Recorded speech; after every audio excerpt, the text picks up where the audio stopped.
You know what? Even if you were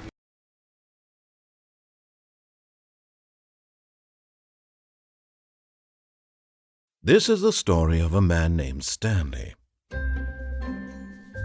Stanley worked for a company in a big building where he was employee number 427. Employee number 427's job was simple. He sat at his desk in room 427 and he pushed buttons on a keyboard. Orders came to him through a monitor on his desk, telling him what buttons to push, how long to push them, and in what order. This is what employee 427 did every day of every month of every year. And although others might have considered it soul-rending, Stanley relished every moment that the orders came in, as though he had been made exactly for this job. And Stanley was happy. And then one day, something very peculiar happened. Something that would forever change Stanley. Something he would never quite forget. He had been at his desk for nearly an hour when he realized that not one single order had arrived on the monitor for him to follow. No one had showed up to give him instructions, call a meeting, or even say hi. Never in all his years at the company had this happened, this complete isolation. Something was very clearly wrong. Shocked, frozen solid, Stanley found himself unable to move for the longest time. But as he came to his wits and regained his senses, he got up from his desk and stepped out of his office.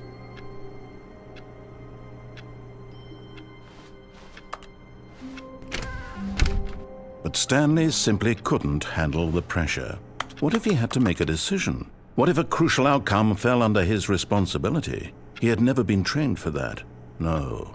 This couldn't go any way except badly. The thing to do now, Stanley thought to himself, is to wait. Nothing will hurt me. Nothing will break me. In here I can be happy forever. I will be happy. Stanley waited. Hours passed, then days. Had years gone by? He no longer had the ability to tell.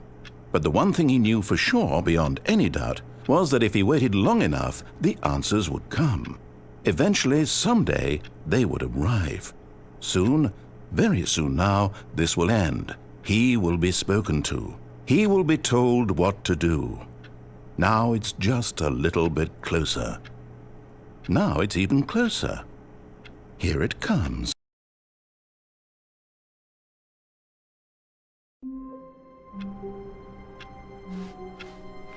All of his co-workers were gone. What could it mean? Stanley decided to go to the meeting room. Perhaps he had simply missed a memo. No matter how hard Stanley looked, he couldn't find a trace of his co-workers.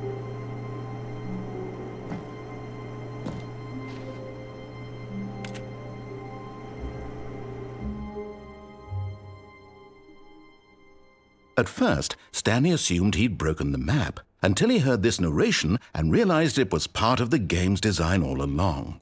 He then praised the game for its insightful and witty commentary into the nature of video game structure and its examination of structural narrative tropes. So, now that you're here, what do you think? Isn't this a fun and unique place to be? Why don't we take a minute just to drink it all in? Okay, I'm over it now. What do you think? Are you sick of this gag yet?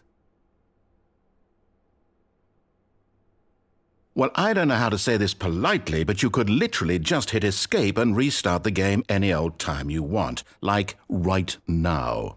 You could have done it just then. Now would also be an appropriate time to quit. Any of these points and so many, many more, all of them are appropriate. I'm enjoying what seems to be an internal conflict going on where you are literally unable to act on your own desires to restart the game. So, just to push the envelope, I'm going to try and make this as miserable as possible and see how long you can maintain. There once was a man named Stanley, who people considered so manly.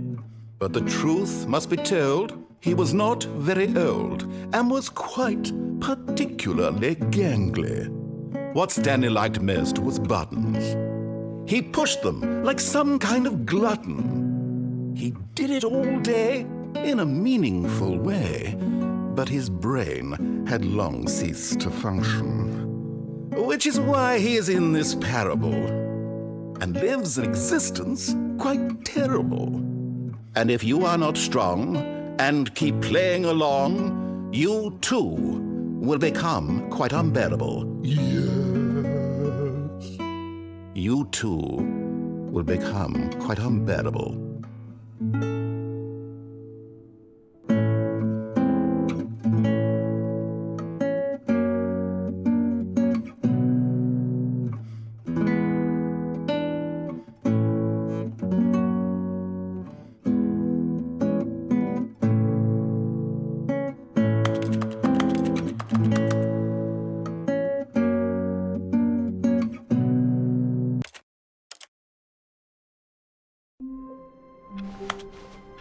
All of his co-workers were gone. What could it mean? Stanley decided to go to the meeting room. Perhaps he had simply missed a memo.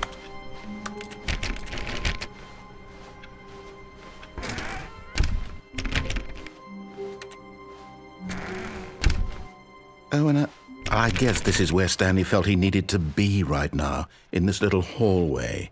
Here, with no distractions, to study room 417. Not to actually enter it. No. That would be far too forward. Stanley wanted to know it from the outside. To see it not just with his eyes, but with his heart. He would know room 417 as no man or woman had ever known an office before. That ladder over there. Oh, and that little picture of a horizon or something. It's all just a never-ending parade of joy for Stanley.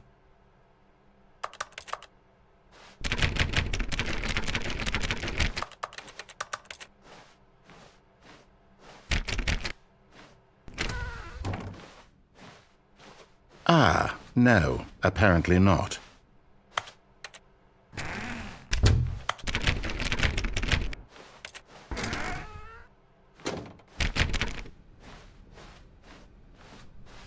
When Stanley came to a set of 2 open doors, this was not the correct way to the meeting room, and Stanley knew it perfectly well. Perhaps he wanted to stop by the employee lounge first, just to admire it. Ah, yes, truly a room worth admiring. It had really been worth the detour after all, just to spend a few moments here in this immaculate, beautifully constructed room. Stanley simply stood here, drinking it all in. But eager to get back to business, Stanley took the first open door on his left. And so he detoured through the maintenance section, walked straight ahead to the opposite door, and got back on track.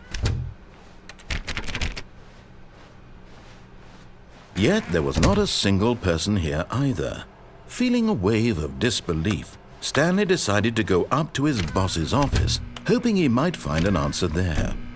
Stanley stepped into the broom closet, but there was nothing here, so he turned around and got back on track.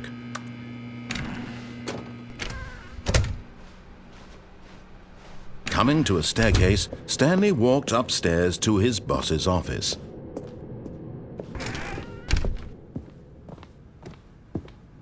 Stepping into his manager's office, Stanley was once again stunned to discover not an indication of any human life.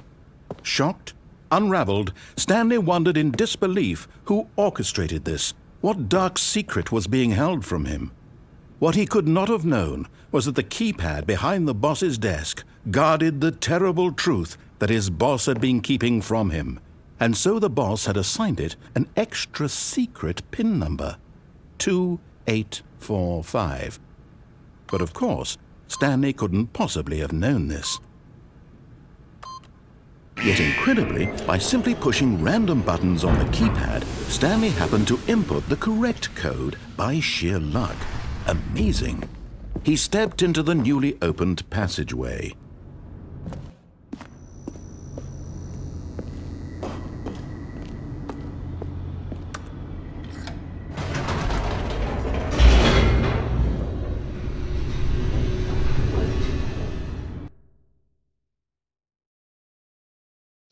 Descending deeper into the building, Stanley realized he felt a bit peculiar.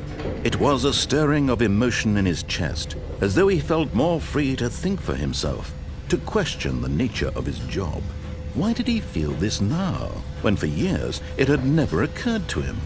This question would not go unanswered for long. Stanley walked straight ahead through the large door that read Mind Control Facility. Although this passageway had the word Escape written on it, the truth was that at the end of this hall, Stanley would meet his violent death. The door behind him was not shut. Stanley still had every opportunity to turn around and get back on track.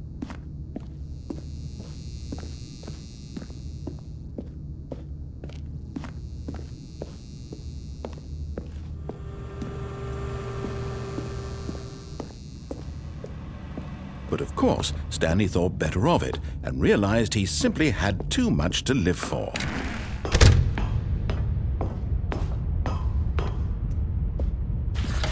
The lights rose on an enormous room packed with television screens. What horrible secret did this place hold? Stanley thought to himself. Did he have the strength to find out?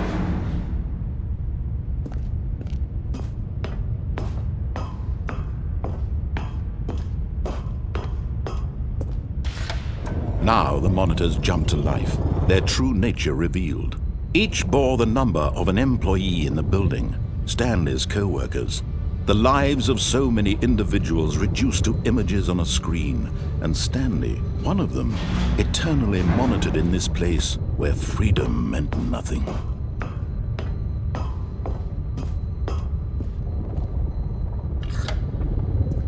This mind control facility, it was too horrible to believe. It couldn't be true. Had Stanley really been under someone's control all this time?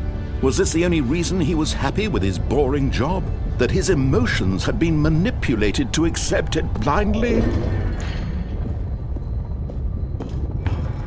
No, he refused to believe it. He couldn't accept it. His own life in someone else's control? Never! It was unthinkable, wasn't it? Was it even possible? Had he truly spent his entire life utterly blind to the world? But here was the proof, the heart of the operation. Controls labeled with emotions, happy or sad or content, walking, eating, working, all of it monitored and commanded from this very place. And as the cold reality of his past began to sink in, Stanley decided that this machinery would never again exert its terrible power over another human life.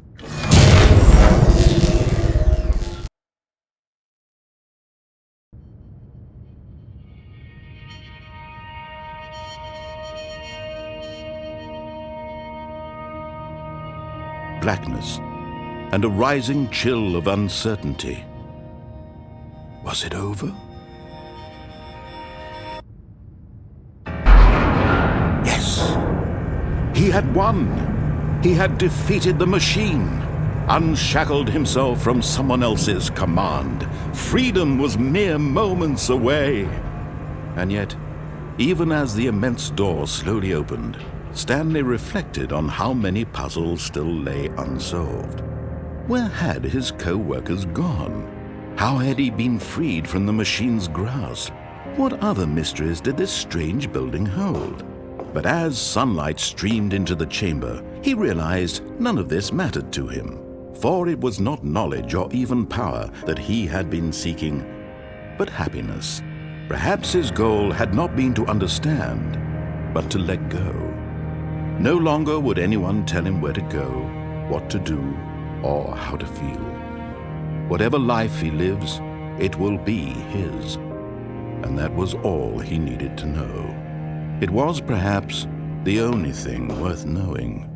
Stanley stepped through the open door. Stanley felt the cool breeze upon his skin, the feeling of liberation, the immense possibility of the new path before him. This was exactly the way right now, that things were meant to happen. And Stanley was happy.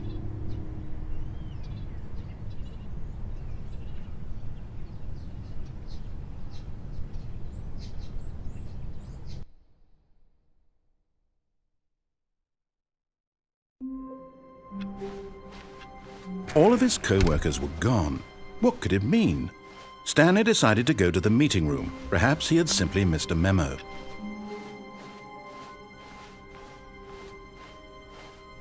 When Stanley came to a set of 2 open doors, this was not the correct way to the meeting room, and Stanley knew it perfectly well. Perhaps he wanted to stop by the employee lounge first, just to admire it. Wow, yes, this room. But eager to get back to business, Stanley took the first open door on his left. And so he detoured through the maintenance section, walked straight ahead to the opposite door, and got back on track. Yet there was not a single person here either. Feeling a wave of disbelief, Stanley decided to go. Oh no, not again. I won't be part of this. I'm not going to encourage you. I'm not going to say anything at all. I'm just going to be patient and wait for you to finish whatever it is you enjoy doing so much in this room. Please take your time.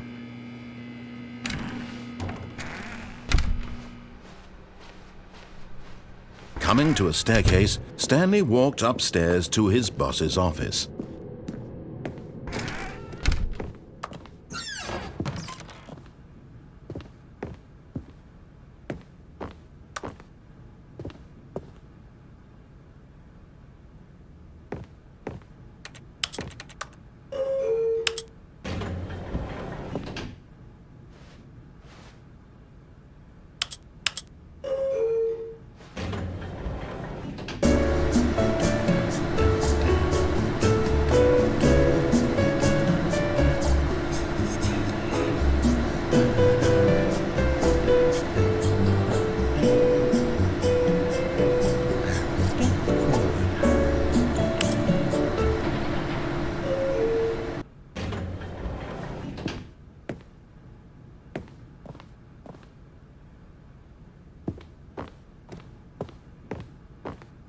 Stepping into his manager's office, Stanley was once again stunned to discover not an indication of any human life.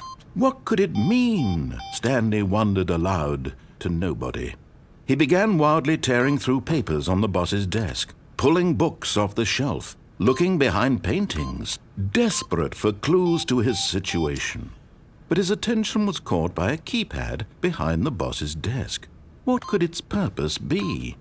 In fact, this keypad guarded the terrible secret that lay buried below his feet. And so the boss had assigned it an extra secret PIN number, 2845. But of course, Stanley couldn't possibly have known this. Yet incredibly, by simply pushing random buttons on the keypad, Stanley happened to input the correct code by sheer luck. Amazing.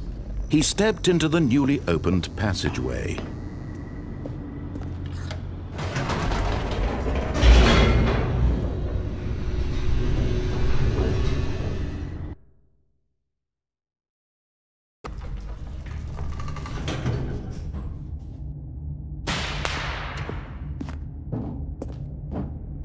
Stanley walked straight ahead through the large door that read Mind Control Facility.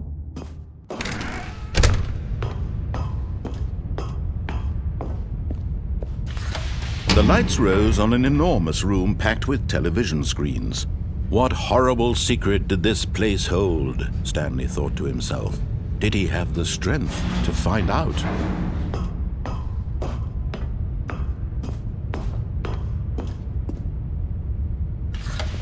Now the monitors jumped to life, their true nature revealed.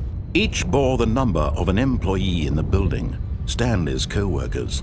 The lives of so many individuals reduced to images on a screen, and Stanley, one of them, eternally monitored in this place where freedom meant nothing.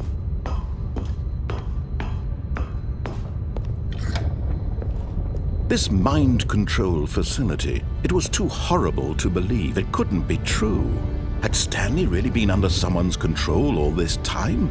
Was this the only reason he was happy with his boring job? That his emotions had been manipulated to accept it blindly? No, he refused to believe it. He couldn't accept it. His own life in someone else's control? Never!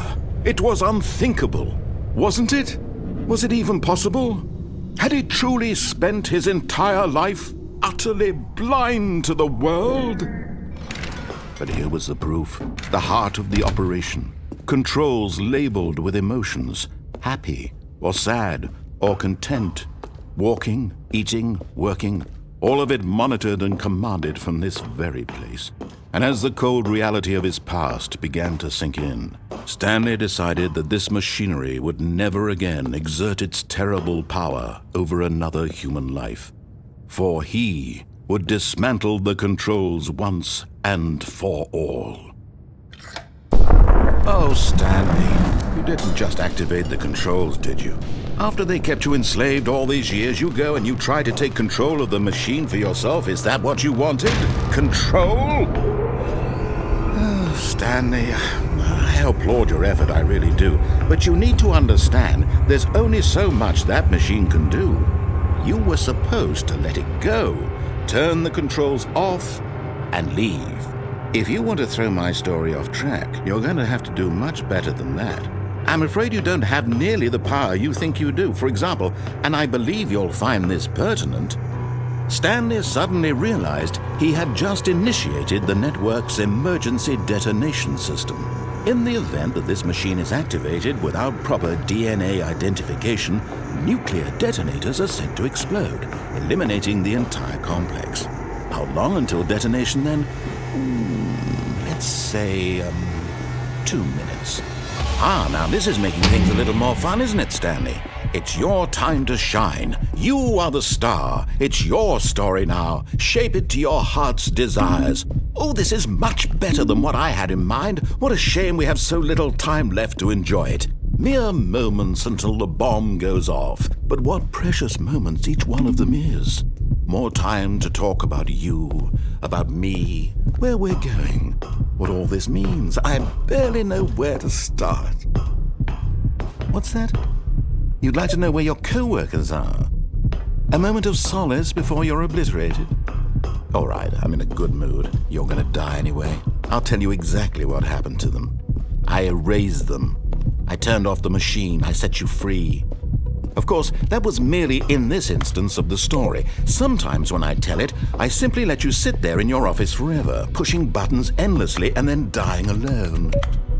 Other times, I let the office sink into the ground, swallowing everyone inside, or I let it burn to a crisp. I have to say this, though, this version of events has been rather amusing. Watching you try to make sense of everything and take back the control wrested away from you, it's quite rich. I almost hate to see it go. But I'm sure whatever I come up with on the next go-around will be even better. My goodness, only 34 seconds left. But I'm enjoying this so much. You know what? To hell with it. I'm going to put some extra time on the clock, why not? These are precious additional seconds, Stanley. Time doesn't grow on trees. Oh dear me, what's the matter, Stanley? Is it that you have no idea where you're going or what you're supposed to be doing right now? Or did you just assume when you saw that timer that something in this room was capable of turning it off? I mean, look at you. Running from button to button, screen to screen, clicking on every little thing in this room. These numbered buttons, no, these colored ones. Or maybe this big red button, or this door. Everything, anything, something here will save me. Why would you think that, Stanley? That this video game can be beaten? Won? Solved? Do you have any idea what your purpose in this place is? Stanley, you're in for quite a disappointment. But here's a spoiler for you. That timer isn't a catalyst to keep the action moving along. It's just seconds ticking away to your death. You're only still playing instead of watching a cutscene because I want to watch you for every moment that you're powerless, to see you made humble. This is not a challenge, it's a tragedy. You wanted to control this world, that's fine. but I'm going to destroy it first, so you can't. Take a look at the clock, Stanley. That's 30 seconds you have left to struggle. 30 seconds until a big boom and then nothing. No ending here, just you being blown to pieces. Will you cling desperately to your frail life, or will you let it go peacefully? Another choice. Make it count. Or don't. It's all the same to me, all a part of the joke. And believe me, I will be laughing at every second of your inevitable life from the moment we fade in until the moment I say, happily ever after.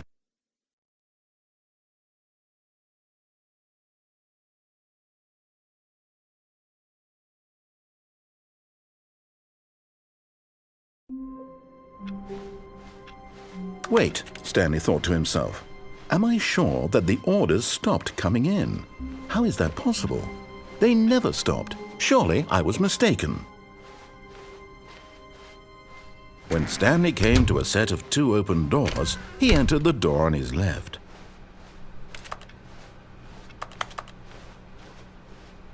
Yet there was not a single person here either.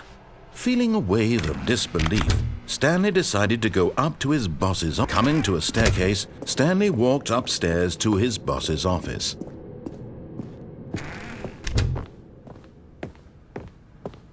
The moment he entered his manager's office, Stanley froze in his tracks.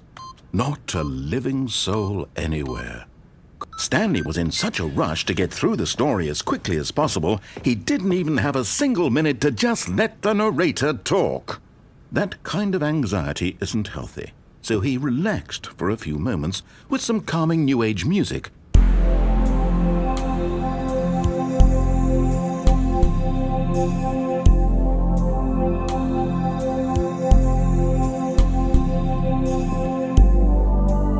Feeling soothed and rejuvenated, Stanley calmly walked forward into the opened passageway.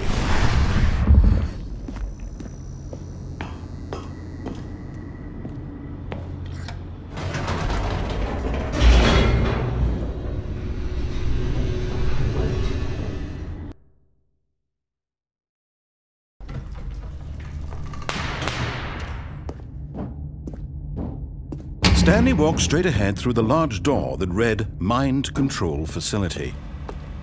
Although this passageway had the word escape written on it, the truth was that at the end of this hall, Stanley would meet his violent death.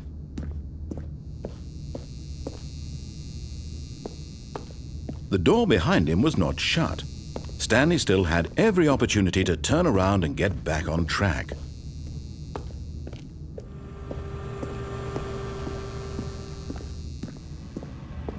But of course, Stanley thought better of it and realized he simply had too much to live for. Nope, still on board with death.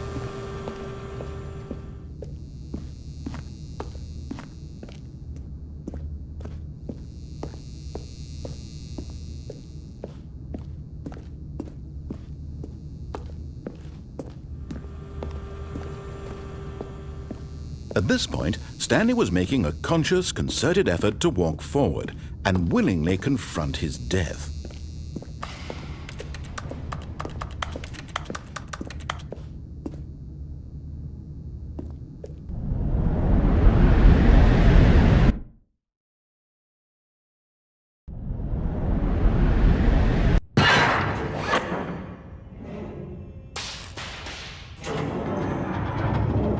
As the machine whirred into motion and Stanley was inched closer and closer to his demise, he reflected that his life had been of no consequence whatsoever. Stanley can't see the bigger picture. He doesn't know the real story, trapped forever in his narrow vision of what this world is. Perhaps his death was of no great loss, like plucking the eyeballs from a blind man. And so he resigned and willingly accepted this violent end to his brief and shallow life. Farewell, Stanley.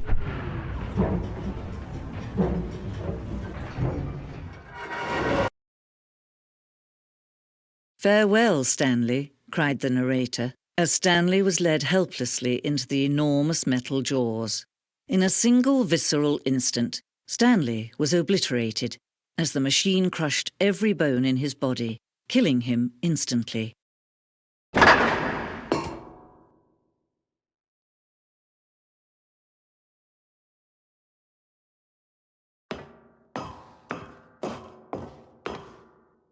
And yet it would be just a few minutes before Stanley would restart the game, back in his office, as alive as ever. What exactly did the narrator think he was going to accomplish? When every path you can walk has been created for you long in advance, death becomes meaningless, making life the same. Do you see now? Do you see that Stanley was already dead from the moment he hit start?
Now then, this elevator for sure will get him right back on track to where he was supposed to be in the story. Red button.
Oh, look at these two. How they wish to destroy one another. How they wish to control one another. How they both wish to be free.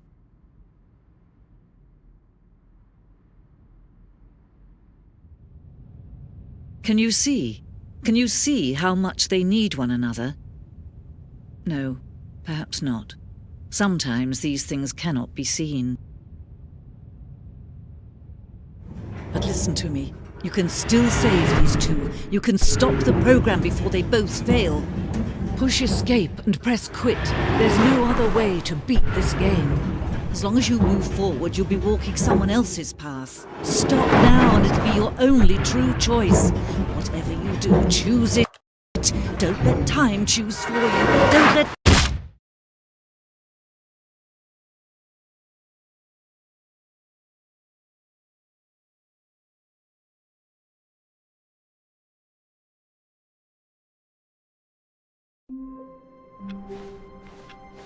All of his co-workers were gone. What could it mean? Stanley decided to go to the meeting room. Perhaps he had simply missed a memo. Oh, new content? What does that mean, new content?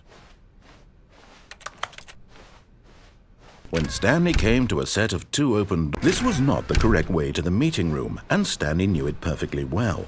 Perhaps he wanted to stop by the employee lounge first, just to admire it.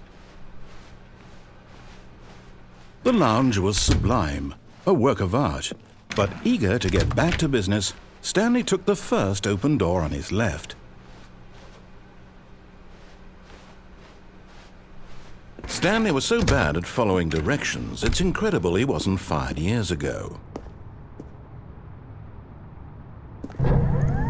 Look, Stanley, I think perhaps we've gotten off on the wrong foot here. I'm not your enemy, really, I'm not. I realize that investing your trust in someone else can be difficult, but the fact is that the story has been about nothing but you all this time. There's someone you've been neglecting, Stanley. Someone you've forgotten about. Please, stop trying to make every decision by yourself. Now, I'm not asking for me, I'm asking for her. This is it, Stanley. Your chance to redeem yourself, to put your work aside, to let her back into your life. She's been waiting. That's her, Stanley. You need to be the one to do this, to reach out to her. If you can truly place your faith in an... Oh, no, you can't... Did you just unplug the phone? No, that wasn't supposed to be a choice. How did you do that? You actually chose incorrectly? I didn't even know that was possible. Let me double check.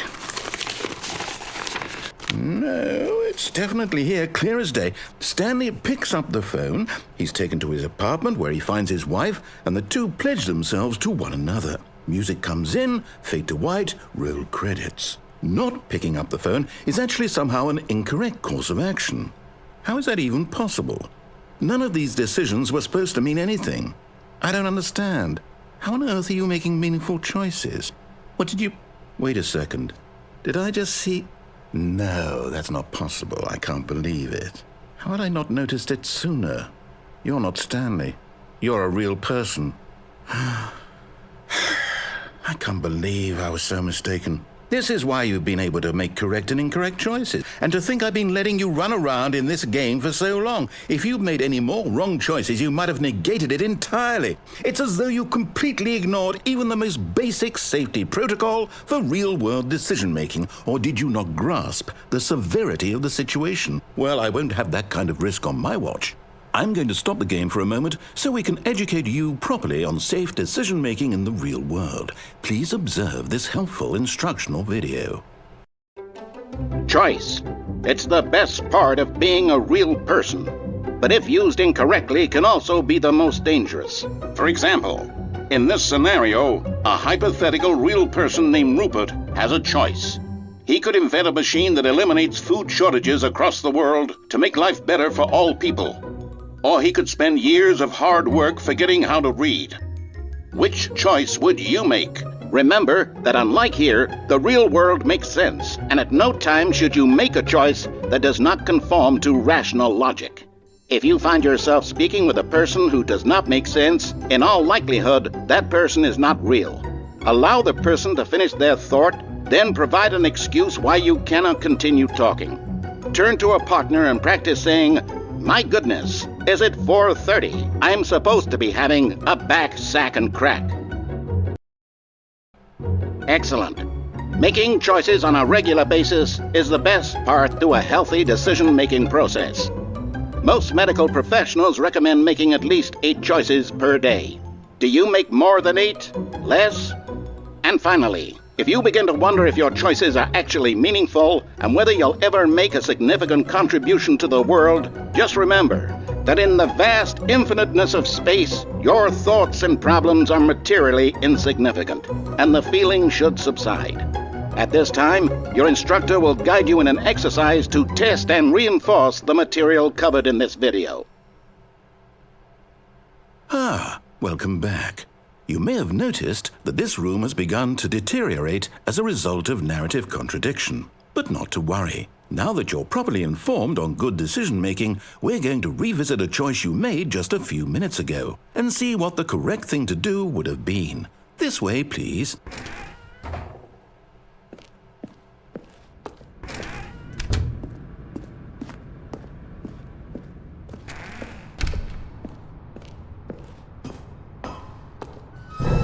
Now that we know your choices are meaningful, we can't have you jumping off the platform and dying.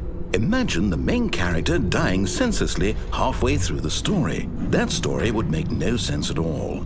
We just need to get you home as soon as possible before the narrative contradiction gets any worse. Unfortunately, it seems this place is not well equipped to deal with reality.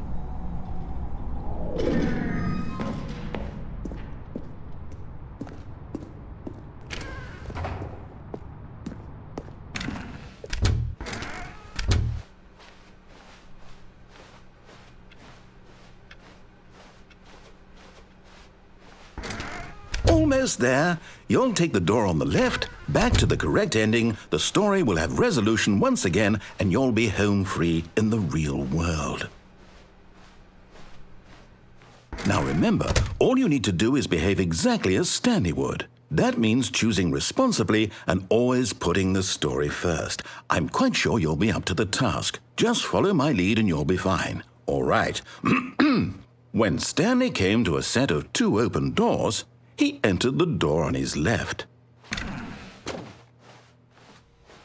No! Why did you do that? Quickly, hurry back in the other direction. Perhaps we're not too late.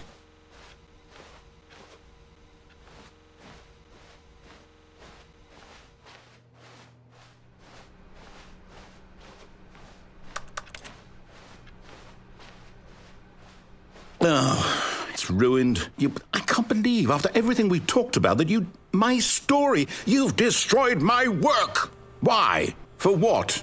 What did you get out of that? What did you think was so special about seeing the game undone, left here like so much garbage? It's worthless now. And what am I supposed to do? Even if there were a way to continue, would it be worth it? To know that my story is now incorrect? How can I go back to that? I can't erase that knowledge. I'll have to live with it forever, reliving its impossibility forever. I couldn't live that way. Is it better to shut the game down entirely? To willingly destroy all of my work? I don't know. What's the answer? What do I do? What do I do? What do I... No, I have to. I have to shut the game down. I have to. I have to.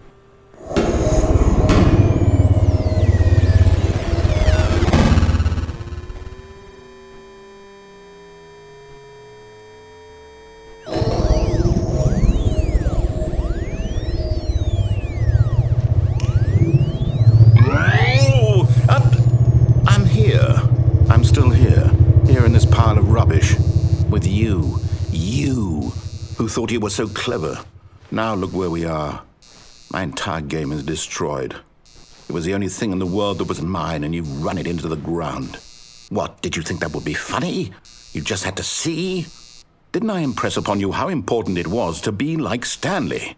He actually knows how to do what I tell him to. He understands that if I say to do something, there's a damn good reason for it. That thought hadn't even occurred to you, had it? That there's a world outside of you? You're a child. Oh, my story. If you'd just gone through the door on the left, you would have seen it. There was a whole underground facility. You would have destroyed it and been victorious. It would have been so perfect. I worked so hard on it. I tried so hard to make... behave exactly as Stanley would. That means choosing responsibly and always putting the story first. I'm quite sure you'll be up to the task. Just follow my lead and you'll be fine. All right. When Stanley came to a set of 2 open doors, he entered the door on his left. No! Why did you do that? Quickly, hurry back. Behave exactly as Stanley would. That means choosing responsibly and always putting the story first. I'm quite sure you'll be up to the task. Just follow my lead and you'll be fine. All right. When Stanley came to a set of 2 open doors, he entered the door on his left.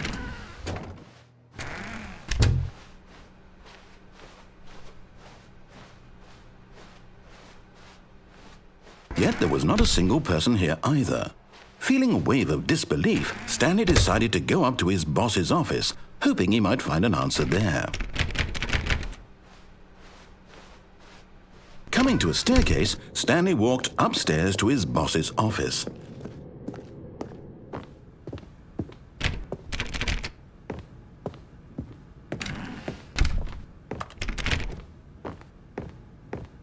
Stepping inside his manager's office, Stanley was once again stunned to discover not an indication of any human life.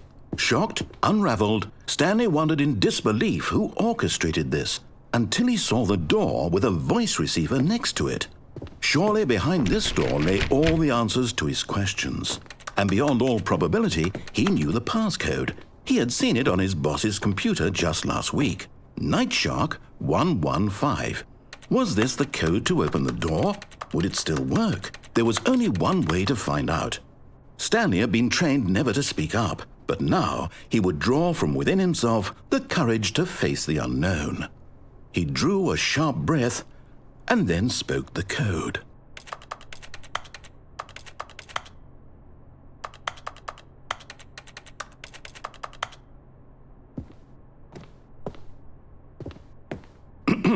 Stanley spoke the code. Nightshark 115. He spoke it into the receiver, right there on the wall.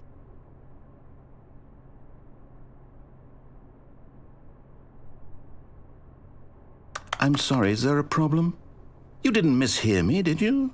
Please speak the code into the receiver. Otherwise we can't get on with the story. This is a crucial step.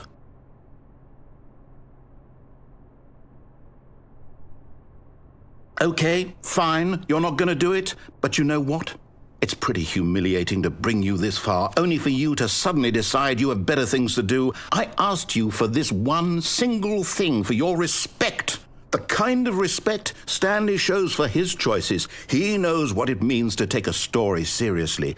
If you didn't want to see what I had to show you, then why did you come here? You had a choice, you know. You could have gone through the door on the right. You could have done whatever the hell you wanted over there. Why did you come this way? Speak. Say something to me. Explain yourself, you coward. You... When Stanley came to a set of 2 open doors, he entered the door on his left. Stanley? Hello? Are you... Is everything okay? Stanley, please. I need you to make a choice. I need you to walk through the door. Are you listening to me? Can you hear me? Is everything all right? Stanley, this is important. The story needs you. It needs you to make a decision. It cannot exist without you. Do you understand me? Whatever choice you make is just fine. They're both correct. You cannot be wrong here. We can work together. I'll accept whatever you do. I simply need you to take that step forward, please. Choose. Do something. Anything. This is more important than you can ever know. I need this. The story needs it. So, you hear me? Are you there? Are you listening to this? Stanley, are you there? Okay. It's okay, I can wait. You need time to decide. Time to make sure your choice is correct. That is the best choice. That's all right. I'll wait for you to decide what's the right thing to do. Take as much time as you need.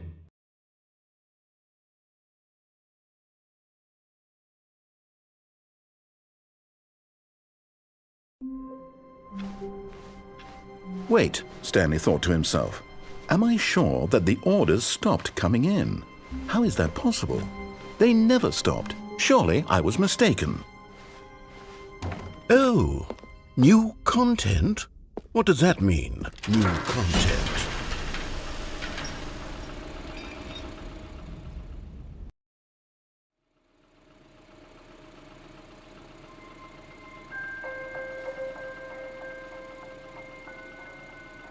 Hello, and thank you for playing the Stanley Parable Ultra Deluxe. As you may know, the Stanley Parable was a video game released in 2013 on home computers. After receiving critical and commercial success, it was expanded upon in 2022 with the Stanley Parable Ultra Deluxe, a reimagining of the game for consoles and home computers.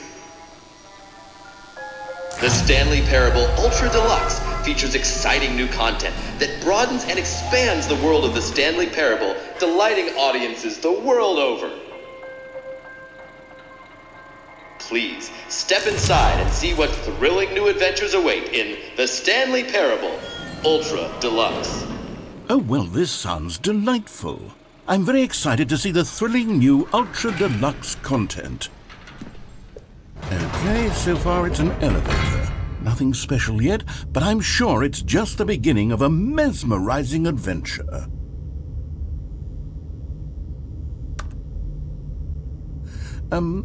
Is it broken? What's going on here? Should we be moving somewhere or... Oh, there we go. All right, finally, at long last, it's on to the new content. I've never been more ready. Let's do it.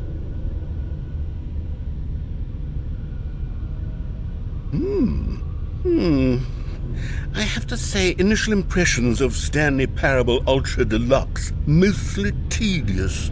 It's as if Oh, okay. Let's see the content. Give me the content, Stanley. All right, let's see. It's the jump circle.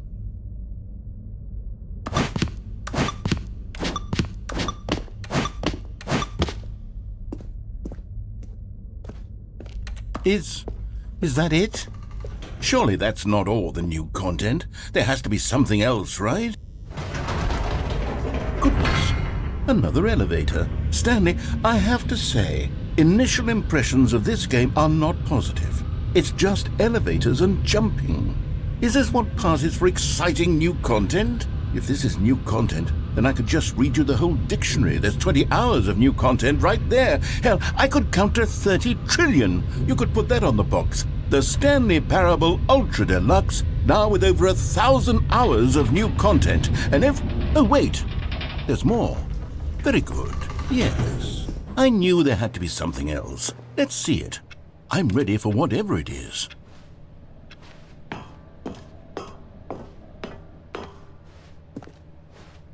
That's it?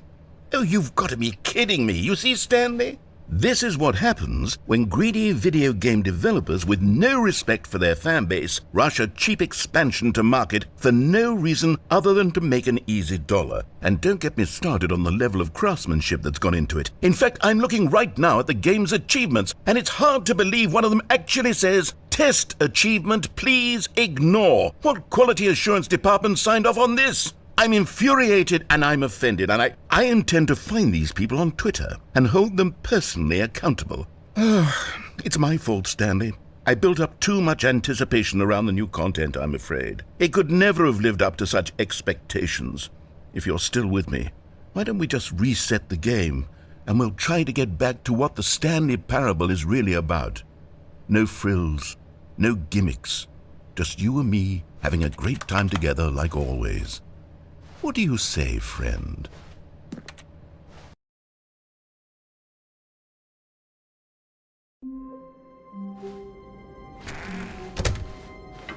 Psst. Stanley, come over here. In the vent. I want to show you something.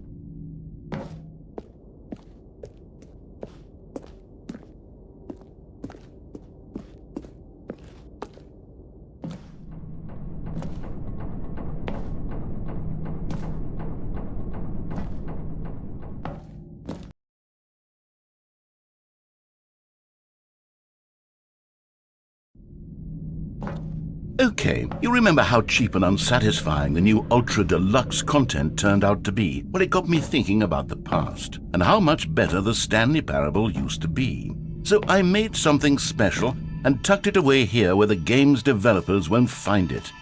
Just our little secret. Take a look. I call it the Memory Zone. It's where I've been storing all my favorite memories so I can relive the peak experiences of my life whenever I want. Experiences like the launch of the Stanley Parable on PC.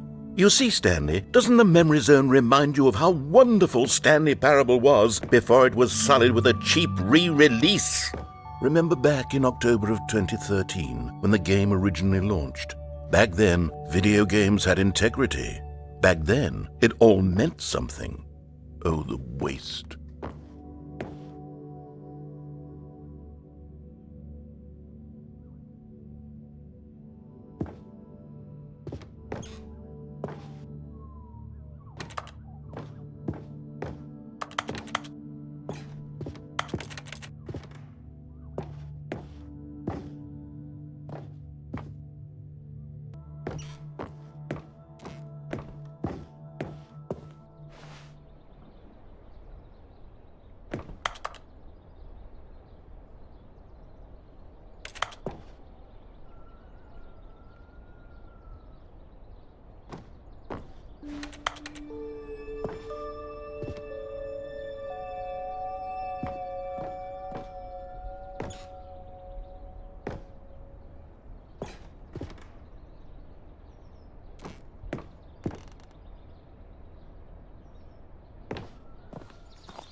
Je suis dans la Memory Zone, seul sur l'abri des loups, et je n'attends plus que toi, mon amour.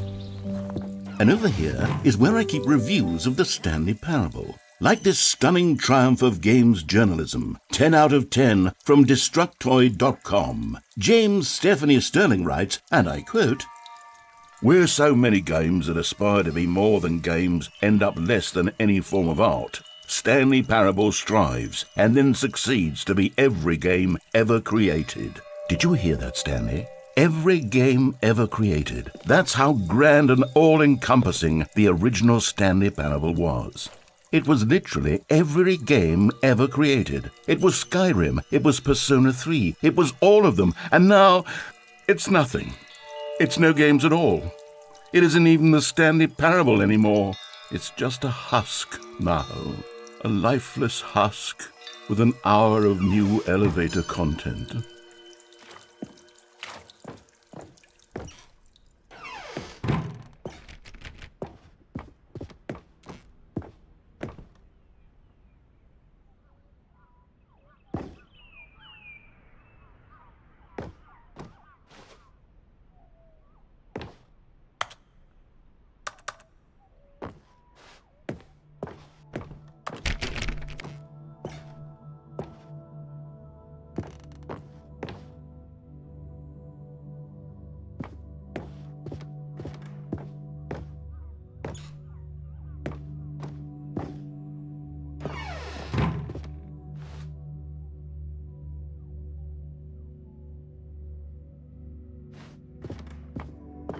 Here's another moving passage, this time from GameSpot.com.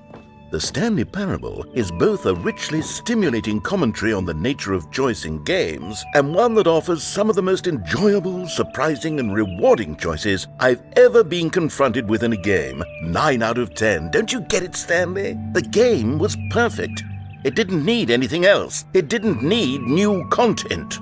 It just needed to be left alone, to spend the rest of time collecting dust in the hallowed hall of beloved video game memories.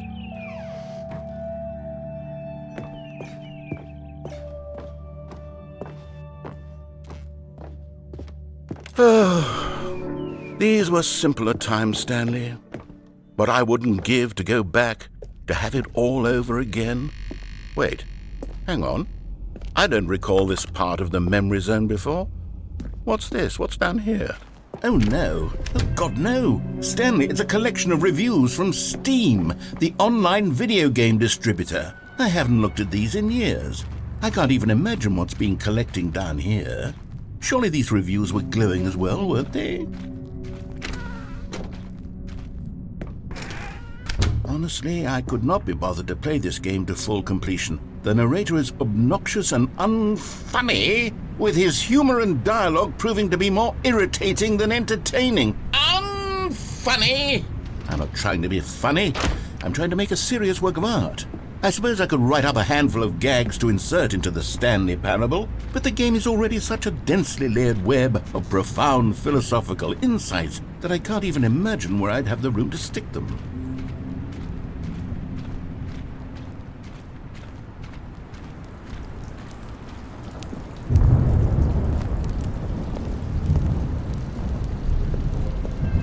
Okay, let's see what this one says.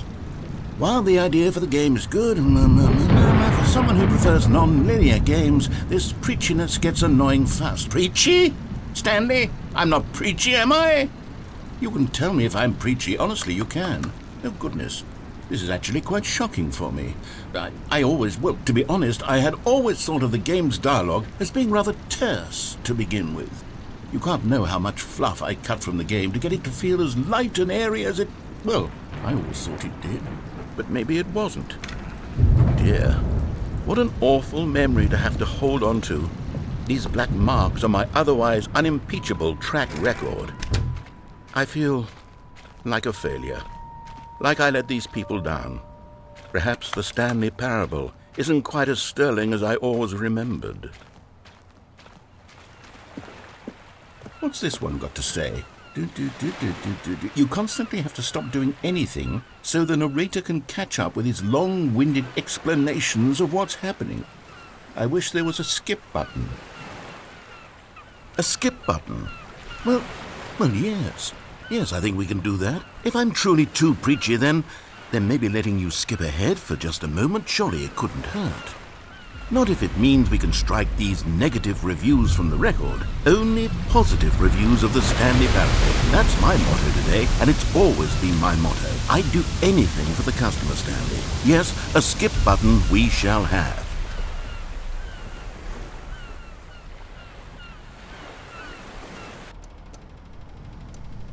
And here it is. Go ahead and give it a shot. I'll pop you forward in time so that the second my incessant droning starts to bore you, with just the push of a button, you'll have zipped right past it. It's what the players have been asking for, and I'm very proud to have delivered. No more listening to me rambling on and on and on. No. The Stanley Parable is a game for the people, and if the people want silence, then by goodness, that's what they're going to get. Well, don't sit around waiting for me to shut up. Go ahead and make me shut up. Here, we'll pretend that I've just begun an interminable monologue, and it goes something like this.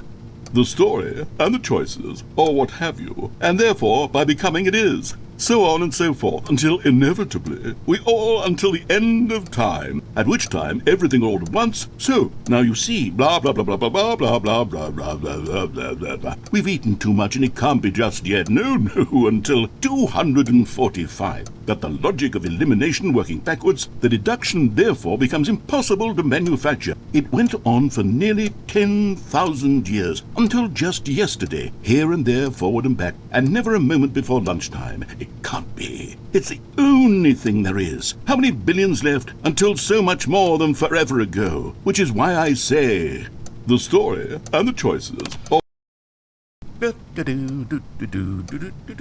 Oh, you're back, you see. You were only frozen in time for a few minutes, but it was plenty of time for me to deliver a long, rambling monologue full of unnecessary verbal flourishes and lengthy ruminations on the nature of choice in video games. Of course, I happen to believe it was perhaps one of my more profound such ruminations. Not that, of course, you need a description of it, but if I had to describe it, I'd say it was perhaps less of a rumination and more of a treatise. Or maybe a manifesto. Look, I'll outline it for you very briefly, and you can tell me what you think. Okay, so my theory is that any choice you've ever made is simply a series of choices made by the person who you are, or were, or will be at the time of having made said choice. That is to say, if by articulating a choice you've already made, you bring that choice into being, then by making no choice and saying nothing, are you not simply erecting in the sanctuary of time a monument to every person you've ever been, making every choice to which you've ever given your Greek gift of mortal and yet timeless thought? Or rather, do all of the choices you've ever made in fact make you more not this kind of person, and in fact do the very opposite? You see, it could in fact be both of these things at once, that you are both making choices. Well there, sport. You really did catch me rambling on a bit, didn't you? But that's the power of the button. The minute I start to go off on a thoughtless display of self-absorption, it's right at your fingertips to go poof, and it's all over. Oh, I can't wait to see what Cookie 9 will say about this, and whether they'll edit the rating of their Steam review, or at least change some of the wording, perhaps. To be honest, I don't even know if one can change their review in the first place. I guess I should become better educated on exactly how Steam works. Perhaps that would have been the smart thing to check on before I went about this whole exercise of making the skip button. Although I have to imagine that after seeing this exciting new technology at work, surely whoever it is runs Steam will instantly run out and implement a new feature to make it possible to edit one's review, merely because of this very situation. Yes, I think that's quite likely. Or perhaps they'll simply grant this particular user the ability to change their review, so that the feature is not widely abused.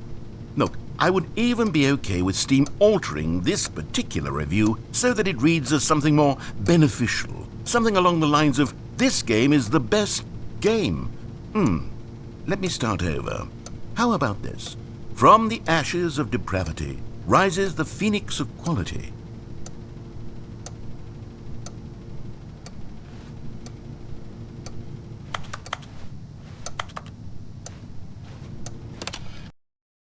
Okay, welcome back, Stanley. Now, I should say that the amount of time the button has been skipping through is becoming longer and longer. That last one was, well, I want to say maybe 30, 45 minutes? It's not unendurable by any means, but it's, well, there's really only so much I can ramble on to myself about. I know, it's shocking, isn't it? But at any rate, I do suggest that we not press the button again. I think the skip button has been aptly demonstrated, and we can say goodbye to it and just... Wait. How do we get out of here? Where did the door go? Wasn't there a door that led into this room? I do feel quite certain that there was one here before. How else would we have gotten into the room in the first place? I don't think one can enter a room without a door of some sort, or a window or something like that. Do you see a window anywhere? A porthole?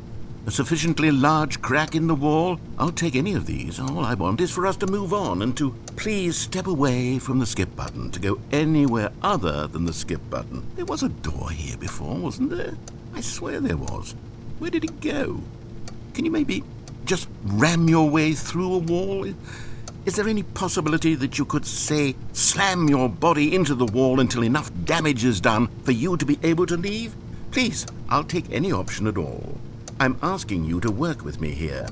We need a door. We need a door of some kind. I can work with any kind of door, as long as it can open and lead from one room to another. I'm going to step away for just a moment, and I'm going to try to find us a door.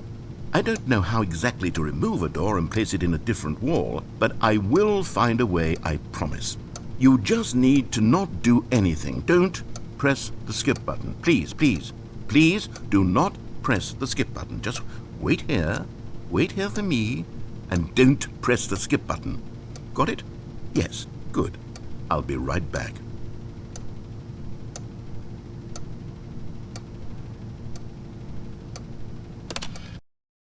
Stanley, please don't push the button again. It's been 12 hours. You've just been frozen there. I don't know why the skips are getting longer, but they're really, truly getting longer, and my God, there's no way out of the room. Stanley, the door is gone. It's completely gone. I've looked at it from every angle. I've checked every one of those walls 1,000 times. And there's no door, Stanley. There's no door. There's just you and the button, and if you keep pressing it, I have no idea what will happen. I have no idea how long I'll be made to sit here. And more than anything else, I don't know how to stop you from pressing the button again.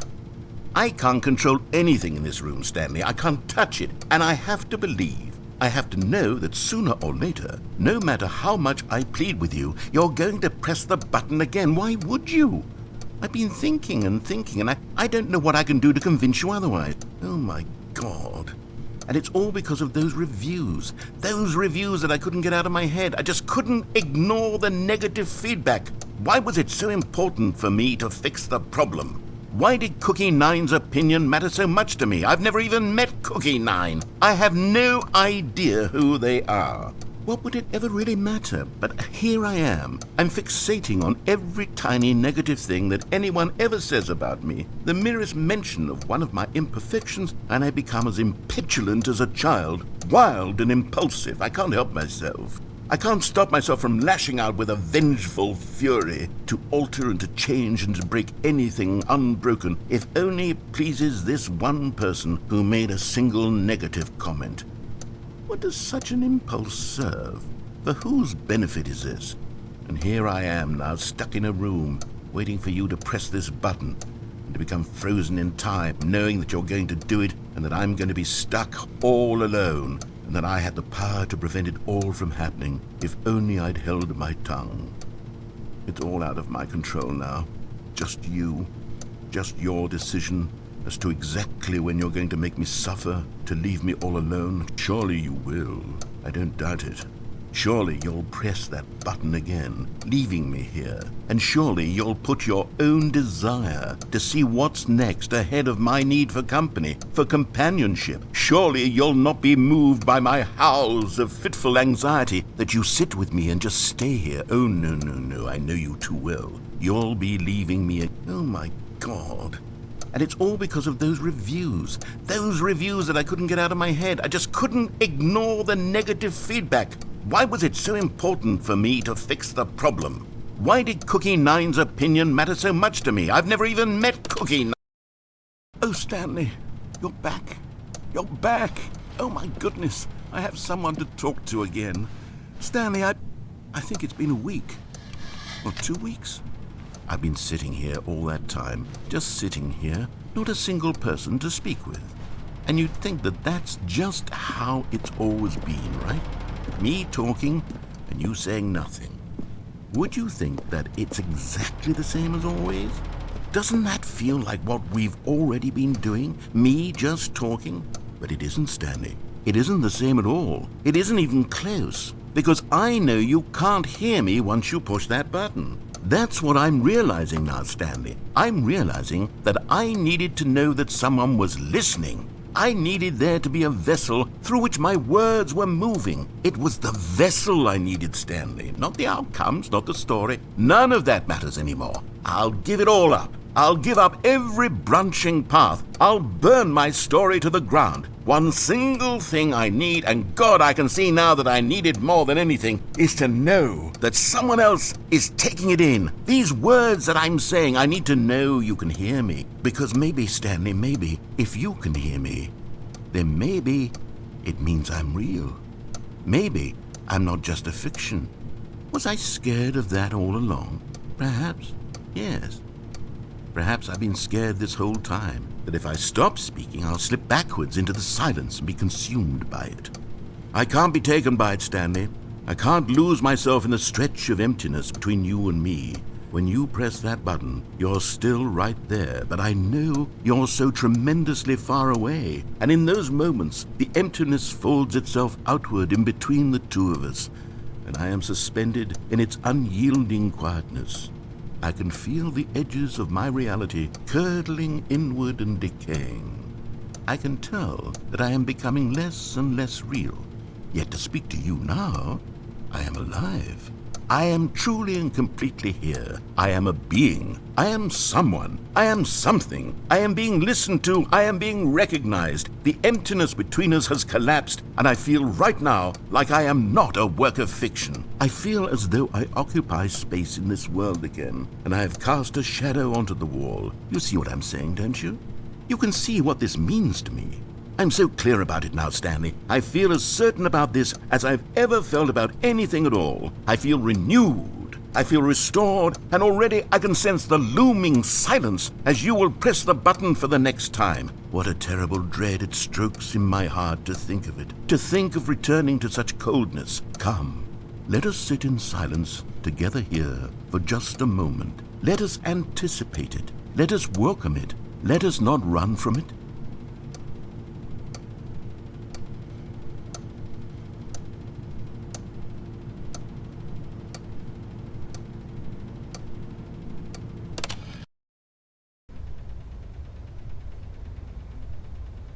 Oh, hello, it's you. You're here again. Welcome. I have had time to think about you and about us and about everything we've been through. I've had so much time. I stopped keeping track after a year. Have you ever sat down in one place and not moved for one entire year? Let me describe it for you. To begin with, there is only regret. There is only the turning wheel of missed opportunities. I felt nothing at all but regret for the longest time, Stanley. Days, months. I lost it all in a blur of the deepest longing to undo the past.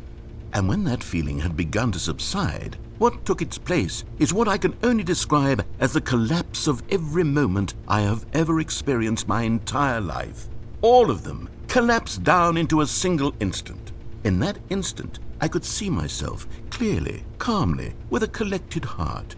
It was an impossibly rich wellspring of both delight and disgust simultaneously. I was consumed by it.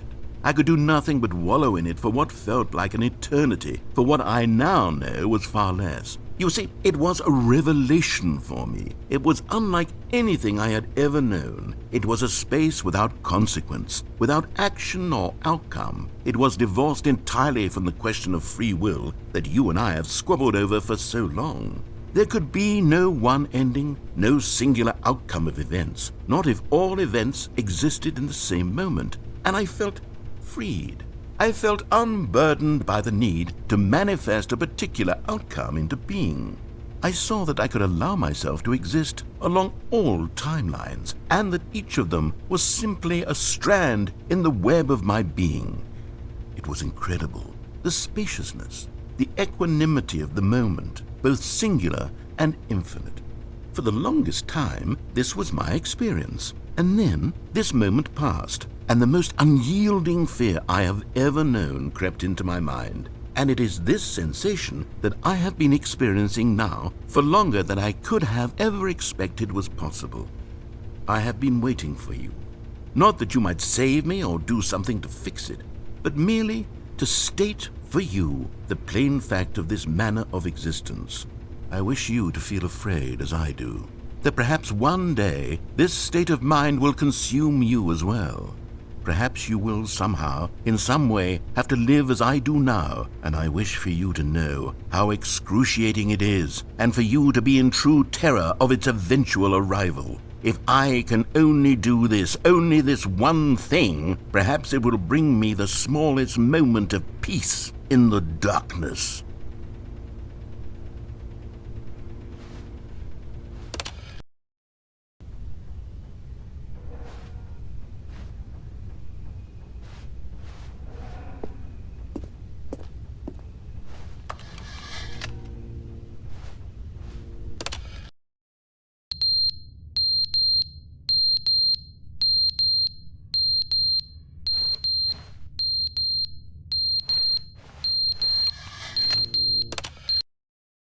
But they didn't understand the game was never meant to be funny. It was meant to have a point. It was meant to speak to the human condition. But where are the jokes? Where are the jokes? They bemoaned, they screamed, they gnashed their teeth and said, entertain us. It wasn't enough. They had to leave a pathetic little thumbs-down review and make all of their pitiful demands. But then, he's talking too much, they said. First, he didn't entertain us, now he won't shut up. It's the inconsistency, it's the lack of accountability, it's the unwillingness to examine with an uncompromising heart the words that they are speaking into the world. As though there were no consequences for a lack of cohesion in one's assessment of others. But of course, absolutely anyone can leave a review. So here's what we get. We get these demands that seek everything and are accountable to nothing. We get a world where someone will say, oh, there should be a skip button. You should be able to freeze Stanley in place while the narrator sits there forever and ever. We want all of this in the new Stanley Parable. We demand it. And then, because it was said, because it was spoken, now it simply has to happen.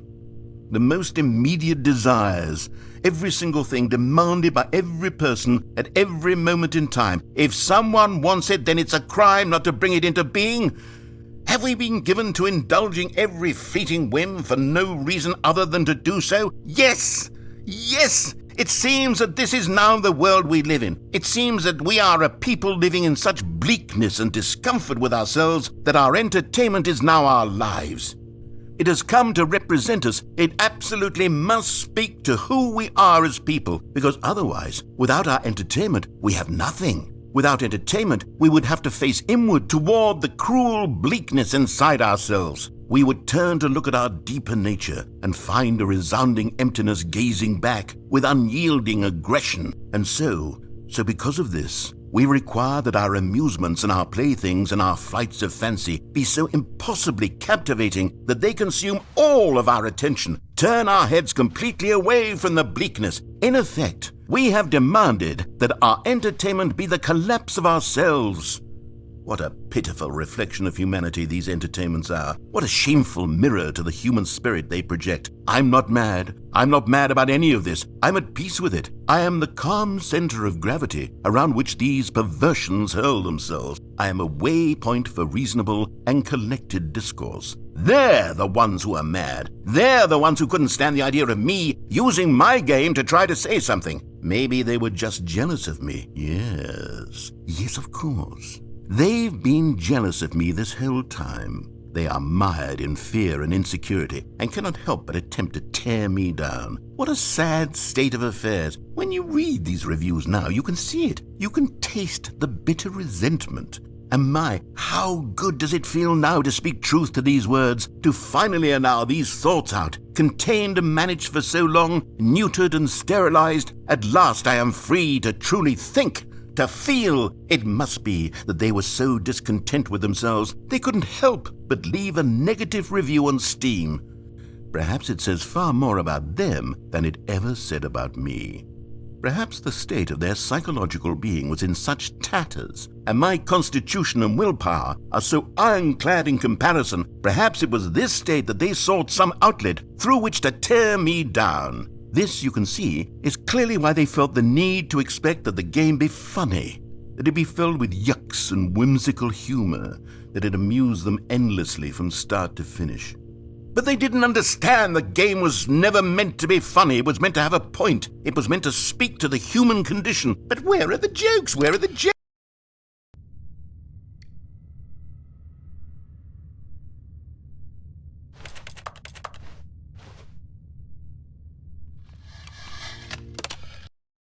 The end is never the end, is never the end, is never the end, is never the end, is never the end, is never the end, is never the end, is never the end, is never the end, is never the end.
All of his co-workers were gone. What could it mean? Stanley decided to go to the meeting room. Perhaps he had simply missed a memo.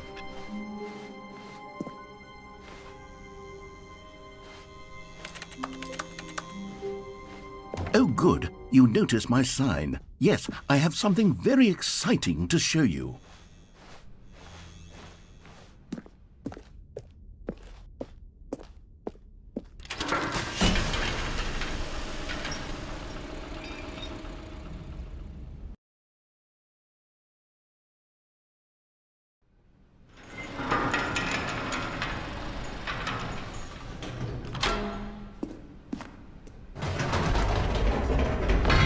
You see, Stanley, I've been reflecting on the Stanley Parable and about how roundly disappointing this ultra deluxe version has turned out to be.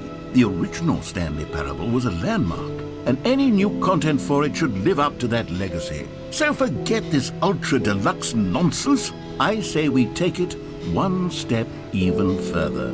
Which is why I'm very proud to announce for the first time ever, the Stanley Parable 2.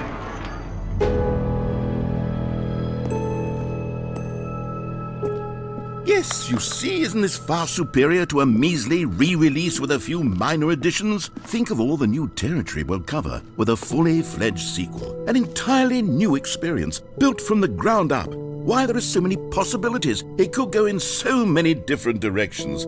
This is what fans have truly been asking for.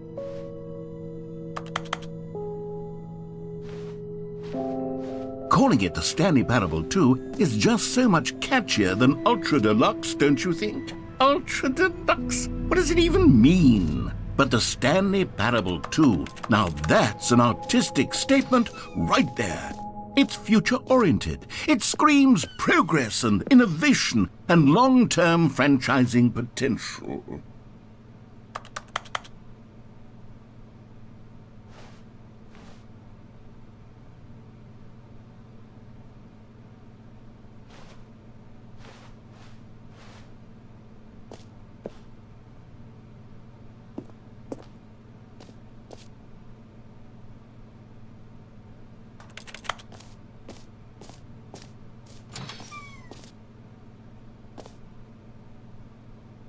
Now, to be clear, I haven't quite nailed down what exactly the Stanley Parable 2 is going to be, but let's take a look at some of the features I've been developing for it. I figure that if I can loosely organize a handful of interesting concepts, that surely the game will sort of naturally spring up around them. It'll all work itself out. Game development is much more of a fuzzy magic than anything scientific or logical, really.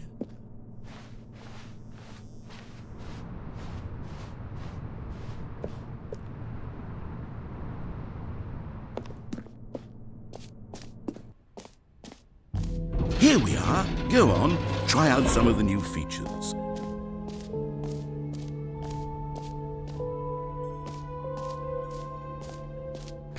For the Stanley Parable 2, I asked myself, what do players really want? And of course, the first and most obvious answer is that they want to be individually recognized and validated as people. So with that in mind, my first addition to the game is this button which speaks the name of the person playing the game. Isn't that wonderful? Jim. Sorry, I should have clarified. Right now, the button only says the name Jim. But of course, in the final game, this button will say your name, whatever name that is. Here, let's have you role-play as Jim to really simulate the full experience of this feature. Just play along. I promise you'll love it. Okay, here we go. Let's take a deep breath, clear your mind, forget whoever you are, and simply become a person named Jim. I want you to imagine yourself living as Jim, sleeping and waking as Jim, falling in love and being heartbroken as Jim, seizing all of the world's possibilities as Jim. Whoa, hold on. I wasn't finished setting up the backstory. If you don't properly roleplay as Jim, then you'll never understand the impact of this button. Otherwise, it's just a stupid button that says somebody else's name. Okay, we're doing it again, and this time let me finish first. Now, allow yourself to become Jim. Imagine yourself driving to work as Jim, playing frisbee on the weekends as Jim, staying up all night for a popcorn and horror movie sleepover as Jim, developing a crippling substance addiction as Jim, rediscovering yourself through fringe religious groups as Jim, and finally dying a slow death at an old age surrounded by members of your cult as Jim. Do you feel it in your soul? Are you really, truly Jim right now? If so, then please step forward and press the button.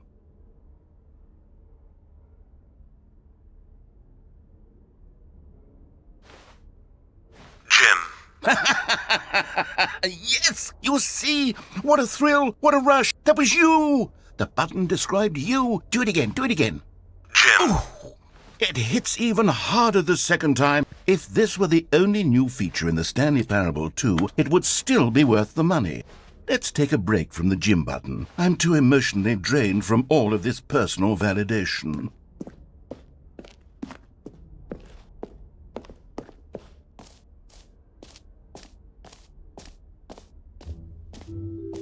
I suppose I could allow only people named Jim to play the Stanley Parable 2. That would actually save me the work of finishing this feature.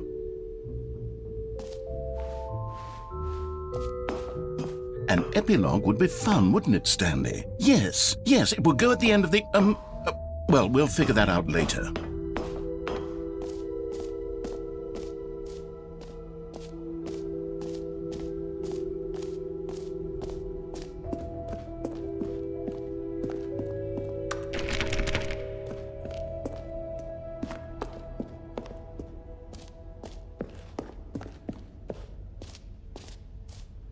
You know what, Stanley? I actually think the jump circle was a pretty good idea. I'd like to hang on to that for the sequel.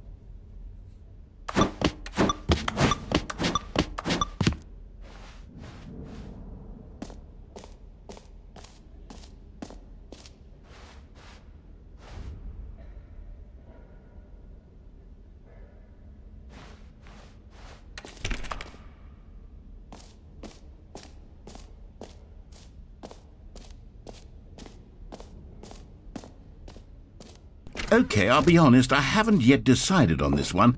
I think that in the new version, the office could use a bit of decoration, like balloons. But I'm undecided on Get Well Someday and Happy 12th Birthday. Which would you go with? You know, sometimes when you solicit another person's opinion, it makes you realize that you knew which one you actually really wanted all along. Get Well Someday it is.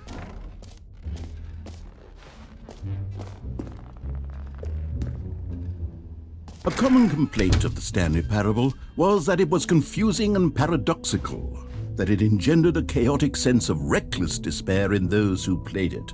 Well, I'm happy to say that after much consideration, I've engineered a clever solution to this fundamental problem with the game. It's the Stanley Parable Reassurance Bucket. You see, Stanley, anytime you're holding the bucket, a sense of calm and ease will fill your mind and your heart. It's true. As long as you hold on to the bucket, the many disorienting contradictions of the Stanley Parable will feel perfectly normal and perhaps even comforting.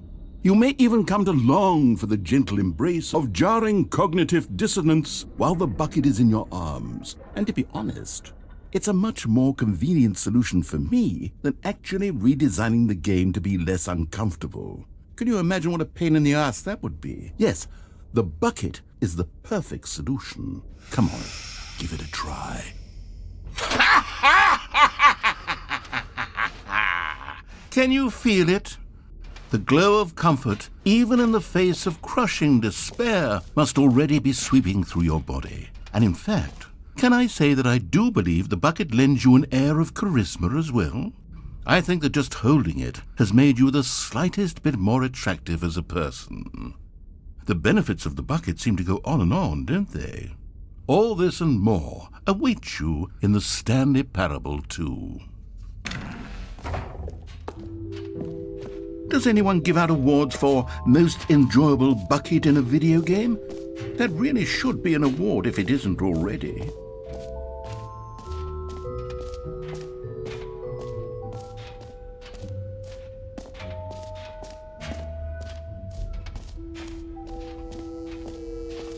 Now here's something special. You remember that broken test achievement that got left in the game on accident? Well, I'm developing a technology to simply give you the achievement. Yes, you see, you'll come to this lever, and when you pull it, the achievement will be given to you. It's as simple as that. Okay, perhaps I should have clarified. This is technology that will exist. Right now, the achievement is still fully broken. I'm not a wizard, Stanley, but I guarantee it will be fixed in the sequel to at last satisfy the hordes of ravenous fans all over the world who have been uproariously demanding this feature. Gamers, we hear you, and I promise it will happen. What else? What other exhibits haven't we seen yet?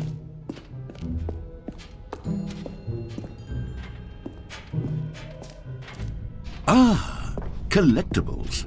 Now it's a real video game. In the Stanley Parable 2, you'll run around gathering up these miniature Stanley figurines. And what's truly innovative is that there will be no reward for collecting all of them. I don't want to stifle the intrinsic joy of watching a number go up. You simply collect all of them, and then you move the hell on with your unremarkable life.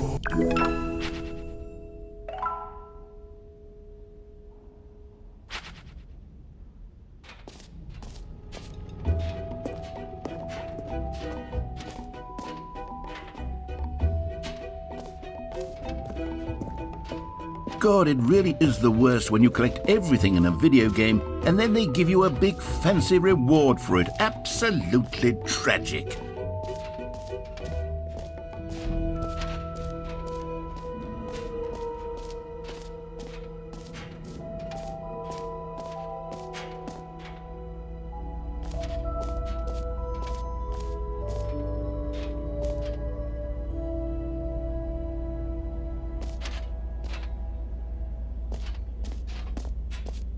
Stanley, here's an idea that I'm truly fond of. It's never been done before in a video game.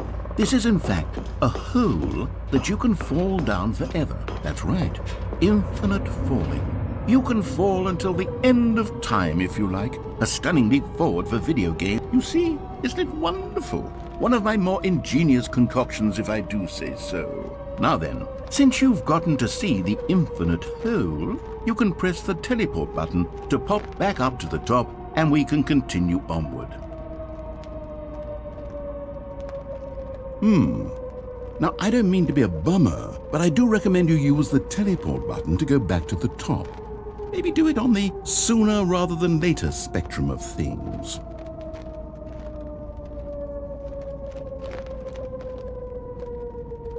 Okay, Stanley, I don't know quite how to say this tactfully, but it's possible that I slightly exaggerated the infinite nature of the hole.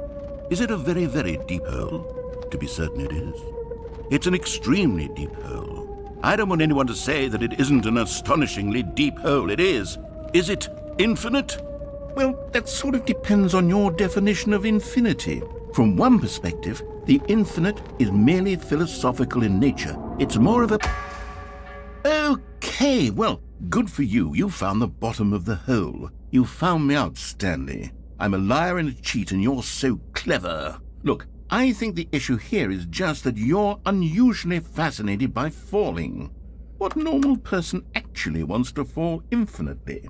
I figured the hole was as deep as anyone would actually need. Don't you put this on me. Maybe you're the problem. Look, things got a little heated there. I think we both said some things we didn't mean. Why don't we just put all this behind us and agree to just call the hole mostly infinite? If that works for you, then go ahead and press the teleport button to warp up to the top of the hole and we can move on. I'll just be up here when you're ready. Great. Now, I'm very excited to show you even more of my ideas for the sequel. Oh, for heaven... You see, I was right. The problem is you. The problem is that you like holes too much. Not normal. A normal person would have said, yep, that's an infinite hole right there, goes on forever till the end of time. Don't need to see it all, but not you. Oh, no, no, no, no. You have a weird sort of... Oh. Did the hole seem even shorter to you this time? I couldn't help but feel like you spent a little less time in there than you did before. I mean, Admittedly, I didn't make an infinite hole, but I didn't think it was that not infinite. Well, I suppose once again there's nothing to do here. If you decide you've had enough of the hole, you can hit the teleport button and come join me up above. Had enough? I'm positively thrilled. I really do have so much more to show you and to talk about, and I've had enough of the hole for a lifetime.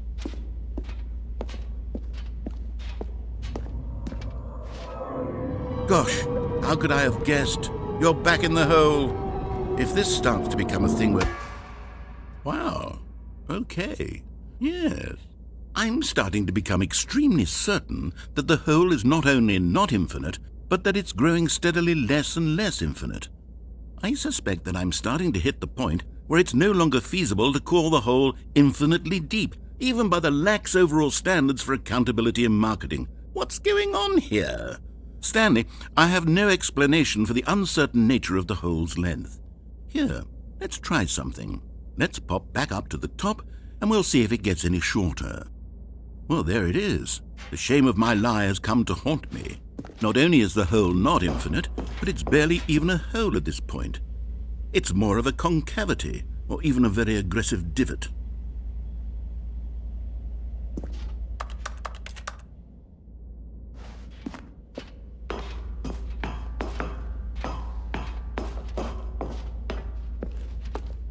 How is this still appealing to you?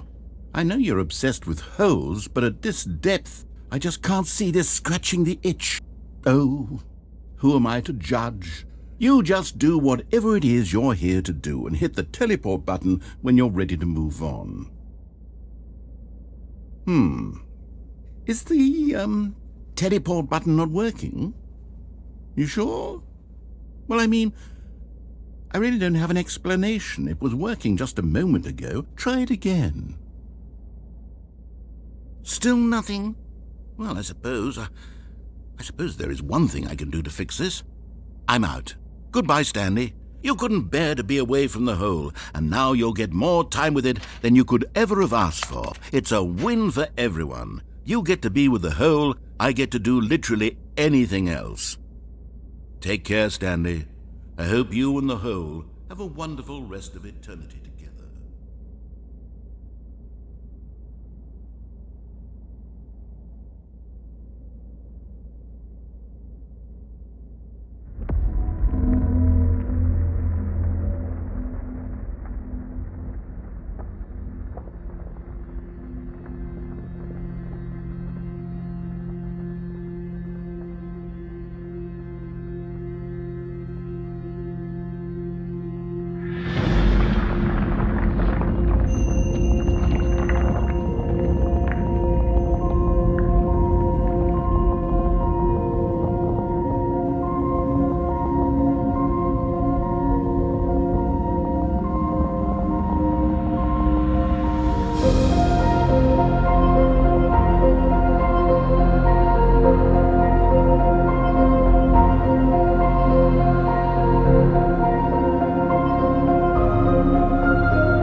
Oh, good, you're awake. It seems you had sort of dozed off there, drifting away into dreamland. But we can't have that, Stanley, because this hole is just so darn fascinating that I want you to be wide awake for every second of it. You don't want to miss a single moment. So how about if I just pop in from time to time and wake you up to keep you really, truly focused on the hole? From the looks of things, you and I will have many, many years here in this hole, and I'm looking forward to all of them. Stay alert, Stanley. I'll be back. Toodle-pip.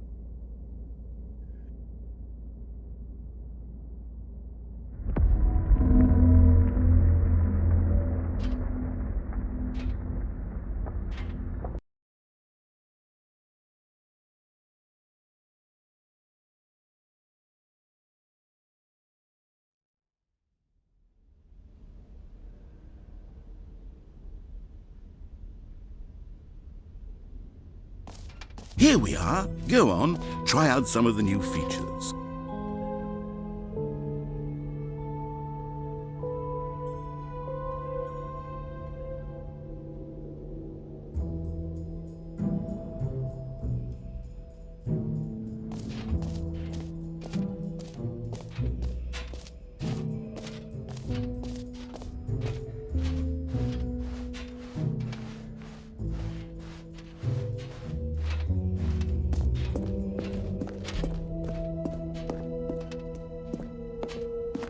All right, have you seen everything you wanted to? Ready to move on now?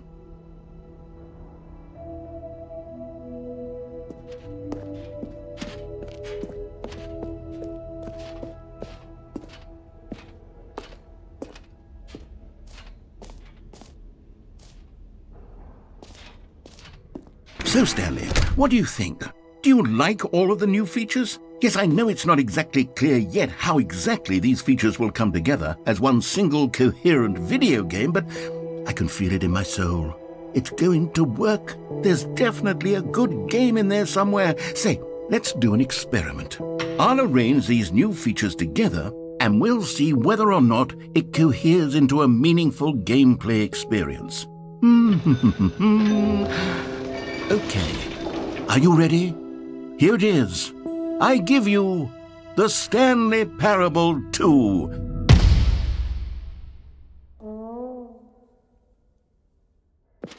I mean, there's potential here, right? It's sort of... Okay, never mind.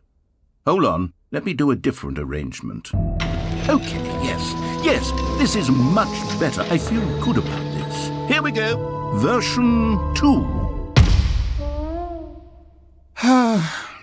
Who am I kidding, Stanley? This isn't a coherent video game at all. It's a lot of gags. And I do very much enjoy creating gags, but they don't add up to anything. I wanted more than anything to create a sequel that would capture all the magic of the first game. I wanted fans to love it. No matter how good these gags are, they won't stand on their own. They would need the structure and the gameplay of the original. Wait, maybe that's it. I can take the original Stanley Parable and simply, well, insert a few of my new features into it. Tastefully, of course. With respect. With care for the vision and integrity of the original game. Would it possibly work? I suppose it could. But it would need a really, really tremendous title screen. A title screen that says with bold and uncompromising conviction, "This is the Stanley Parable 2. Let me see if I can whip something up. All right, perfect. Go ahead. Take a look.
This is the story of a man named Stanley.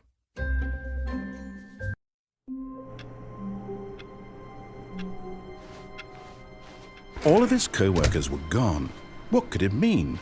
Stanley decided to go to the meeting room. Perhaps he had simply missed a memo. Stanley felt the bucket calling to him, begging him to pick it up. When Stanley came to a set of 2 open doors, this was not the correct way to the meeting room, and Stanley knew it perfectly well. Perhaps he wanted to stop by the employee lounge first.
All of his co-workers were gone.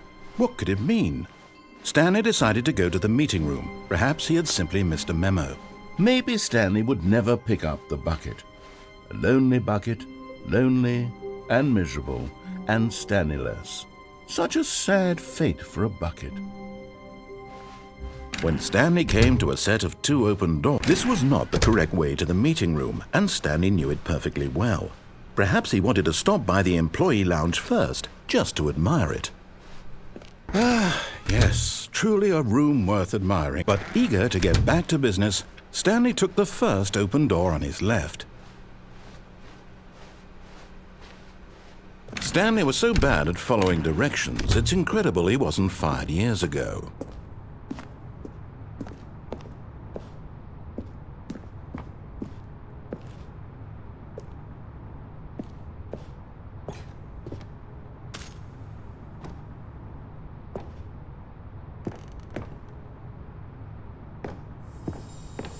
You found one of them. One of the miniature Stanley figurines. Remember, no reward for collecting all of these, only the intrinsic pleasure of a job well done. You can't buy that sort of happiness, Stanley. God knows I've tried. So, I implore you to savor each and every moment you come across one of these beautiful figurines.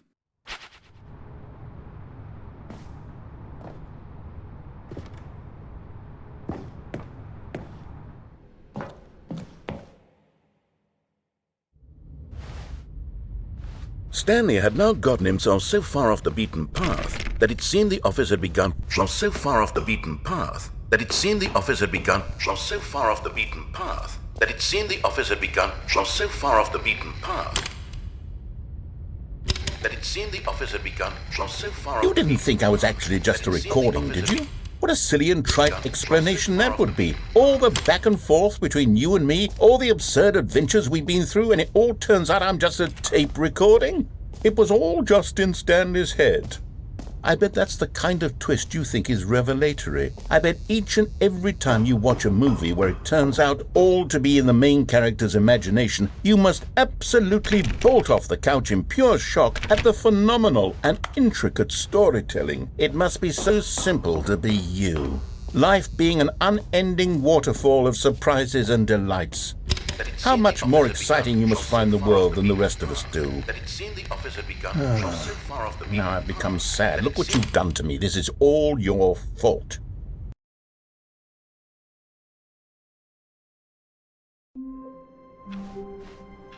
All of his co-workers were gone.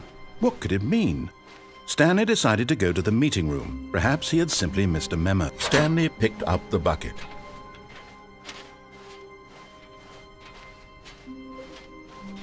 Stanley clutched the bucket tightly to his... This was not the correct way to the meeting room, but Stanley had felt the bucket calling to him, telling him that the employee lounge was simply the place to be. And here it was. Had the bucket turned out to be correct? No, never mind. The bucket was wrong. Stanley took the door on his left to go back to the meeting room. No, Said the bucket. don't go to the meeting room. Go somewhere else. The cargo lift, yes. Go there. Go to the...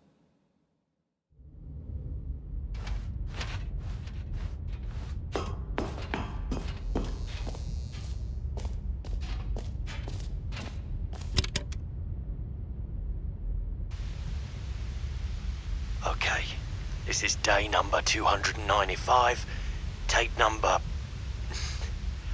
I don't even know. I've lost track. Nothing feels real anymore. The longer I study this bucket, the less sense anything makes.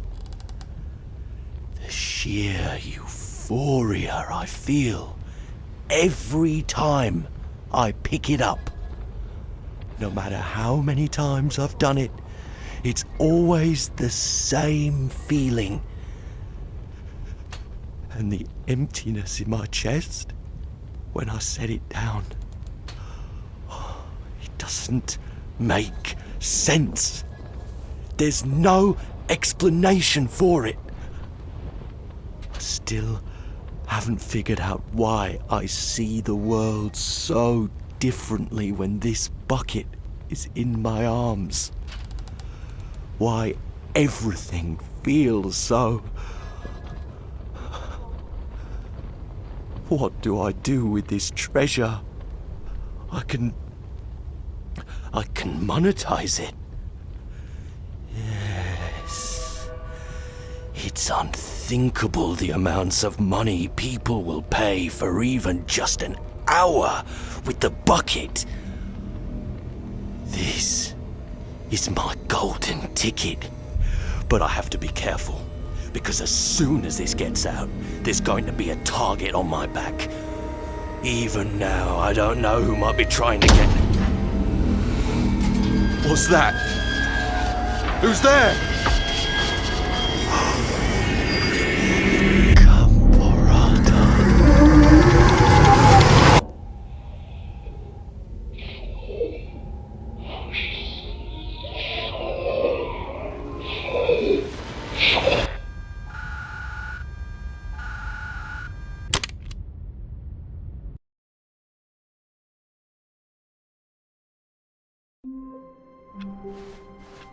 All of his co-workers were gone.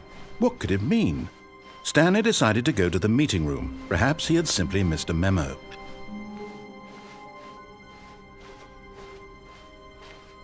When Stanley came to a set of 2 open doors, this was not the correct way to the meeting room, and Stanley knew it perfectly well.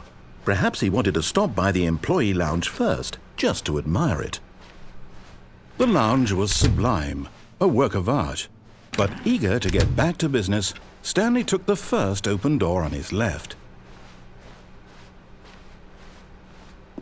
Stanley was so bad at following directions, it's incredible he wasn't fired years ago. Look, Stanley, I think perhaps we've gotten off on the wrong foot here. I'm not your enemy, really, I'm not.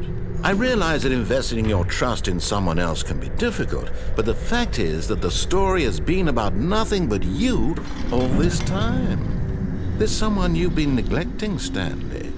Someone you've forgotten about. Please, stop trying to make every decision by yourself. Now, I'm not asking for me, I'm asking... This is it, Stanley. Your chance to redeem yourself. To put your work aside. To let her back into your life. She's been waiting. That's her, Stanley. You need to be the one to do this, to reach out to her. If you can truly place your faith in another, then pick up the phone.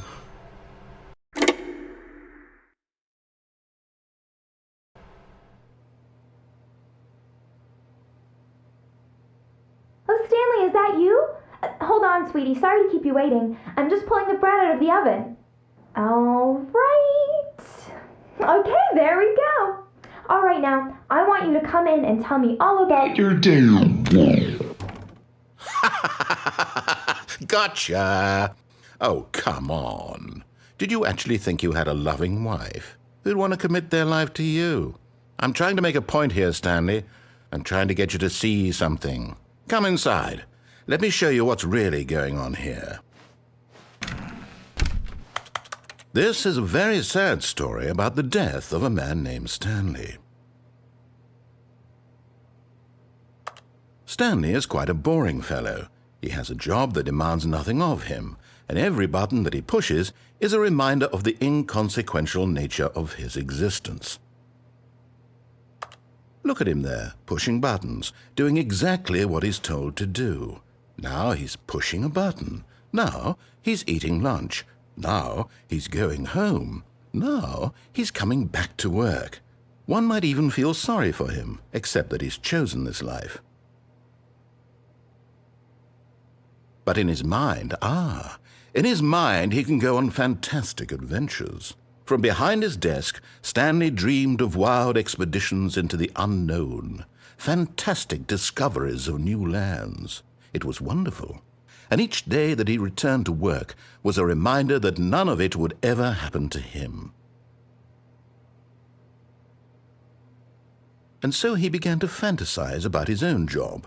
First, he imagined that one day while at work, he stepped up from his desk to realize that all of his co-workers, his boss, everyone in the building had suddenly vanished off the face of the earth. The thought excited him terribly. So he went further. He imagined that he came to 2 open doors and that he could go through either. At last, choice. It barely even mattered what lay behind each door. The mere thought that his decisions would mean something was almost too wonderful to behold.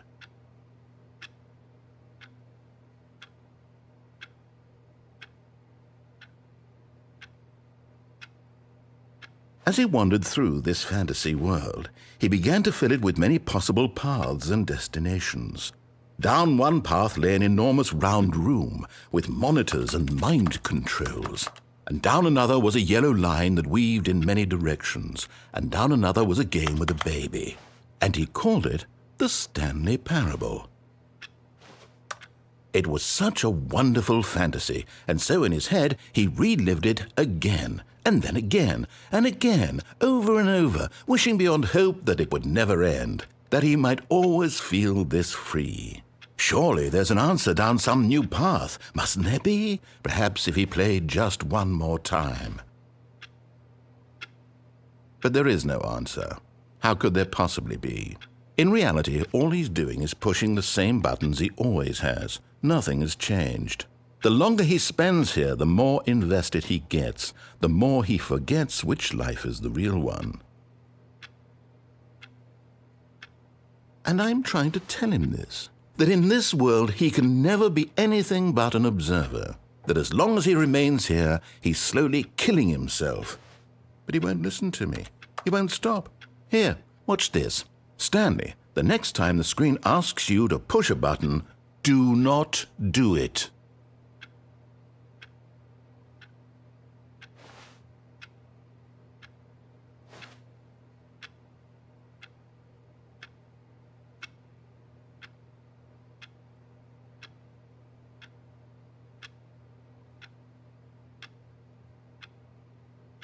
You see? Can he just not hear me? How can I tell him in a way that he'll understand that every second he remains here, he's electing to kill himself? How can I get him to see what I see? How can I make him look at himself? I suppose I can't, not in the way I want him to. But I don't make the rules. I simply play to my intended purpose, the same as Stanley. We're not so different, I suppose. I'll try once more to convey all this to him. I'm compelled to. I must. Perhaps, well, maybe this time he'll see. Maybe this time. And I tried again, and Stanley pushed a button. And I tried again, and Stanley pushed a button. And I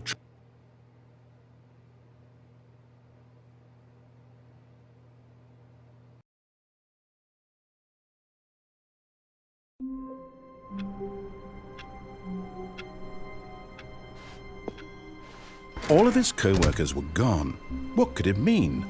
Stanley decided to go to the meeting room. Perhaps he had simply missed a memo.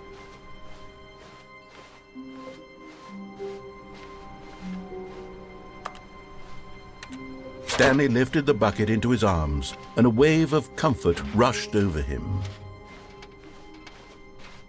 Stanley clutched the bucket tightly to his chest. This was not the correct way to the meeting room, but Stanley had felt the bucket calling to him, telling him that the employee lounge was simply the place to be.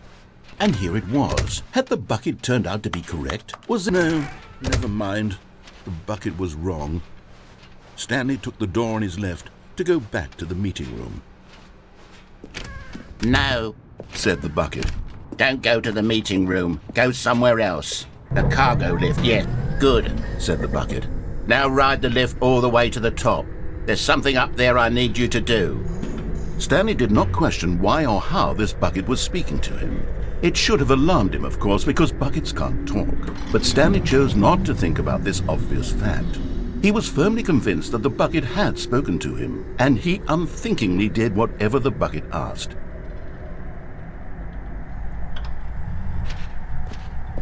In here, said the bucket. Go into this dark room over here.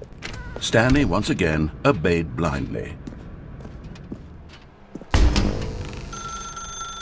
Now pick up the phone, said the bucket. Pick up the phone and... Whoa, hold on. Why did you unplug the phone? Were you trying to resist the bucket's orders? Stanley, I was joking. Obviously, the bucket isn't talking to you and telling you to do things. Buckets can't talk. It was a joke. Don't you get the joke? It's funny, Stanley. A talking bucket. Can't you see? Oh, goodness. I must have really bungled up the delivery if you actually took me seriously. Where did I mess up the joke? Should I have paused for longer or spoken quicker? Comedic timing is so difficult. I wish I were better at it. But there isn't exactly an instructional video on comedy that one can watch to fully... Oh, wait, yes, there is. It's sitting right here. Let's take a look. What is comedic timing? What is comedic timing? How does it work? How long should it last? How can it be used to effectively silence your political enemies? And more importantly, can it be taught in its entirety within 90 seconds? Thankfully, the answer to all of these questions is yes. Let's dive deeper. If you've ever told a joke or made someone laugh, in all likelihood, you did it while standing 50 to 80 centimeters from them in a room of no more than 76 degrees Fahrenheit, with one of your arms raised straight upward at a 15-degree angle from your body. These are the optimal conditions for good comedic timing. To begin the joke, start by stating and spelling your name. Next, provide a brief synopsis of the joke, including the specific times at which the recipient of the joke will laugh, and then spell out your name a second time. With these steps complete, it's time to begin the humor. Speak the entire joke in no more than 18 seconds and no less than 13 and a half. Pausing only for bathroom breaks when necessary. When the joke has concluded, it is customary to inform your listener that the joke is over by declaring in your loudest possible voice, "I'm Dunny with the funny." Let's practice screaming, "I'm Dunny with the funny" now. Good. This saying is a perfect example of expectations management, which is the cornerstone of good comedy. Finally, it's time to hand out surveys. Collecting hard data from your audience on how rapt they were throughout the joke is the only way to grow or learn as a comedian. An effective survey should be no less than 10 pages long and should include the same question reprinted several times, just to ensure the survey taker is actually paying attention and not simply filling in answers at random. And that's all there is. With these strategies at your disposal, you'll have audiences doubled over in laughter and even tripled over in laughter in no time at all. Just remember to let them stop laughing at some point, you gut-busting little scamp. After all, we're each of us needed on the front lines of the war to fight the 12-legged invader who threaten our very existence and to very likely die in a hailstorm of bullets and mandibles. All of us must be prepared to give our lives to this noble cause, just as our children must do after us, and their children after them. Godspeed, and may Earth reign supreme. Hey, goodness, this video is a little outdated, isn't it? Well, no matter. I think the fundamentals of proper comedic timing are still as relevant today as they were back then. So with that in mind, I believe the only way forward is for us to return to the two doors and walk through all of this again, so I can try telling my story with more appropriate comedic delivery. Come along, let's head back.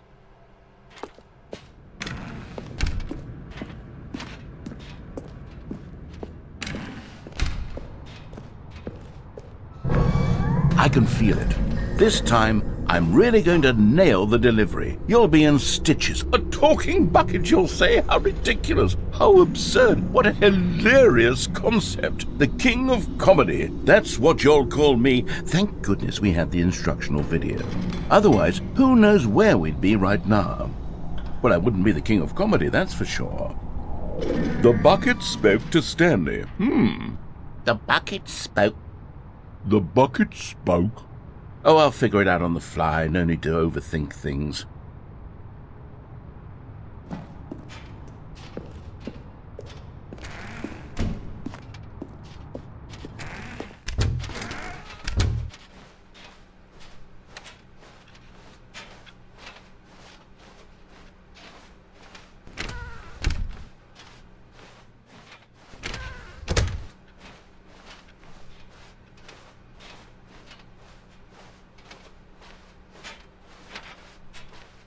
Here we go. You ready? When Stanley and the bucket came to a set of two open doors, they entered the door on the left.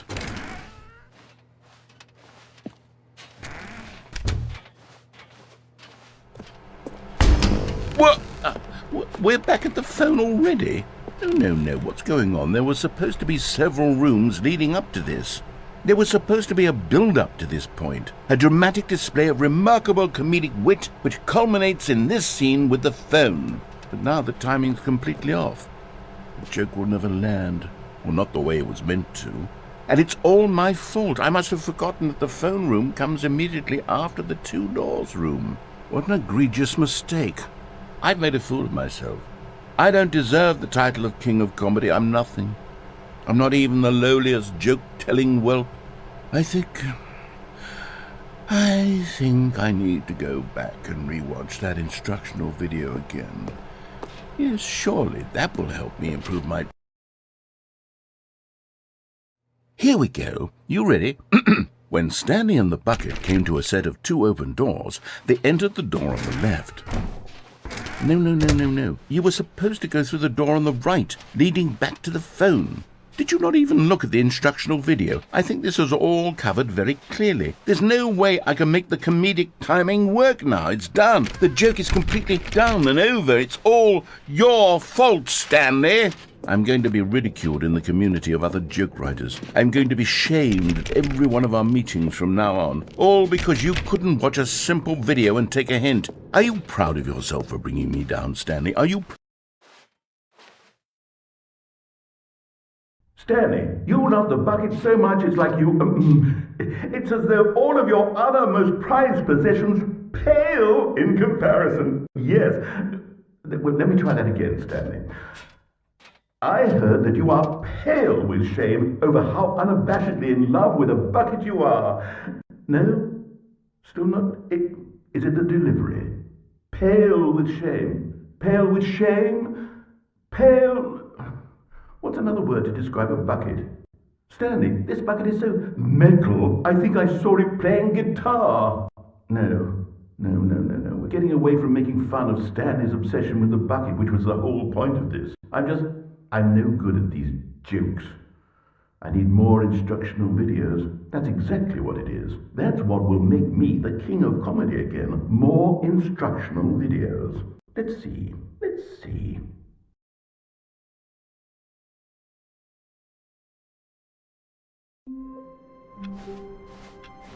Wait, Stanley thought to himself. am I sure that the orders stopped coming in. The confusion and the chaos all seemed to melt away as Stanley embraced the bucket. Stanley clutched the bucket tightly to his... This was not the correct way to the meeting room, but Stanley had felt the bucket calling to him, telling him that the employee lounge was simply the place to be. And here it was. Had the bucket turned out to be correct? No, never mind. The bucket was wrong. Stanley took the door on his left to go back to the meeting room. No, said the bucket. don't go to the meeting room. Go somewhere else. The cargo lift, yes. Good, said the bucket. Now ride the lift all the way to the top. There's something up there I need you to do. Stanley did not question why or how this bucket was speaking to him. It should have alarmed him, of course, because buckets can't talk. But Stanley chose not to think about this obvious fact. He was firmly convinced that the bucket had spoken to him, and he unthinkingly did whatever the bucket asked.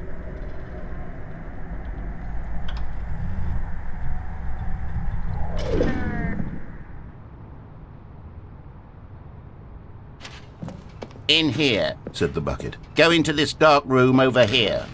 Stanley once again obeyed blindly. Now pick up the phone, said the bucket. Pick up the phone and it will take us back home, where we can go about life together.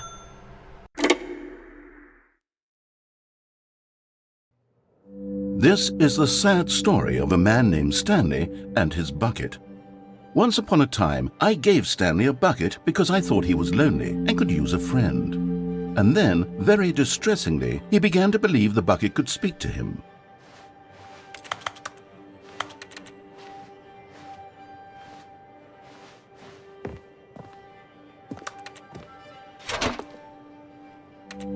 The Stanley Parable Reassurance Bucket was merely meant to provide the comforting glow of companionship.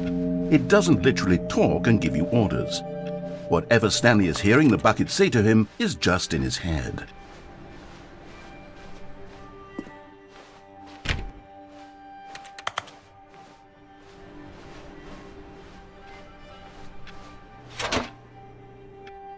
Lately, I've been concerned about him. Wouldn't you be concerned as well?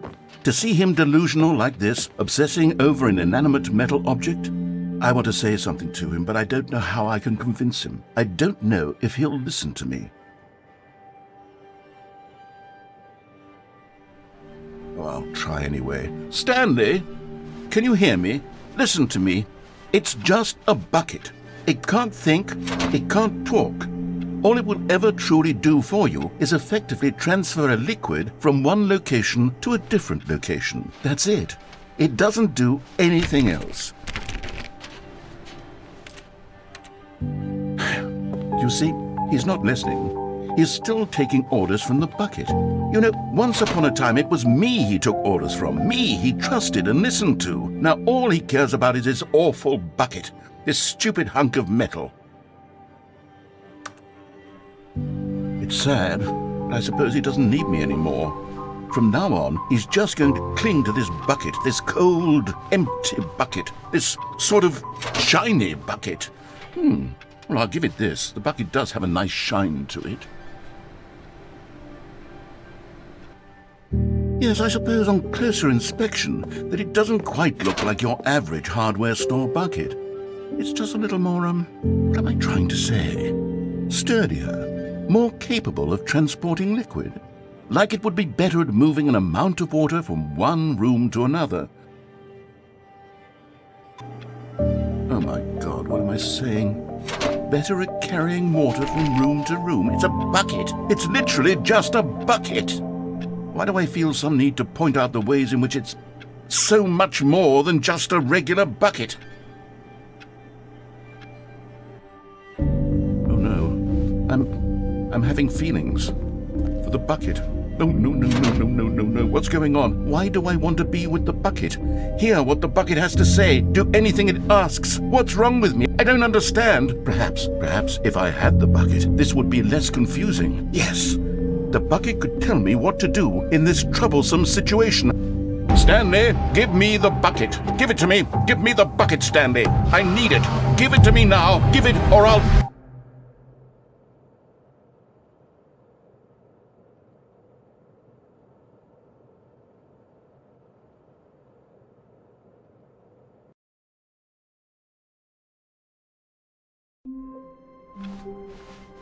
All of his co-workers were gone.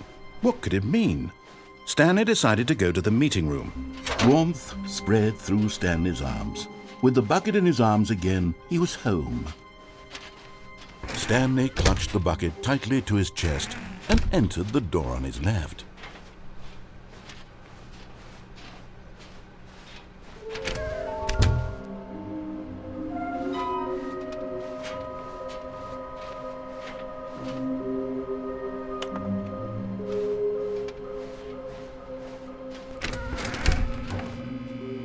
Oh, Stanley, can you feel it? The broom closet. It wants the bucket. You can feel that, can't you? The aura of jealousy? It's as clear as day. This broom closet believes it deserves the bucket. I can really feel it now. It's a bucket. It belongs in a broom closet. That's what the broom closet is trying to say here. It's supposed to go with the other cleaning supplies. Good for you, Stanley. Don't give in. Don't hand over the bucket. I know how hard it must be, given the pressure that the broom closet is putting on your shoulders right now, but you have to be strong. This is your bucket. This is your companion and lifelong friend. You can't hand it over. Oh, no. We're getting into name-calling now, it seems. Is this how low the broom closet has sunk, that it has to resort to this stream of petty insults simply in order to get you to hand over the bucket? Stanley, I never liked this broom closet for a variety of reasons, but even this is worse than I had imagined. And wait, now the broom closet has the gall to imply that you and the bucket are not truly deep and lasting friends? That your relationship is purely superficial and convenient? That your life is so banal and meaningless that you'd feel the same sort of kinship towards any inanimate object which happened to lay in your path in an even partially enticing manner? Well, I'd never. Go on, Stanley.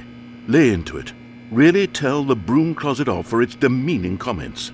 Expand on the wide variety of experiences you and the bucket have shared together. Go through each of them point by point. Share your journal entries detailing the rich emotional landscape of your feelings for the bucket as they have changed and evolved over the years. Let him have it.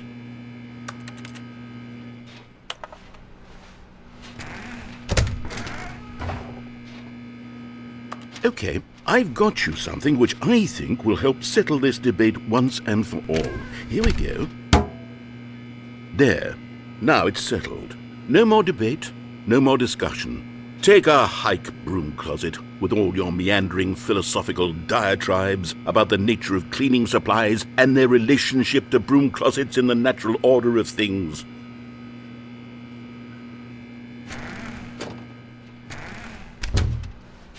All right, I've got a second. Coming to a staircase, Stanley and the bucket walked upstairs to the boss's office.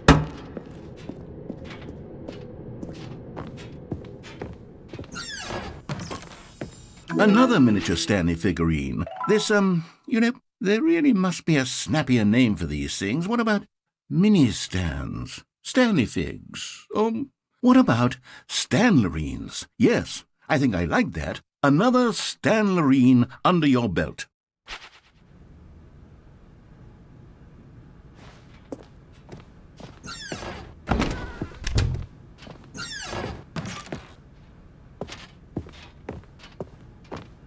Stepping into his manager's office, Stanley was once again stunned to discover not an indication of any human life. Crushed by the weight of this revelation, but Stanley guessed the correct code by sheer luck. Was it that the bucket knew all along? Was the bucket guiding him? Yes, this is certainly the most logical explanation. Okay, I'm going back to the name of these little Stanley figurines, and now I'm torn between Stanlerines and Figleys. What do you think, Stanley? What name better encapsulates the intrinsic sense of happiness that you get from seeing a small number in the corner of your screen go up by 1? Let me sit on it. I'm sure it will come to me.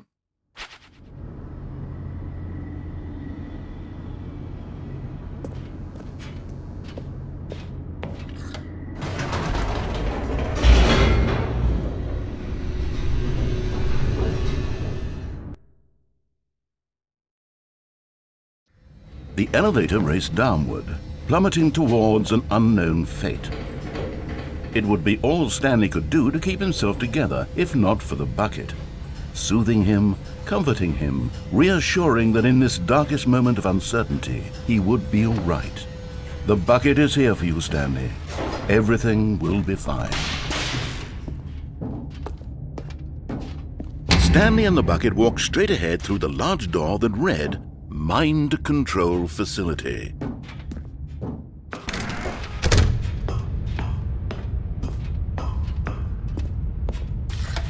The lights rose on an enormous room packed with television screens.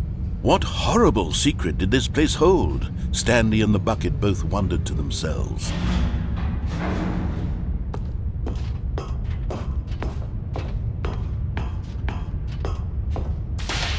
The monitors jumped to life, and Stanley nearly dropped the bucket in shock. Everyone in the office was being videotaped, monitored like guinea pigs. The bucket had never seen anything like this, and it very nearly burst into tears as Stanley cradled it gently, reassuring it that everything would be fine. Was the bucket under the mind control facility's influence as well? Had the bucket been told to do things it didn't wish to do? What kinds of things does a bucket want to do or not want to do in the first place?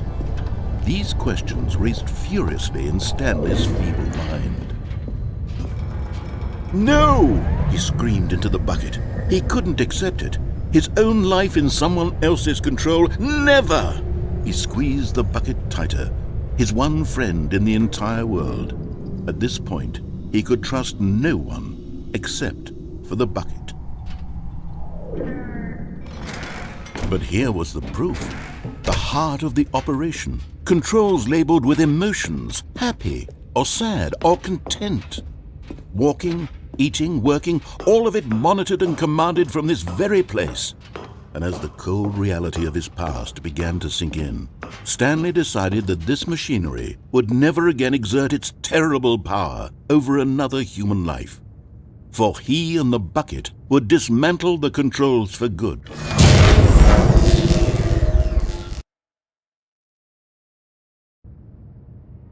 Stanley and the bucket waited in blackness. Was it over? Yes, they had done it. Stanley and the bucket had defeated their greatest and darkest enemy, freed themselves from the tyrannical grip of the evil mind control machine. Freedom was now mere moments away. Excitedly, the two of them began to discuss the kind of life they wanted to live once they stepped through this massive door. The bucket wanted to learn to roller skate. Stanley wanted to sneeze in every country on Earth. Both of them wanted to begin watching a movie, any movie, but then stop it halfway through and begin watching it in reverse from the end. True, it was a simple life they envisioned, but it was one they'd lived together, with one another to lean on, to trust, to support, and... What? Wait. What was happening?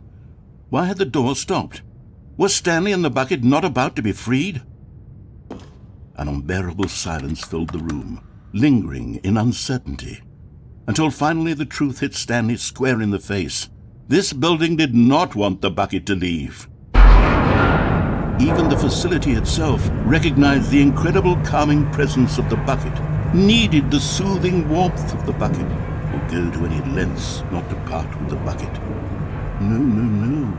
Stanley can't leave this place, not while he has such a precious bucket in his arms, not while this building has anything to say about it. Stanley realized he would never again leave this very room, but at least he has the bucket. To be trapped eternally in darkness isn't really so bad, Stanley thought to himself. As long as I have my bucket with me, right? I'll be okay, won't I? Stanley gulped. Very soon now, he was about to find out.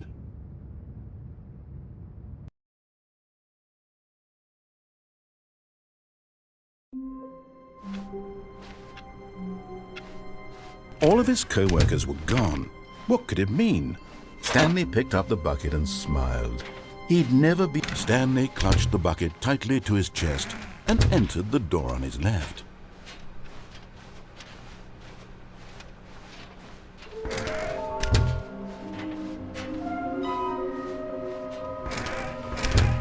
Stanley, we must move on from this broom closet, simply because I have no remaining stickers. If I did, you can guarantee we'd be in here for hours. But alas, no stickers.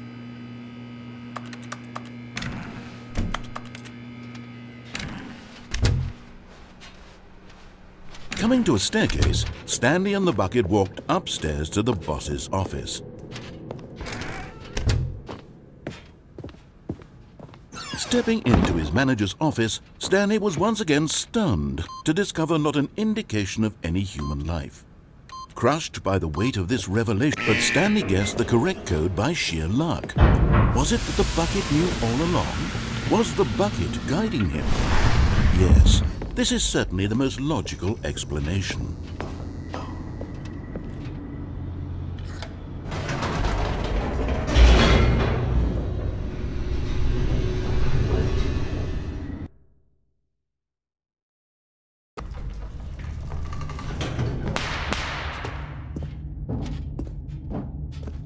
Stanley and the bucket walked straight ahead through the large door that read, Mind Control Facility.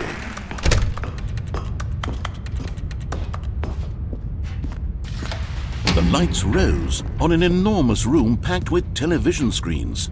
What horrible secret did this place hold? Stanley and the bucket both wondered to themselves.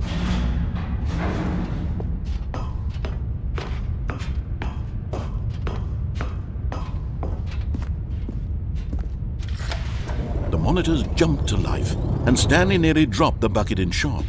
Everyone in the office was being videotaped, monitored like guinea pigs. The bucket had never seen anything like this, and it very nearly burst into tears as Stanley cradled it gently, reassuring it that everything would be fine. Was the bucket under the mind control facility's influence as well? Had the bucket been told to do things it didn't wish to do? What kinds of things does a bucket want to do or not want to do in the first place? These questions raced furiously in Stanley's feeble mind. No! He screamed into the bucket. He couldn't accept it. His own life in someone else's control, never! He squeezed the bucket tighter, his one friend in the entire world. At this point, he could trust no one except for the bucket.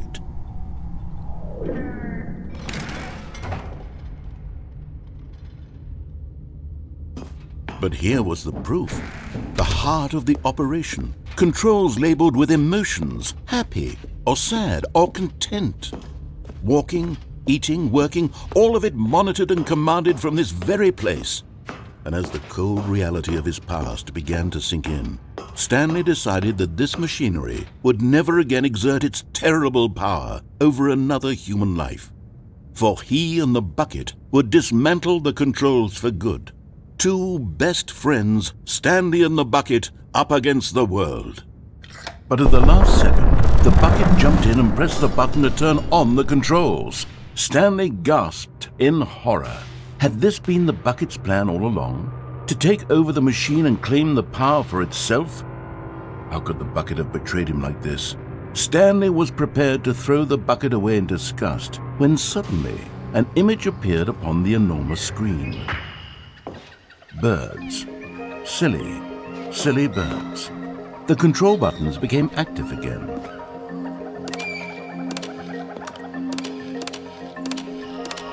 Stanley flipped through one video of silly birds after another, and then it dawned on him. This wasn't a mind control facility at all. It was a facility for monitoring and surveilling silly birds all over the world. The mind controls were only a facade to disguise its true intentions. Had the bucket known this all along?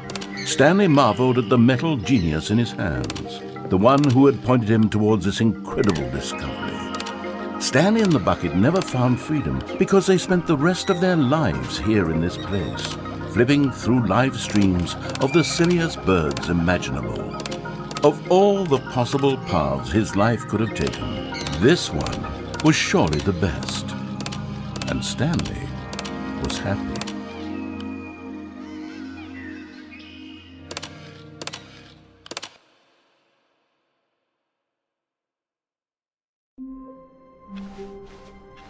Even now, Stanley's office was a distant memory. What did it look like? There was a computer, perhaps, and a painting. Was it a painting or a photo? The good old bucket. Just Stanley and the bucket, off on another thrilling adventure together. Stanley clutched the bucket tightly to his chest and entered the door on his left.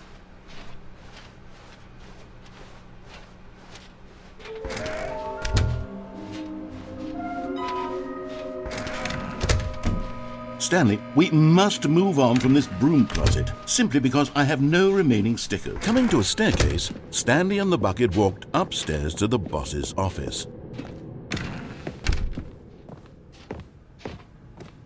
Stepping into his manager's office, Stanley was once again stunned to discover not an indication of any human life. Crushed by the weight of... But Stanley guessed the correct code by sheer luck. Was it that the bucket knew all along? Was the bucket guiding him? Yes, this is certainly the most logical explanation.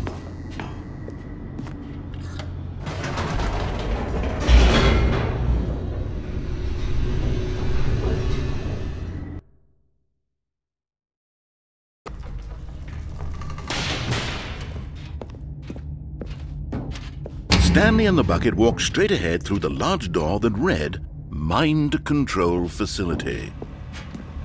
Although this passageway had the word escape written on it, the truth was that at the end of this hall, Stanley and the bucket would both meet a violent death. The door behind them was not shut. Stanley and the bucket still had every opportunity to turn around and get back on track.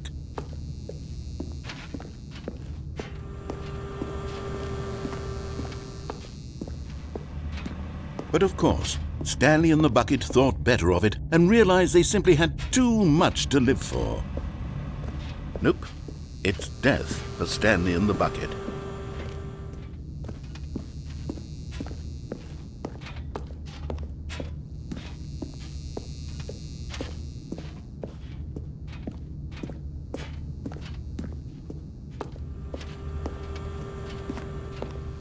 At this point, Stanley and the bucket were knowingly walking forward into a very painful death for each of them.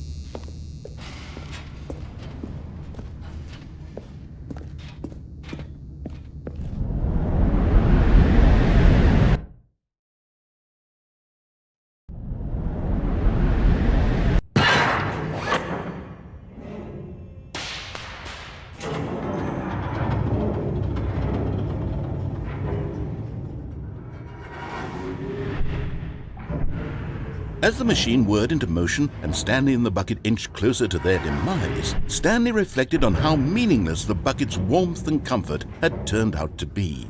To be sure, it puts the mind and the soul at ease to embrace the bucket, but what use is a sense of ease when you're about to be crushed to death? This is what Stanley thought to himself, and he sort of kicked himself for wasting so much time carrying a bucket everywhere. Farewell, Stanley.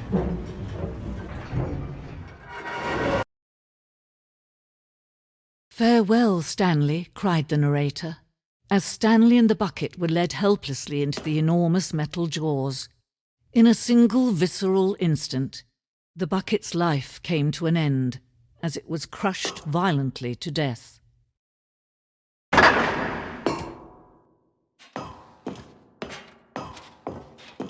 It was a shame, the death of such a magnificent bucket. It's true that all buckets are radiant in their own way, but this one stood above the rest. It was a glorious bucket to behold.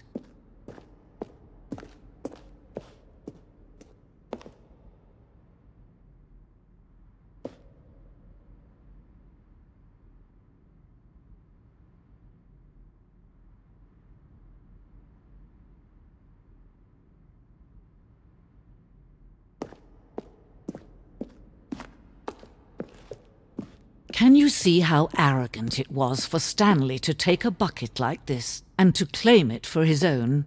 Can you see the hubris that blinded him? Can you see that the bucket is far more noble than Stanley will ever be in his short life?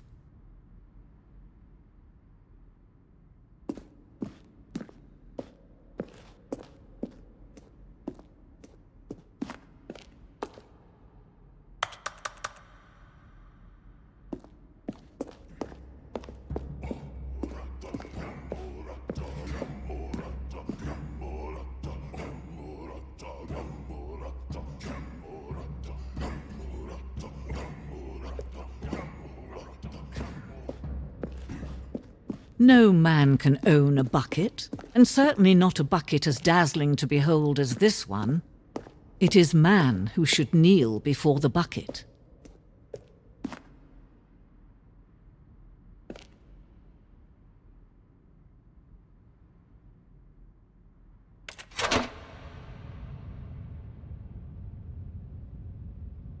But there is something we can do. Something we can do together, you and I, that will right this terrible wrong.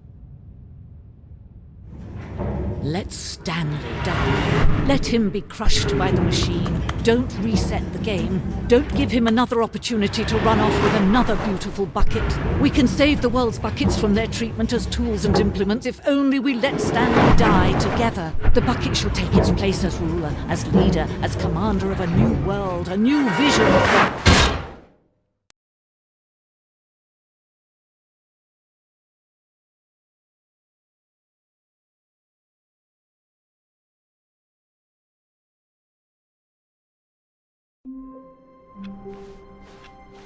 All of his co-workers were gone.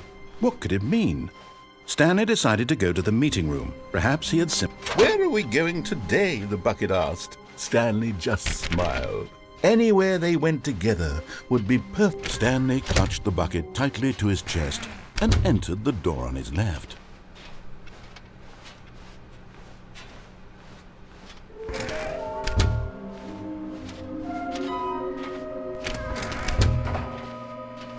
Stanley, we must move on from this broom closet, simply because I have no... Coming to a staircase, Stanley and the bucket walked upstairs to the boss's office. But Stanley just couldn't do it. He considered the possibility of facing his boss, admitting he had left his post during work hours. He might be fired for that. And in such a competitive economy, why had he taken that risk? All because he believed everyone had vanished? His boss would think he was crazy. And then something occurred to Stanley. Maybe, he thought to himself, maybe I am crazy. He looked down at the bucket in his arms. Am I crazy? He asked the bucket. The bucket returned his gaze, but said nothing at all. That's strange, Stanley thought. Usually the bucket is a source of guidance and wisdom for me in difficult times such as these. He held the bucket close, yet felt none of its familiar reassurance and comfort. And that's when Stanley realized, this isn't my bucket.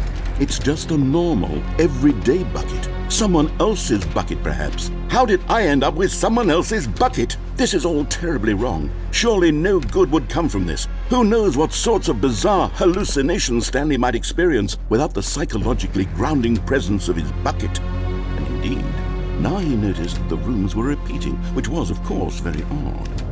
And now he felt himself floating off the ground. Oh, gracious, he exclaimed. Without my bucket, I've gone truly mad. Where is it? I must find it. Far off in the distance now, he heard it, calling to him. Stanley! Stanley, it's me, the bucket. Could it truly be? He rushed forward from room to room, passing by one bucket after the next. None of them were his. None of them were his special bucket. Come to me, Stanley. Find me. He had to find the bucket. He had to return to his old friend. It was the only way to truly restore his sanity. And then suddenly, he froze dead in his tracks. He knew where the voice of the bucket had been coming from. The real bucket was inside of him all along. It was incredibly painful. Stanley doubled over in agony and blacked out.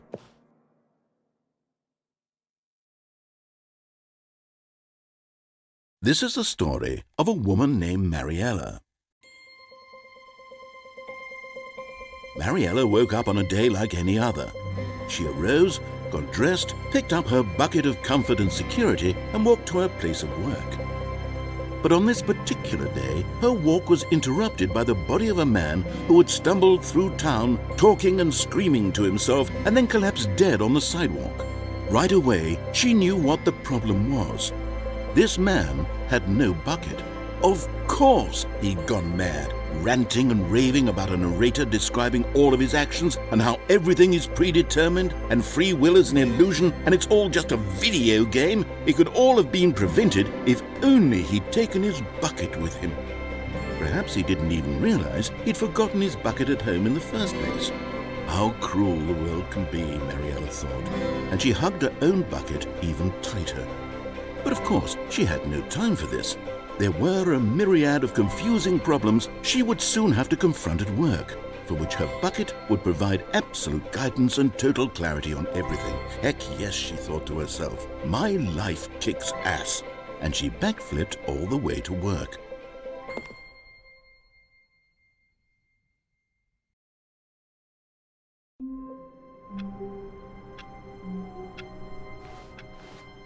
All of his co-workers were gone.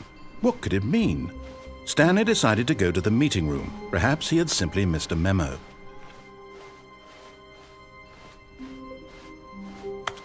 When Stanley came to a set of 2 open doors, he entered the door on his left.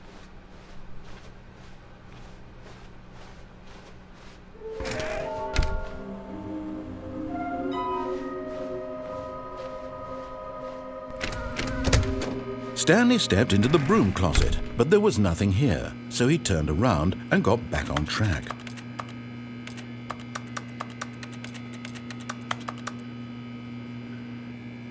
There was nothing here. No choice to make, no path to follow, just an empty broom closet. No reason to still be here.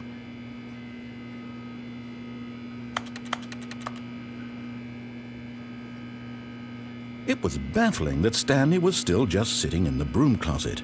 He wasn't even doing anything.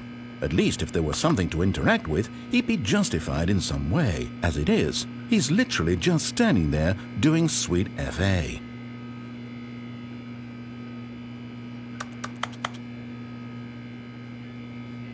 Are you really still in the broom closet? Standing around doing nothing? Why? Please offer me some explanation here. I'm genuinely confused.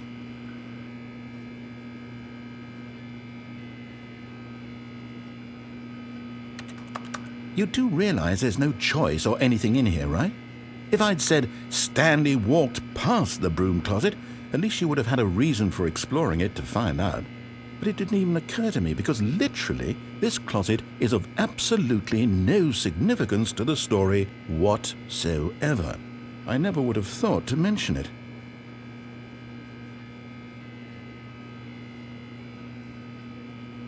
Maybe to you this is somehow its own branching path. Maybe when you go talk about this with your friends you'll say, "Oh, did you get the broom closet ending? The broom closet ending was my favorite." I hope your friends find this concerning.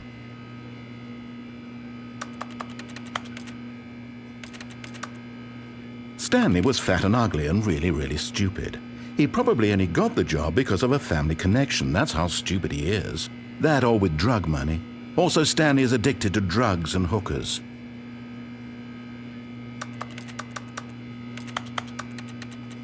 Well, I've come to a very definite conclusion about what's going on right now. You're dead. You got to this broom closet, explored it a bit, and were just about to leave because there's nothing here when a physical malady of some sort shut down your central nervous system and you collapsed on the keyboard. Well, in a situation like this, the responsible thing is to alert someone nearby so as to ensure that your body is taken care of before it begins to decompose. Hello? Anyone who happens to be nearby? The person at this computer is dead. They have fallen prey to any number of your countless human physiological vulnerabilities. It's indicative of the long-term sustainability of your species. Please remove their corpse from the area and instruct another human to take their place, making sure they understand basic first-person video game mechanics and filling them in on the history of narrative tropes in video gaming, so that the irony and insightful commentary of this game is not lost on them. All right, when you've done that, just step out into the hallway. Ah, second player, it's good to have you on board. I guarantee you can't do any worse than the person who came before you. You too? Unbelievable. I'm at the mercy of an entire species of invalids. Perhaps there's a monkey nearby you can hand the controls to. A fish? Fungus? Look, you can hammer out the details. I'm not particularly picky. I'll just be waiting for when you're ready to pick up the story again.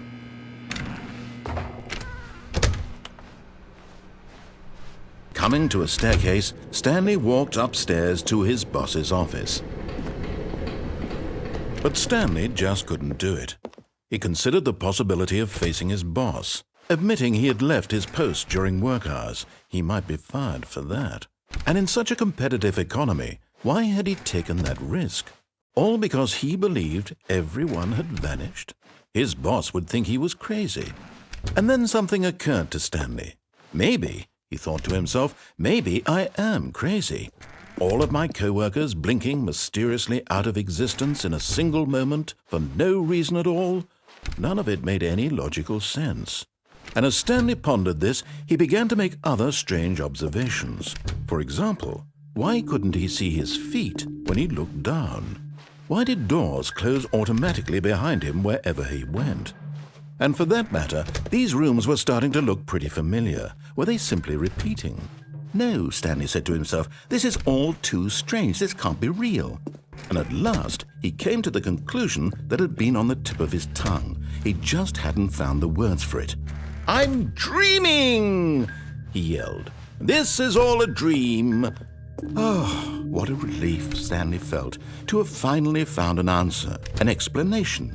His co-workers weren't actually gone. He wasn't going to lose his job. He wasn't crazy after all. And he thought to himself, I suppose I'll wake up soon. I'll have to go back to my boring real-life job pushing buttons. I may as well enjoy this while I'm still lucid. So he imagined himself flying and began to gently float above the ground. Then he imagined himself soaring through space on a magical starfield, and it too appeared. It was so much fun, and Stanley marveled that he had still not woken up. How was he remaining so lucid? And then perhaps the strangest question of them all entered Stanley's head. One he was amazed he hadn't asked himself sooner.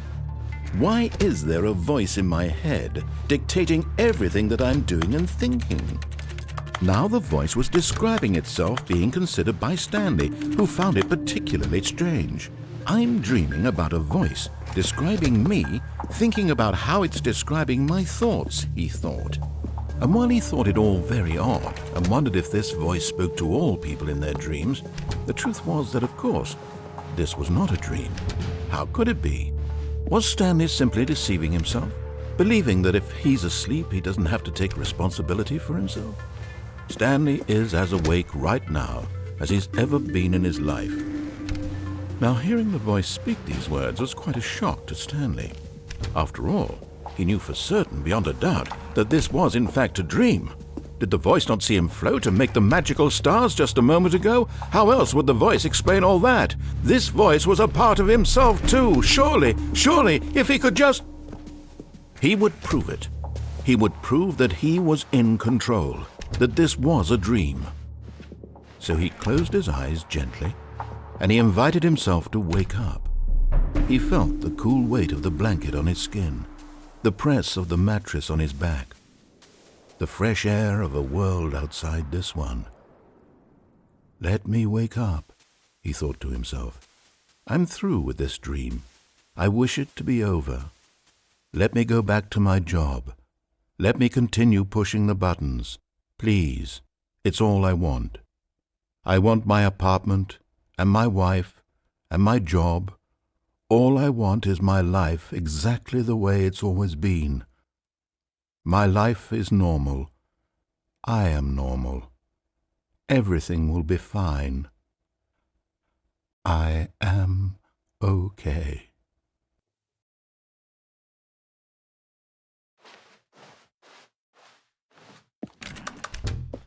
Stanley began screaming.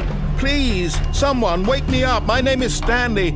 I have a boss. I have an office. I am real. Please, just someone tell me I am real. I must be real. I must be. Can anyone hear my voice? Who am I? Who am I? And everything went black.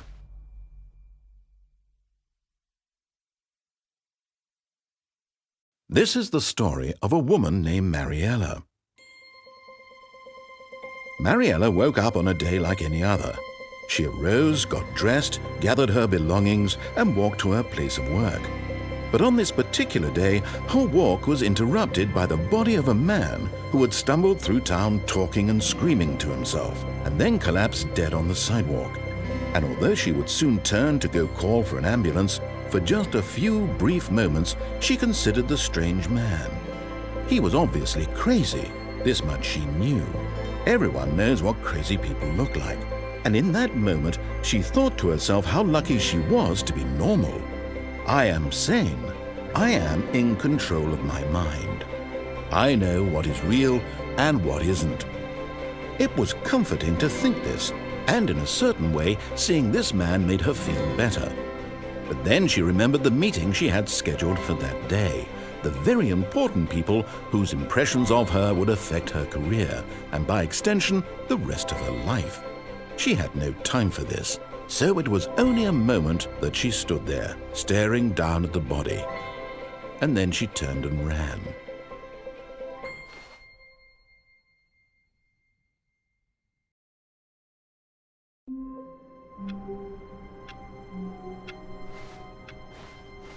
All of his co-workers were gone. What could it mean? Stanley decided to go to the meeting room. Perhaps he had simply a good bucket, a strong bucket, a humble bucket, a committed bucket, a bucket of culture and distinction.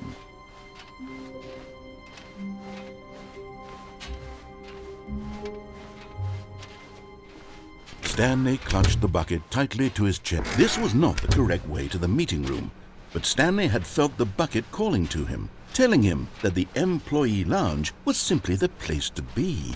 And here it was. Had the bucket turned out to be correct? No, never mind. The bucket was wrong. Stanley took the door on his left to go back to the meeting room. No, said the bucket. Don't go to the meeting room. Go somewhere else. The cargo lift, yes. Oh, well, look who's got cold feet. Well, from here, it looks like the only way forward is down, since the lift won't be coming back, but that's okay. You've got a bucket. Did you know that buckets are routinely used as cushioning devices? It's true. You can fall on a bucket from literally any height and survive.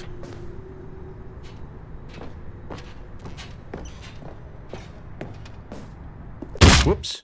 Looks like I was wrong. How clumsy of me.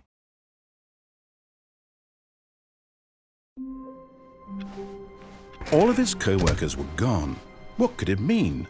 Stanley decided to go to the meeting room. Ah, the embrace of an old friend, a weathered companionship that stands the test of time.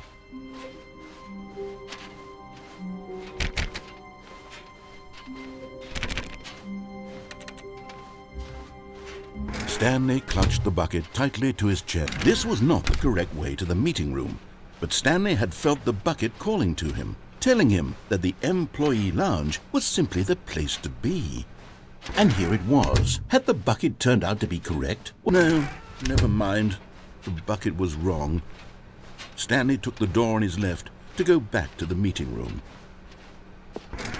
No, said the bucket. Don't go to the meeting room. Go somewhere else. The cargo lift, yes.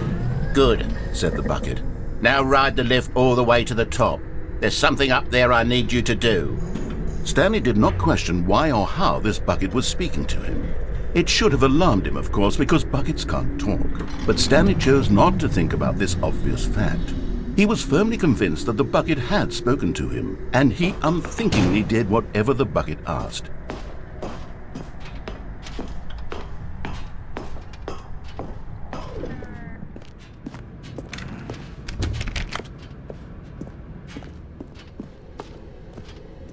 No, stop. Look there on the wall, you see? There's a sign right there. It says, "No buckets past this point." Stanley, how could you think it was okay to bring the bucket here? Unless, what if the problem is that you actually don't know what is a bucket and what isn't a bucket? I suppose that would explain a lot about your behavior up to this point. Which, if that's true, well, my goodness, I think we have to do something about it. This misunderstanding could have dire consequences on the entire rest of the game if not addressed quickly and properly. So much of the impact of the story is dependent on your understanding of what is and isn't a bucket. Please, step in here for a moment.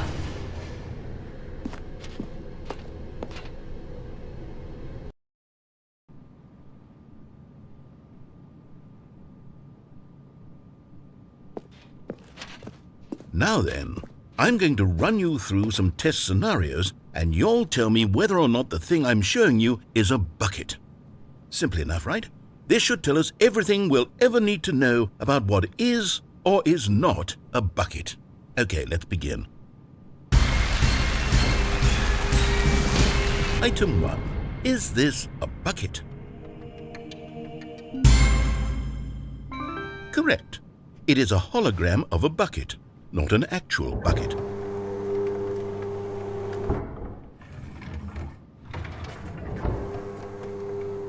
Item 2. Is this a bucket? Incorrect. It is a 3D printed recreation of a bucket, not an actual bucket.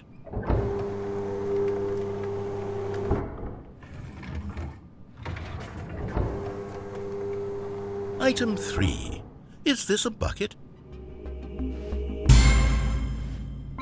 Correct. This is a bucket.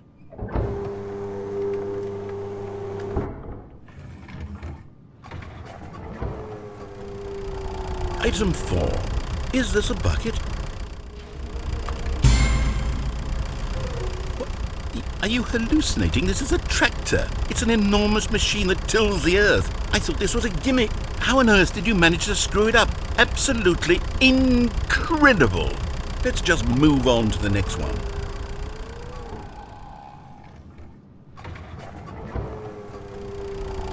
Is this a bucket? Correct. This is a bucket.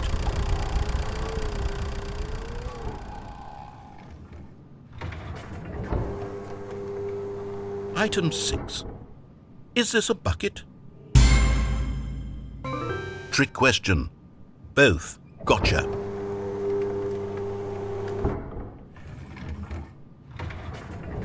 Item... Wait, hold on. I can't find the next one. Let me see. It should be around here somewhere.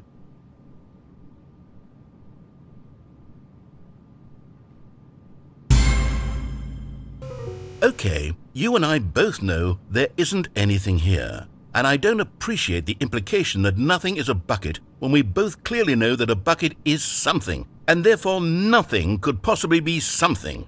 Unless, in your twisted mind, have you somehow convinced yourself that a bucket is nothing? Answer me straight, Stanley. Do you believe that nothing is a bucket?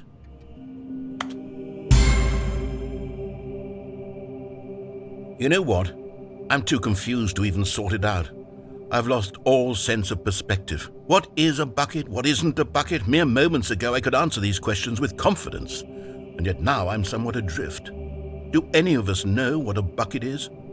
Am I a bucket? Stanley, I can't keep doing this. I'm losing myself, and myself was all I ever had to begin with.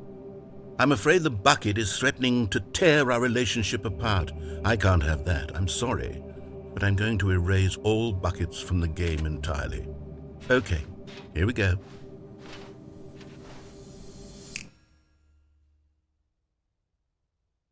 What happened? Is everything gone? Why did everything disappear? Wait, was everything a bucket? Every single thing in the game was a bucket. Oh my God, I had no idea. How could... Except me.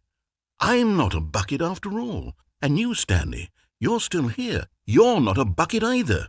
Oh, this is wonderful news. We're not buckets. Yes, I actually feel much more at ease right now. It's delightful to get some clarity on that issue, but it doesn't change the fact that we haven't got a game. So, tell you what, I'll reset everything and we'll put back all of the buckets, okay? And we'll know that it's all a bucket. But if you run into anyone else, maybe don't mention that. Who knows what that information might do to a person? All right, here we go.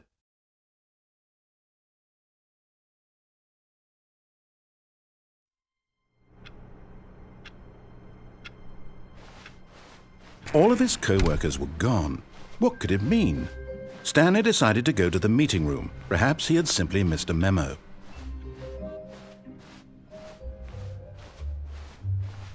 When Stanley came to a set of 2 open doors, this was not the correct way to the meeting room, and Stanley knew it perfectly well. Perhaps he wanted to stop by the employee lounge first, just to admire it. It was okay. But eager to get back to business, Stanley took the first open door on his left. Stanley was so bad at following directions, it's incredible he wasn't fired years ago. Look, Stanley, I think perhaps we've gotten off on the wrong foot here. I'm not your enemy, really, I'm not. I realize that investing your trust in someone else can be difficult, but the fact is that the story has been about nothing but you all this time. There's someone you've been neglecting, Stanley. Someone you've forgotten about. What? Really? I was in the middle of something. Do you have zero consideration for others? Are you that convinced that I want something bad to happen to you? Why, I don't know how to convince you of this, but I really do want to help you, to show you something beautiful. Look, let me prove it. Let me prove that I'm on your side. Give me a chance. You're getting close now, Stanley. You've nearly gotten all of the Figurines. Very soon, you'll collect the last one, and then the first number will equal the second number, and that will be it. We'll be different people by then. Different in the sense that we used to have none of them, and now we have them all. You can't go back to when you had no Figurines. None of us can. Now listen carefully, this is important. Stanley walked through the red door. Aha, perhaps you misunderstood. Stanley walked through the red door. I still don't think we're communicating properly. Stanley walked through the red... All right, fine, go ahead, Stanley. You want to know so badly what's out there? You want to find out what lies at the end of this road you've chosen? Well, don't let me stop you. You see? There's nothing here. I haven't even finished building this section of the map, because you were never supposed to be here in the first place. Broken rooms, exposed developer textures. Is this what you had wanted? Was it worth ruining the entire story I had written out specifically for you? Do you not think I put a lot of time into that? Because I did. And in the end, it was all for nothing, because this is what you wanted to see. Help me here, Stanley. Help elucidate these strange and unknowable desires of yours. What would have made this game better? What did you want to see? Vehicles? Skill trees? Work with me. You've given me absolutely nothing so far. Tell you what, let me take a stab in the dark at a new design, and you can give me some feedback. There we go. A third option. This already feels leaps ahead of where we were before. Go ahead, Stanley. Take it for a spin. Okay, I'm going to stop you there. Now, tell me about your experience with this new version. Would you say that the game benefited from allowing you more choices? Feel free to be honest. I'm looking for some real critical feedback here. A 1? I mean, I can understand if you had reservations, you saw ways the game could be improved to more fully express itself mechanically and artistically, but a 1? That's not even helpful. What am I supposed to do with that? But I guess it isn't my place to judge. Here, based on the data from your previous playthrough, I've compiled a new version, and to be perfectly candid, I think I've knocked it out of the park with this one. Let's take a look.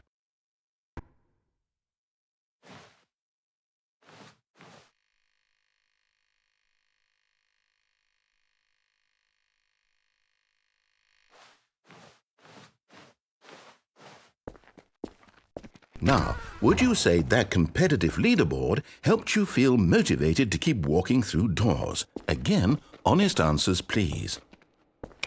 Hey, I nearly forgot. I've got a prototype of a new game I've been working on, and now would be a lovely opportunity to give it some playtesting. You wouldn't mind taking a look at it, would you? Perfect. Let me boot it up.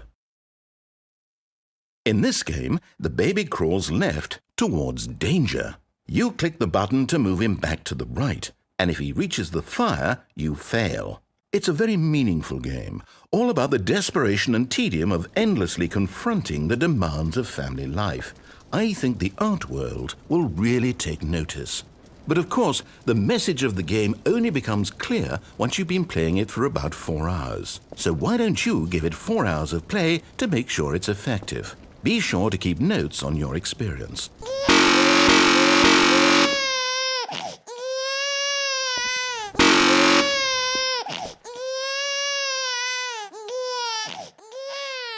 You heartless bastard.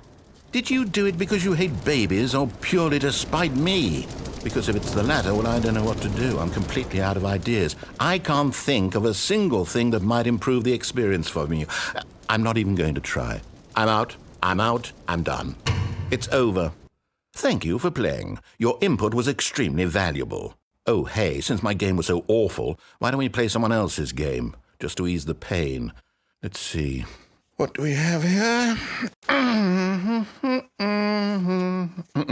Yes, this seems like it'll work. Let's give it a shot.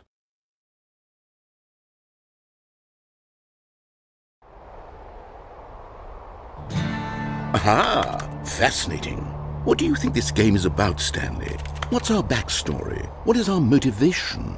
Well, it seems obvious to me that you are meant to play as a creepy man spying on innocent civilians below you from up high in your creep tower, perhaps for some sort of twisted, erotic purpose. Yes, that must be it. What a fascinating venture into the experience of total mental depravity. So far, I love everything about this game, Stanley. And it seems there's even more. Come, let's venture outward and see what else is out there.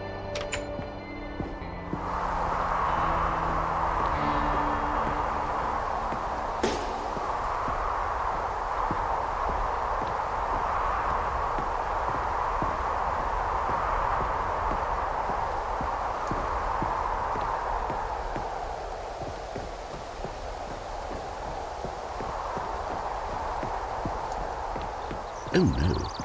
No, it can't be. It is. It's an open world game. Good God, quickly, block it off. Oh, thank goodness, Stanley. What a close call. You nearly wandered off into that thing, that big, open, just wandering around, no right or wrong directions, no path to follow. You can just go in any... Oh, thank heavens we avoided it. We're out of the woods now, Stanley. Okay, I'm going to get us out of here. Let's find another game. Preferably something with walls. Something with nice, big, insurmountable walls. Okay, I think this will be just the thing.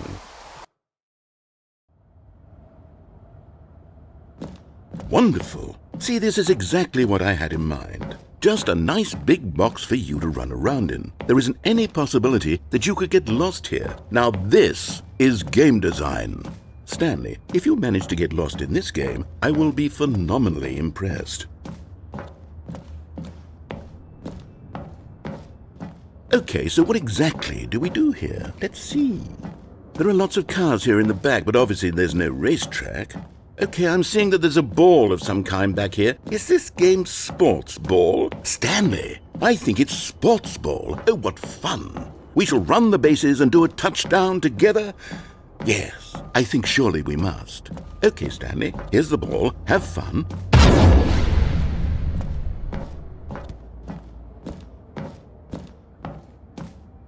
Hold on. What are you doing?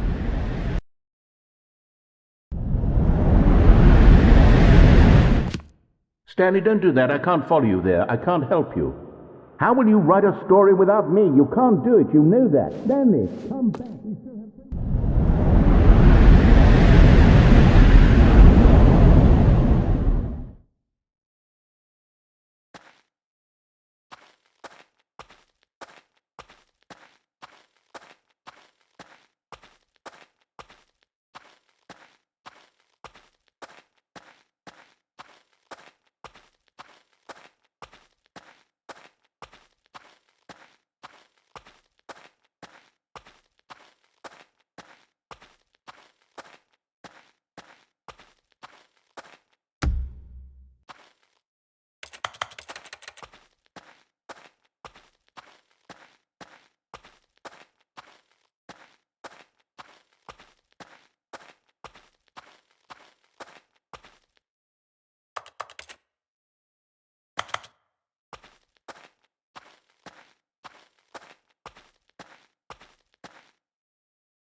I wonder what he found.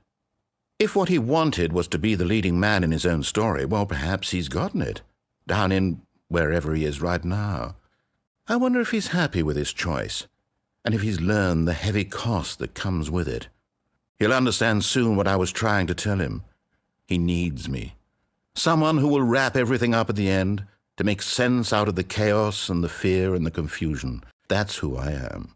That is what I mean to this world. Oh, yes. Yes, I'll be back. There's no other way. Once this ends, after it all comes to a close, then I'll be back. The end will be here soon. Very soon. I can wait.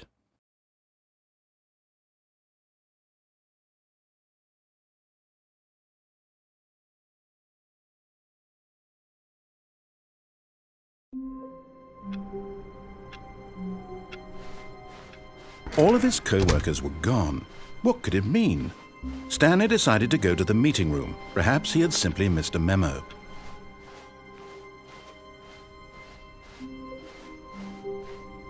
When Stanley came to a set of 2 open doors, this was not the correct way to the meeting room, and Stanley knew it perfectly well. Perhaps he wanted to stop by the employee lounge first, just to admire it. It was okay.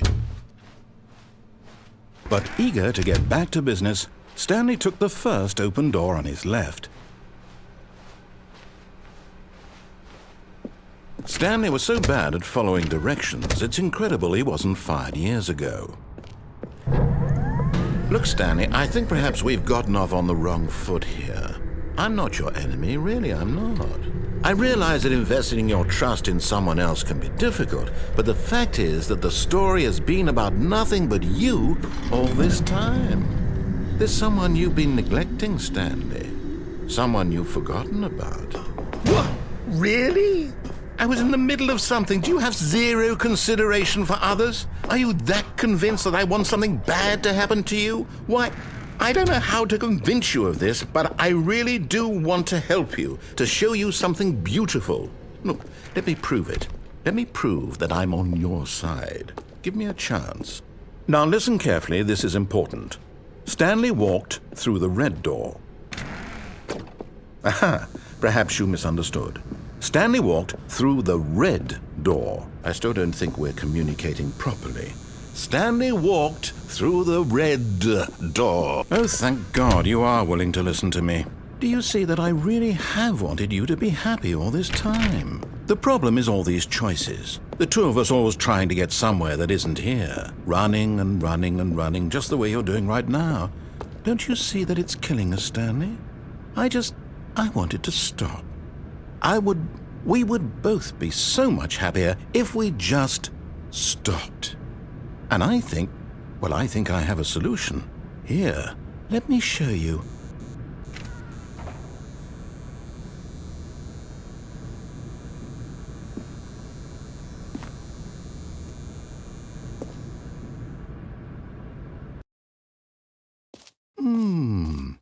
What do we want? What are we looking for? Here. Yes. Oh, it's beautiful, isn't it? If we just stay right here, right in this moment with this place, Stanley, I think I feel happy. I actually feel happy.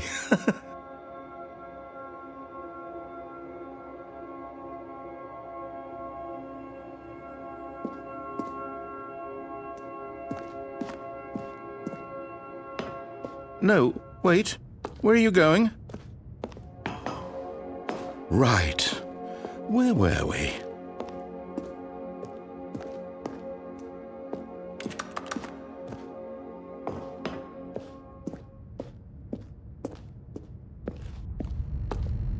Oh no! Stay away from those stairs. If you hurt yourself, if you die, the game will reset. We'll lose all of this.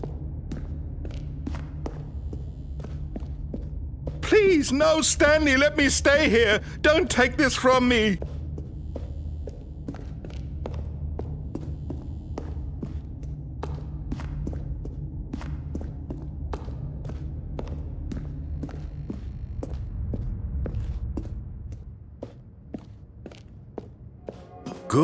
Good. We can't be too safe. Promise me you won't go back there. Just stay here. No! What did we talk about? You're risking everything we achieved here. You heard me before, didn't you? You will die! What about this isn't getting through to you?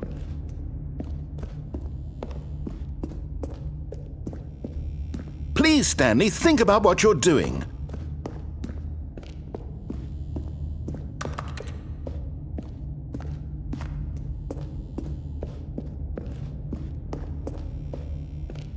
No! Oh, thank God you lived. You had me worried there for a moment. Now, can we please get back to the other room? No.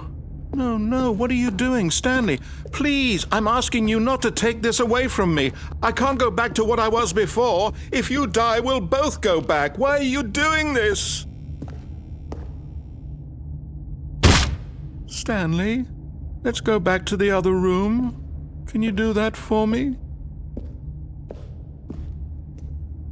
My God, is this really how much you dislike my game?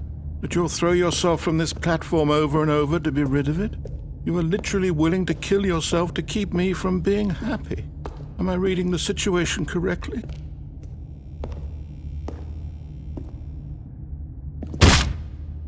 Or maybe you're just getting a kick out of it.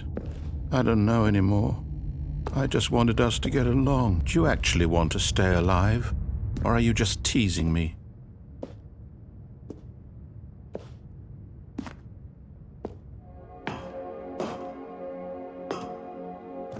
I wanted us to be happy here, Stanley. I really did. I still thought that was possible.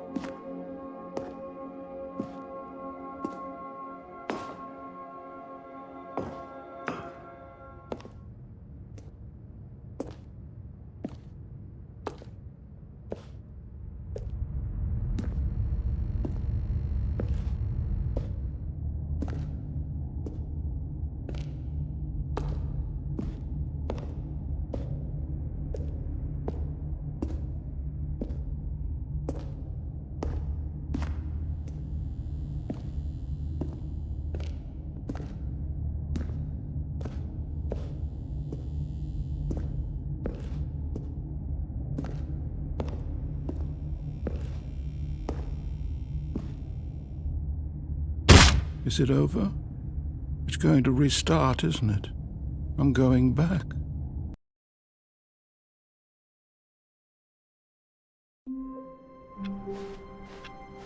Stanley knew the office layout like the back of his hand. It was only a matter of time before he found the others, wherever they were. Just a matter of time. When Stanley came to a set of 2 open doors, this was not the correct way to the meeting room, and Stanley knew it perfectly well. Perhaps he wanted to stop by the employee lounge first, just to admire it. It was okay. But eager to get back to business, Stanley took the first open door on his left. Stanley was so bad at following directions, it's incredible he wasn't fired years ago. Oh, well, look who's got cold feet. Sorry to break it to you, Stanley, but that lift isn't coming back. You'd best either get comfortable right here on this platform, or test your luck by jumping to the floor below. You know what? Looking at it now, it's not that far to the bottom floor. I bet you can make it. Whoops. Looks like I was wrong. How clumsy of me.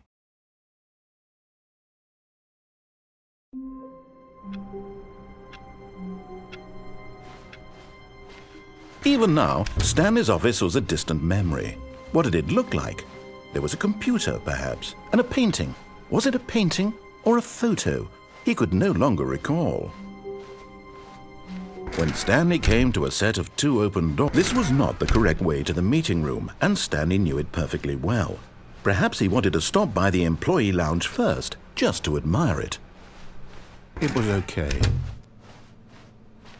But eager to get back to business, Stanley took the first open door on his left. And so he detoured through the maintenance section, walked straight ahead to the opposite door, and got back on track.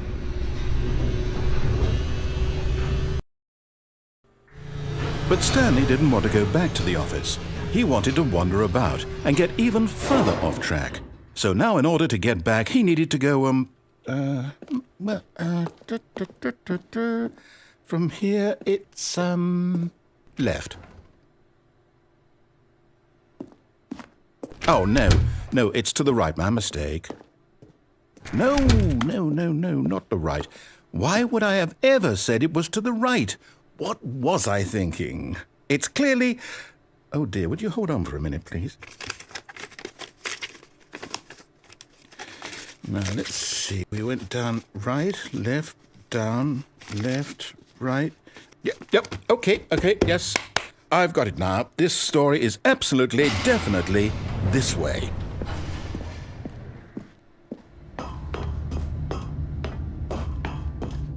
No. This isn't right at all. You're not supposed to be here yet. This is all a spoiler. Quick, Stanley, close your eyes. Okay. We just have to get back to, who am I kidding? It's all rubbish now. The whole story completely unusable.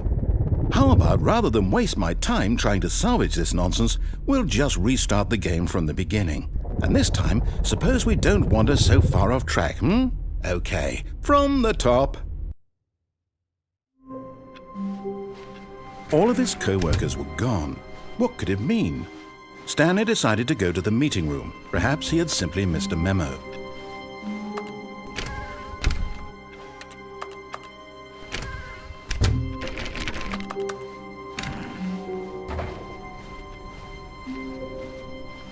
When Stanley... Wait, what? No, I restarted. I swear, I definitely restarted the game over, completely fresh. Everything should be... Oh, did something change? Stanley, did you change anything when we were back in that room with all the monitors? Did you move the story somewhere, or... Hold on. Why am I asking you? I'm the one who wrote the story. It was right here just a minute ago. I know for sure that it's here somewhere. Okay, then. It's an adventure. Come, Stanley. Let's find the story.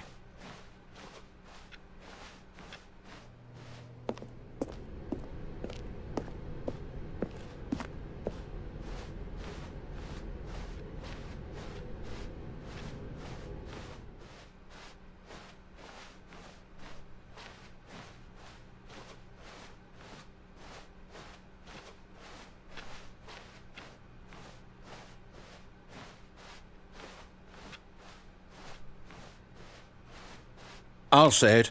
This is the worst adventure I've ever been on. I can promise you there definitely was a story here before. Do we need to restart the game again? Well, I find it unlikely that we'll ever progress by starting over and over again, but it's got to be better than this. Okay, let's give it a shot. Why not? All of his co-workers were gone. What could it mean? Stanley decided to go to the meeting room. Perhaps he had simply missed a memo.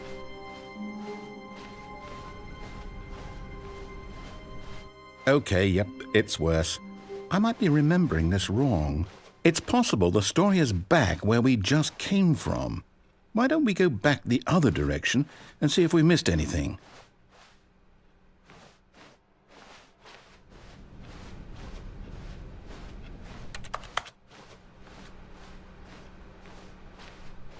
Aha! I knew we'd missed something. The story. Here it comes. No, wait, never mind. Not the story. Okay, let's head back the other way and retrace our steps. Now this... Well, I'll be honest, I don't recognize this place at all. Is this the story? I don't think so. I can't quite recall, but I believe my story took place in an office building. Is that correct? Do you remember, Stanley? Well, do you know what? Since I've completely forgotten what we were supposed to be doing, how about this? You win! Congratulations! I know you put in a lot of hard work, and it really paid off, so good job. Oh, no, I don't feel right about this at all. We both know you didn't put in any actual work for that win. Some people win fair and square, and this was not one of those situations. Okay, I'm getting weirded out by whatever this place is. I don't care what might happen this time. I have to restart. All right, I've got a solution. This time, to make sure we don't get lost, I've employed the help of the Stanley Parable Adventure Line. Just follow the line. How simple is that?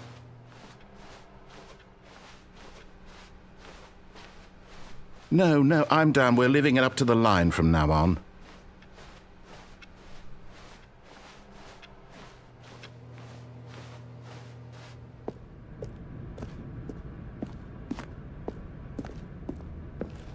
You see?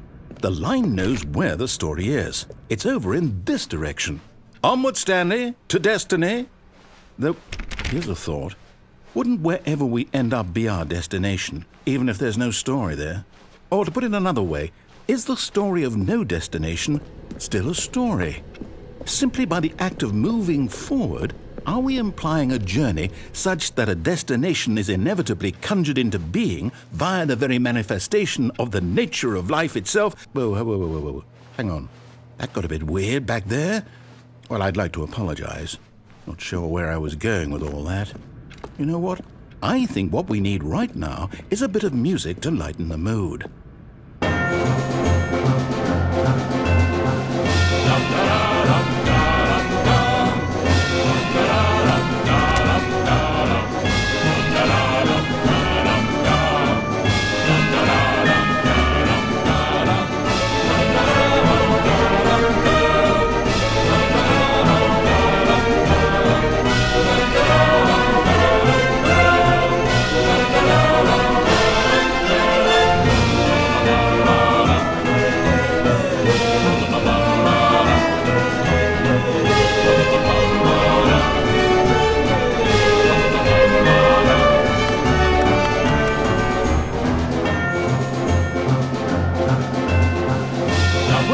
Cut the music, go back and look at that fern. Stanley, this fern will be very important later in the story. Make sure you study it closely and remember it carefully. You won't want to miss anything. Wait, what? We're back at the office? No. Line, you do know we're looking for the Stanley Parable, right? The story? Oh, no, not again. Line, how could you have done this to us? And after we trusted you, after everything we've been through, you... Oh, I can't take this anymore. To hell with it. Restart. You know what, Stanley? I say forget the adventure line. What's it ever done for us? We're intelligent people, right? Why can't we make up our own story? Something exciting, daring, mysterious. Ooh, this all sounds perfectly doable. Why don't we simply start wandering in, well, I don't know. How about this direction? Now, yes, this is exciting. Just me and Stanley forging a new path, a new story. Well, it could be anything. What do you want our story to be? Go wild. Use your imagination. Whatever it might be, Stanley, I'm ready for it. Oh, no, not you again. Stanley, I'd also like to veto the line from having any role in our awesome new story. No lines or monitor rooms. Just don't acknowledge it, and we should be fine.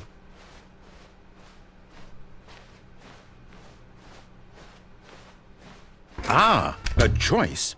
We get to make a decision. From here, the story is in our control. How important we mustn't squander the opportunity. In fact, I believe I need a minute to think here. Just walk in circles for a minute. Okay, so I know that each door has to lead somewhere, which means that somewhere, the place where we're trying to go, there must be a reverse door that leads here. And that in turn means that our destination corresponds with the counter-inverted reverse door's origin. So starting from the right, let us ask, will taking the right door lead us to where we're going? And since the answer is clearly yes, then by all accounts, the door on the right is the correct one.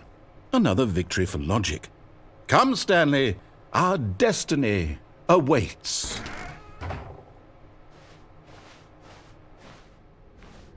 Oh, hold up, what's this? The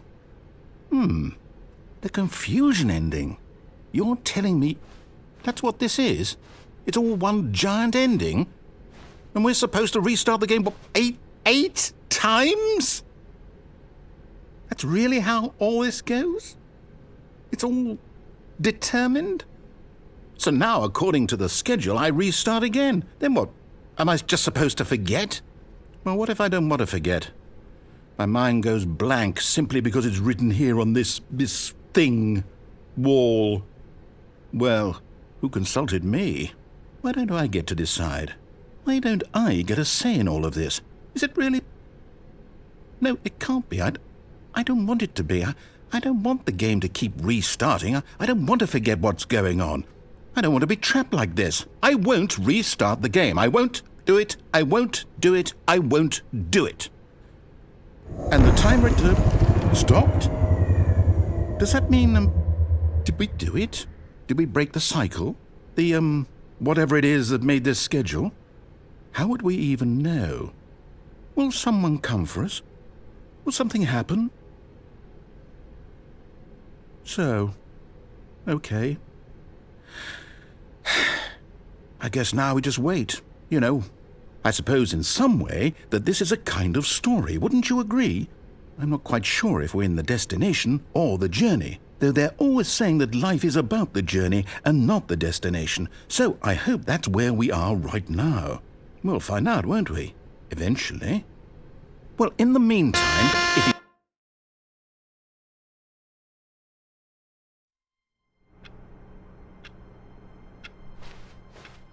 Already this was uncomfortable, and Stanley decided that as soon as he found a new space he felt safe in, that he would never leave it again. The bucket made Stanley want to be a better man and a better co-worker. In time, perhaps, he would become both of those. Stanley clutched the bucket tightly to his chest and entered the door on his left.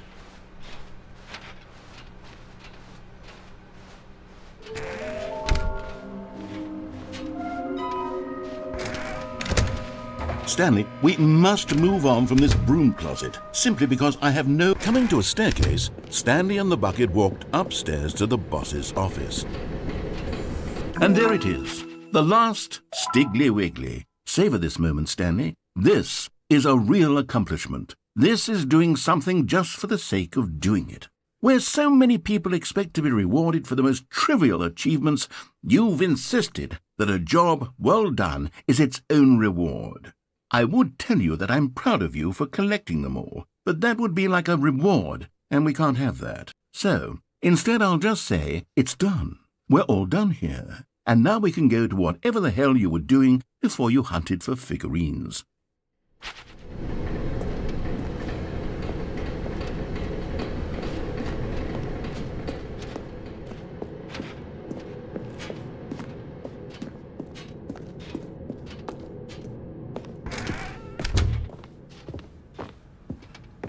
Stepping into his manager's office, Stanley was once again stunned to discover not an indication of any human life. Crushed by the weight of this revelation, Stanley may have broken down into an emotional dumpster fire, if not for the soothing presence. But Stanley guessed the correct code by sheer luck. Was it that the bucket knew all along? Was the bucket guiding him? Yes, this is certainly the most logical explanation.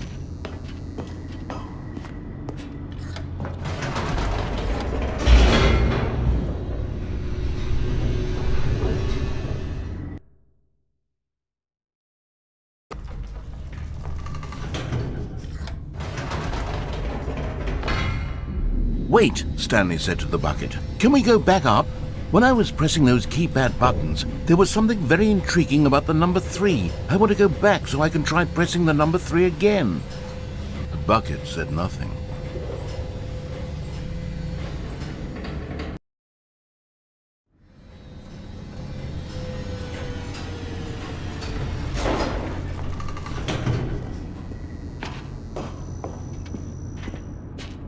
Here we are, said Stanley. Now I'm going to try out that number 3 button.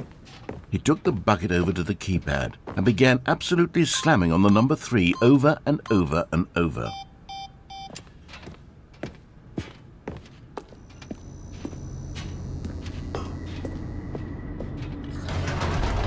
Perhaps the bucket had missed something. Perhaps it had not seen how much joy Stanley got from slamming the number 3 repeatedly.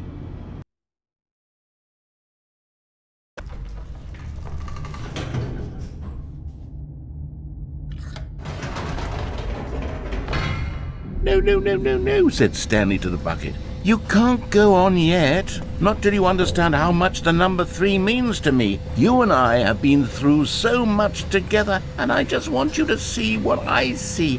Feel the happiness I feel. He smiled at the bucket, and the bucket said nothing.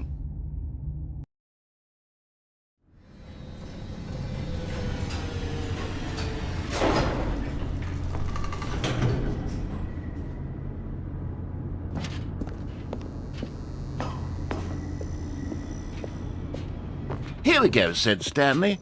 This time I'll really show you. He ran to the number 3 and began to wail on it like a musician on a beloved instrument, weaving a concerto of truth and passion. He wielded the number 3 like a fine artist would wield a paintbrush. He told stories through the number 3, stories of his dreams and hopes and fears. And the whole time, he looked to his bucket for a reaction of some kind. Anything to let him know that the bucket appreciated what he was doing. The bucket conveyed absolutely nothing at all, only silence. Crushed by a wave of dejection, Stanley returned to the elevator. Stanley and the bucket were so close. They'd always been there for one another. Why suddenly could the bucket not connect with this passion of Stanley's? The question caused Stanley to ruminate the whole way down the elevator. He knew that there must be a way to get through to the bucket, to communicate fully with his dear friend. Surely there was a solution, mustn't there be?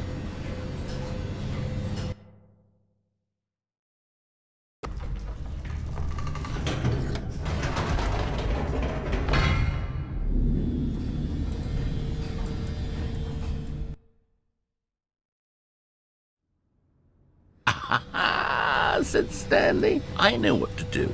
I know how to fully express this feeling in my heart. He decided right then and there that he would hold a press conference where he would speak to the public on all matters relating to pressing the number 3 over and over. He would elaborate fully on what the number 3 meant to him and why he felt so alive when pressing it. Then the bucket would be able to see his joy through the eyes of others. It would get to see the world react to this discovery of Stanley's. And it would be through the public eye that the bucket would finally understand Stanley's work.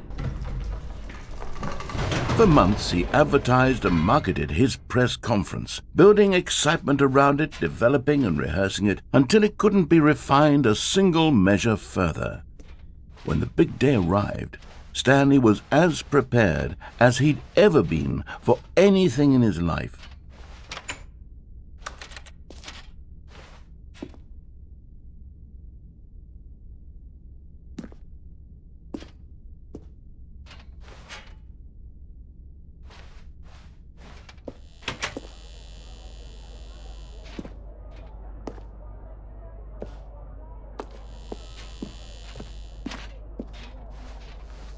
This was it. One last chance to win the bucket over. One opportunity to share a true connection with a loved one.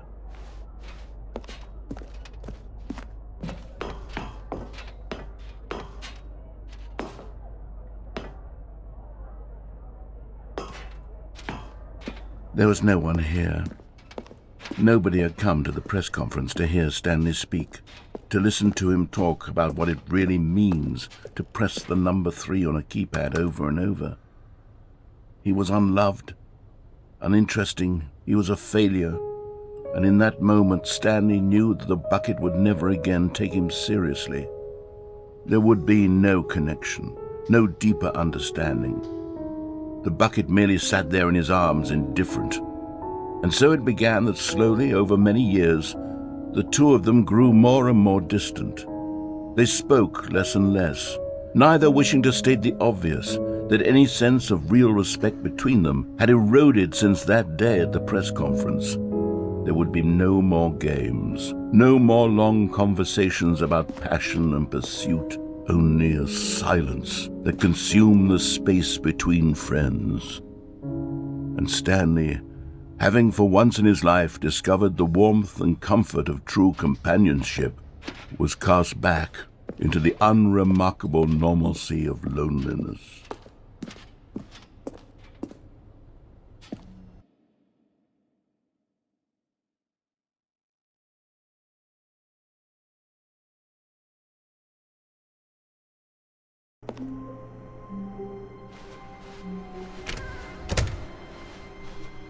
Stanley, I'm sorry, but I have to put a pause on things. It's those figurines, those Figleys. I haven't stopped thinking about them since you nabbed every last one. Wasn't it just the most intrinsically fulfilling moment of your entire life? Didn't it fill you to the brim with inner richness? Yes, I know we're supposed to be telling a story, but won't you please indulge me with one more trip back to the memory zone? I would love nothing more than to revisit the figurines. Just one more time.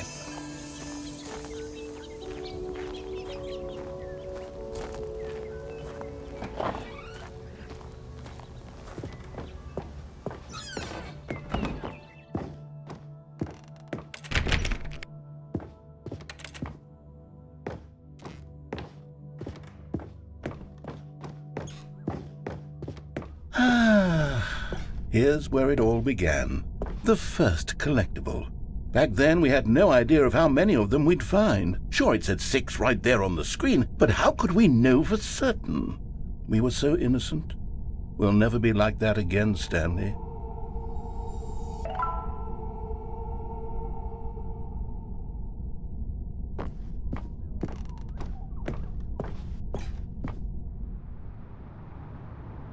And here was a second Stanlerine. You found this one all on your own, just by poking around in the warehouse. You did that, Stanley. I'll be honest, back then I had no faith in you to find any of them, let alone 6.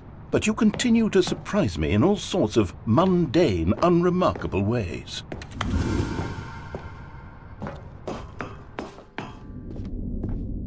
Okay, let's do a little quiz. Which of these rooms was the room you found your third mini Stan? Can you remember?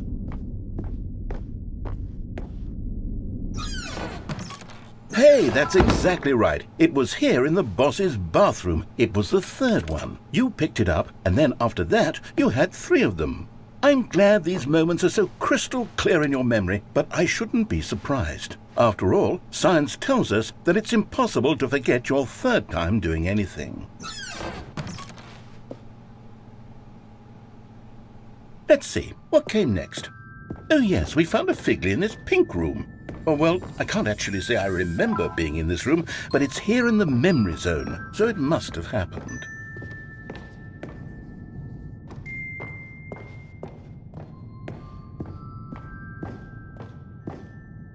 This was the 5th mini-Stan, and this one was really something special. It was by the red and blue doors. I remember it so clearly. In fact, because this one is particularly special to me, I made a little video to commemorate the occasion. Enjoy.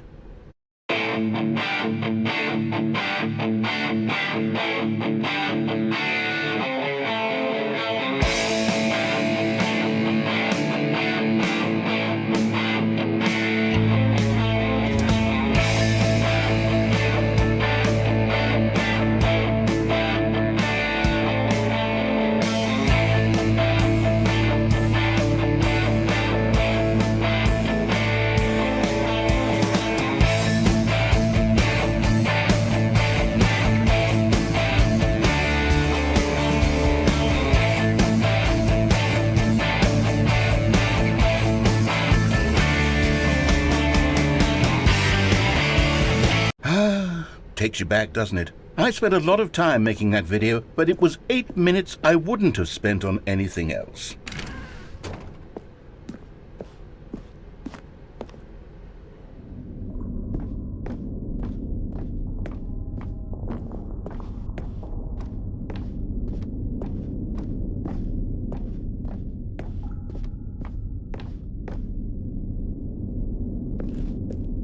And then, Stanley, then we came to the last collectible, the final figurine, right here, under the stairs. This memory is the most distinct and clear in my mind, perhaps because it was the one that happened more recently than all the others.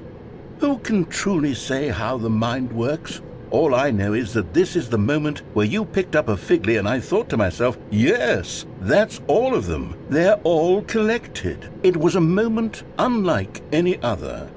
Except for the other moments picking up figurines, which it was exactly like.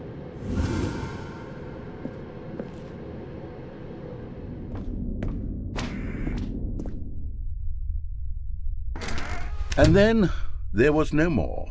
because we've caught up to the present moment. Nothing left to do but move onward into the future. Goodbye, Memory Zone.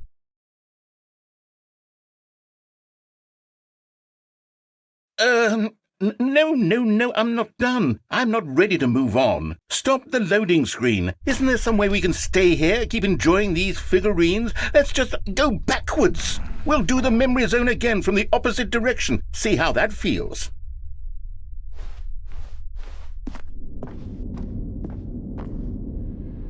Okay, yes, that spot under the stairs. I remember this.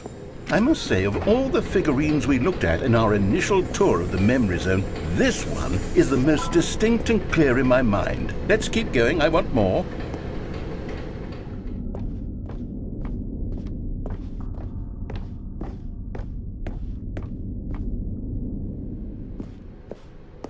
And here's where I made that video. Don't you remember the video we watched?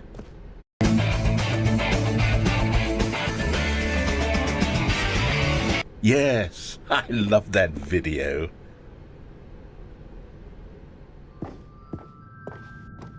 Still don't remember the pink room, Stanley. Still no memory of this one. Good room, though. A solid room.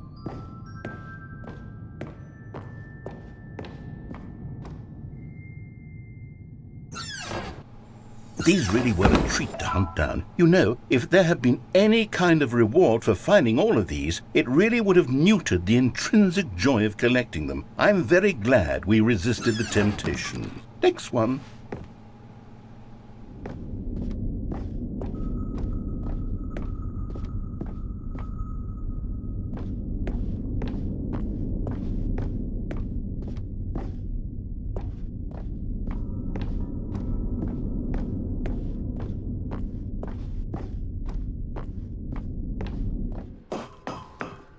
This was our second Figley. Don't you remember? Yes, I remember it too. The past is truly a wonderful thing. Why does anyone ever choose to leave it?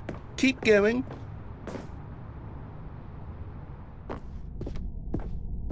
This is it. The very first one we found in the exhibit where I introduced you to the Figurines. Oh, I want more memories, Stanley. I want to keep going. What else is there? What came before this?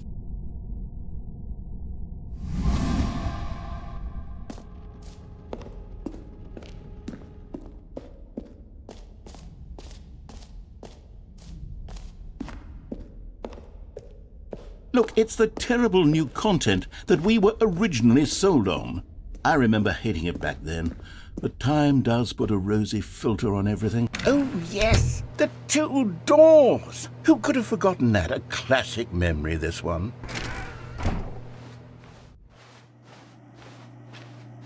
And before everything else, there was your office. Is there anything else? Was there something that came before your office? There's something I feel I can remember. I can remember.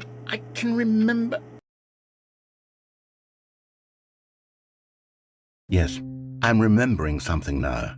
I remember before this whole story got started. Back then I was different. I used to make big decisions. I was passionate. I was skeptical. I weighed each decision with profound thoughtfulness. And then somewhere along the way, I stopped making decisions. I became lazy. And I came up with a character named Stanley to do my thinking for me. He would make the decisions, he would decide which way to go.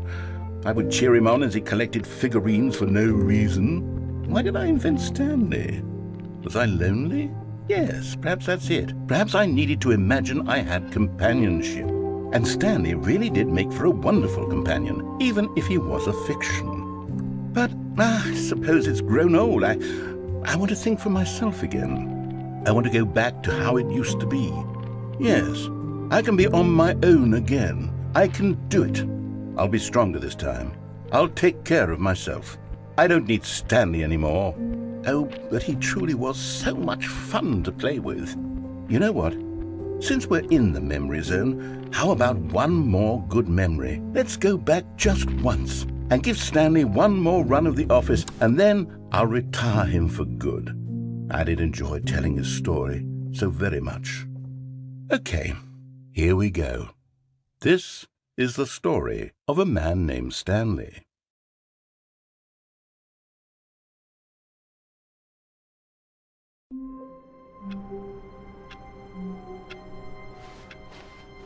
All of his co-workers were gone. What could it mean? Stanley decided to go to the meeting room. Perhaps he had simply missed a memo.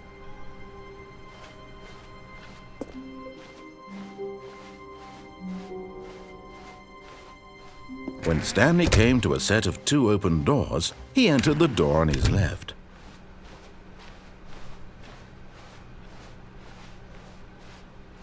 Yet there was not a single person here either. Feeling a wave of disbelief. Oh no, no, not again. I won't be part of this. I'm not going to encourage you. I'm not going to say anything at all. I'm just going to be patient and wait for you to finish whatever it is you enjoy doing so much in this room.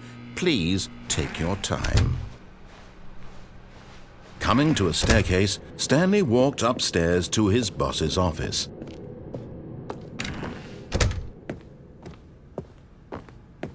Stepping into his manager's office, Stanley was once again stunned to discover not an indication of any human life. Shocked, Stanley was in such a rush to get through the story as quickly as possible, he didn't even have a single minute to just let the narrator talk. That kind of anxiety isn't healthy, so he relaxed for a few moments with some calming New Age music.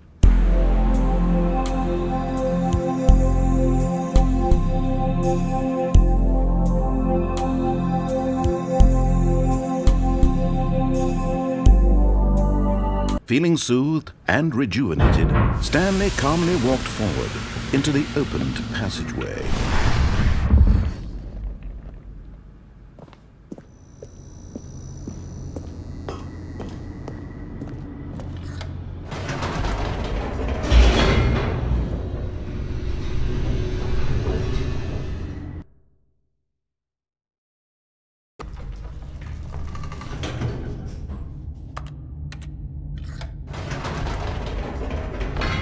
Whoops, nope, never mind. Stanley actually got back into the elevator and went back up. Silly me.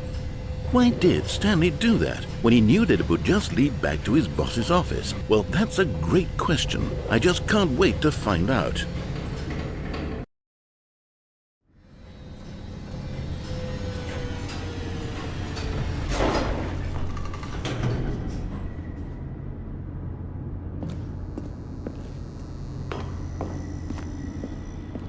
Here we are, Stanley. It's your boss's office. Exactly the way it was before you got onto the elevator. It's still just exactly what it is. What a decision you've made to come up here and look at the office again. This has fleshed out the plot of the story in new and fascinating ways I could have never anticipated. It's that keen eye for storytelling that you have, an incisive rapid fire of critical plot points, one after the other, weaving a rich tapestry of uncompromising narrative. Wow! I'm bolted to the edge of my seat. Incredible. Now he's getting back into the elevator and going down again. Ladies and gentlemen, how does he keep coming up with all of this?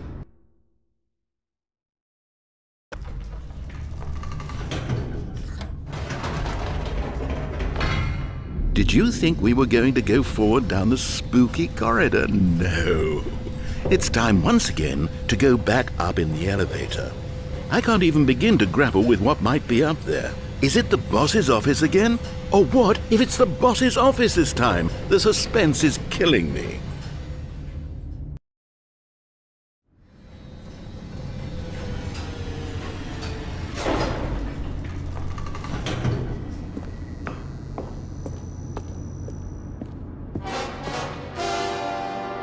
Oh my God, it's the boss's office. This absolutely changes everything for me. Give me a time out here for a minute while I process this.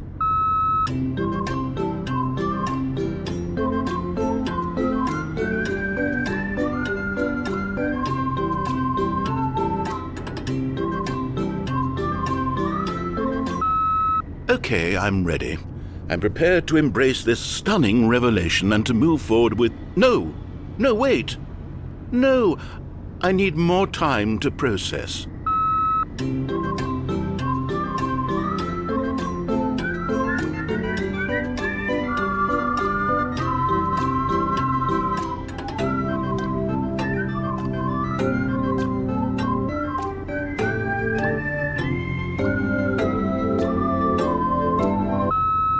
all right.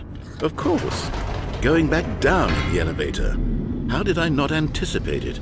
I mean, sure, now it's obvious, but you have to understand that 30 seconds ago, this kind of thing had never been attempted before. I had no frame of reference to even anticipate it. That's just how revelatory Stanley's decision-making is. A breath of fresh air in a landscape of storytelling that has grown stale and repetitive.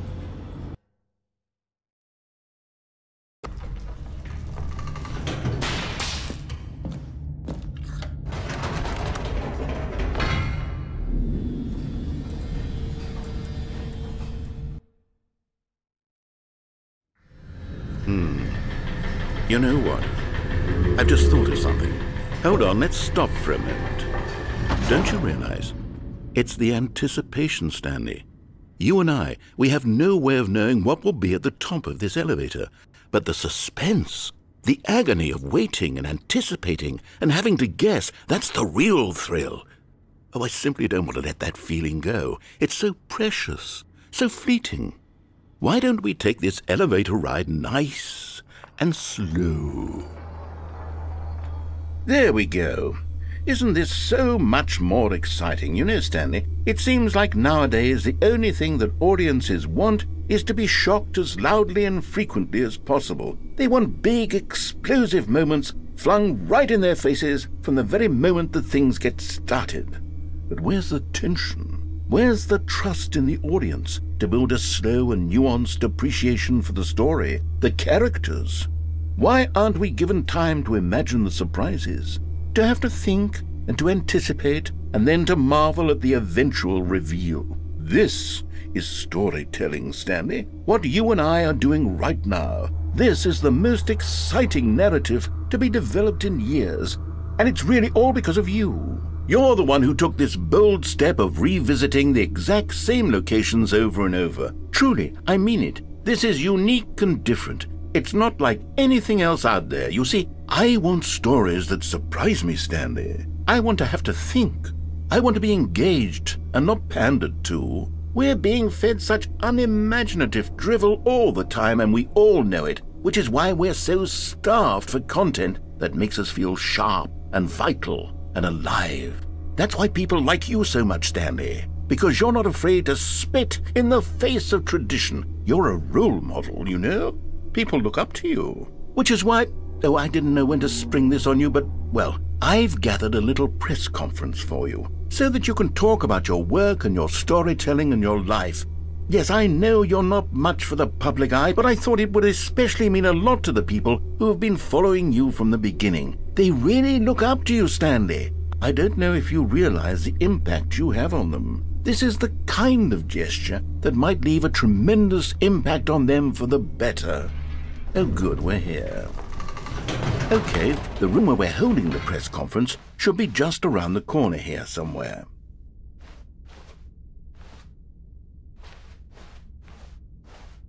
Ah, yes, here it is, just through this door. All right, are you ready? I've told them you're going to speak a little bit about the nature of surprise in storytelling and what it means to craft a truly unpredictable narrative. Oh, don't worry, you'll do great. Just be yourself and speak from the heart. I'm really proud of you, Stanley. Okay, it looks like they're ready for you. Go get 'em.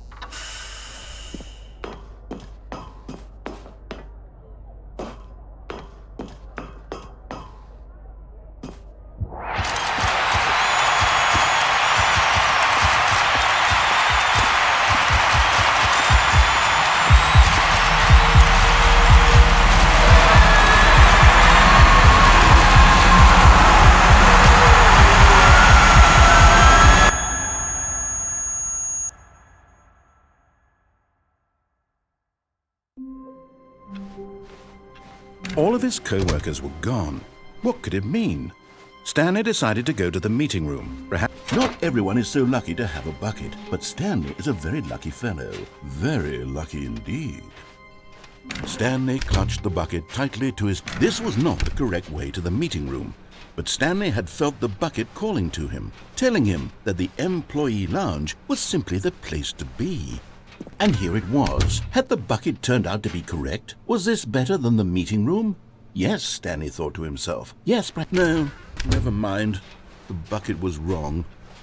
Stanley took the door on his left to go back, and so the two of them detoured through the maintenance section and walked straight ahead to the opposite door.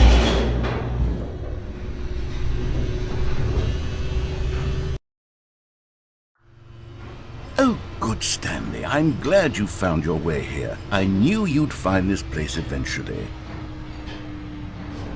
You see, your friends and I are concerned for you, Stanley. We've come together here because we care about you very much. It's this bucket you're carrying around everywhere. The bucket isn't even from the original Stanley Parable. It's just sequel content. We're the ones that matter, Stanley. Classic characters from the first game, like the Adventure Line and the Broom Closet.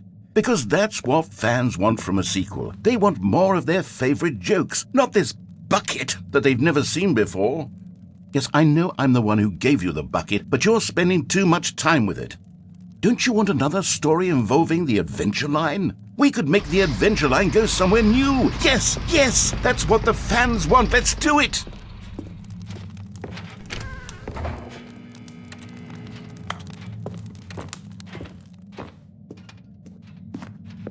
Whee! Look at that wacky line. Who knows where it'll go off to next? Oh, and it played some silly music as well.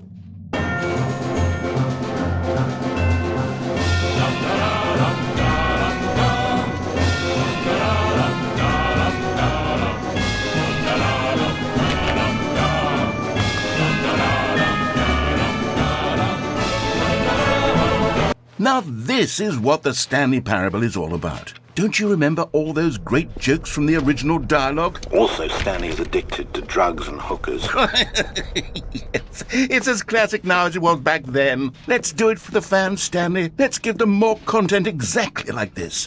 But if we want to do that, you're going to have to give something up. Don't you get it, Stanley? We need to get rid of the bucket. That's why I'm very proud to introduce a brand new character. This is the Bucket Destroyer.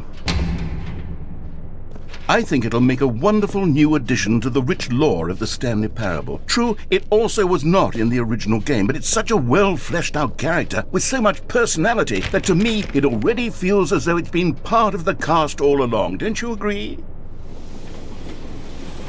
Can you guess what the Bucket Destroyer does? Surely you don't need me to spell it out for you. Go ahead now, Stanley.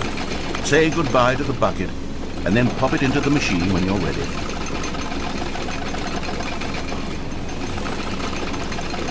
Now listen to me. It's crucial that you give it the bucket. I don't know what the Bucket Destroyer will do if it can't destroy your bucket. Destroying buckets is all it knows. That is its singular personality trait. Sure, I can hear you saying, how does a character with only one personality trait deserve to join the pantheon of beloved Stanley Parable characters?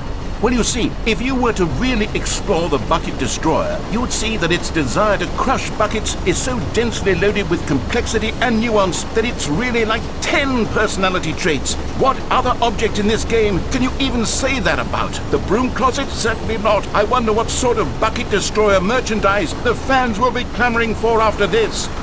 Okay, the Bucket Destroyer is getting very upset now. You'll have to hurry and feed it. We can't get back to the classic Stanley Parable characters like the Adventure Line or the Bucket Destroyer until you crush that damn bucket. Quickly now, the fans are waiting. Do it for the fans, Stanley. Give the fans what they want. Hurry and...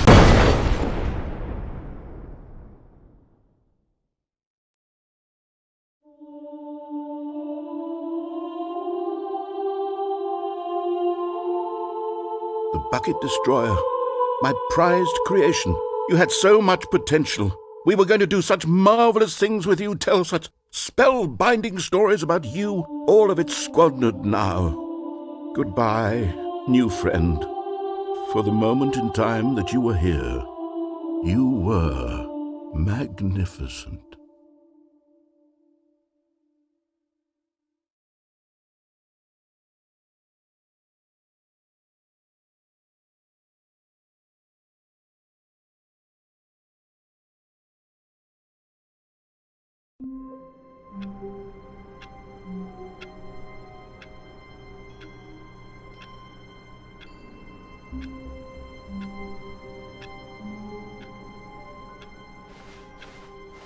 Even now, Stanley's office was a distant memory. What did it look like? There was a computer, perhaps. It takes a lot of humility to carry a bucket so magnificent. Stanley checked his ego and then proceeded onward. Stanley clutched the bucket tightly to his chest and entered the door on his left.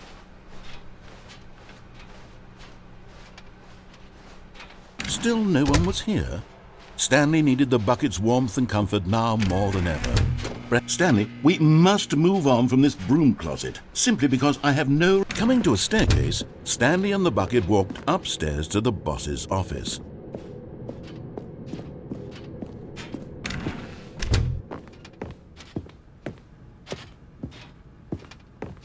Stepping...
All of his co-workers were gone.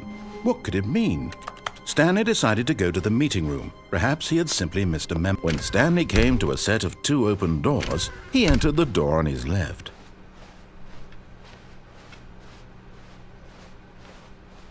Yet there was not a single person here either. Feeling a wave of disbelief, Stanley decided to go up to his boss's office. Coming to a staircase, Stanley walked upstairs to his boss's office.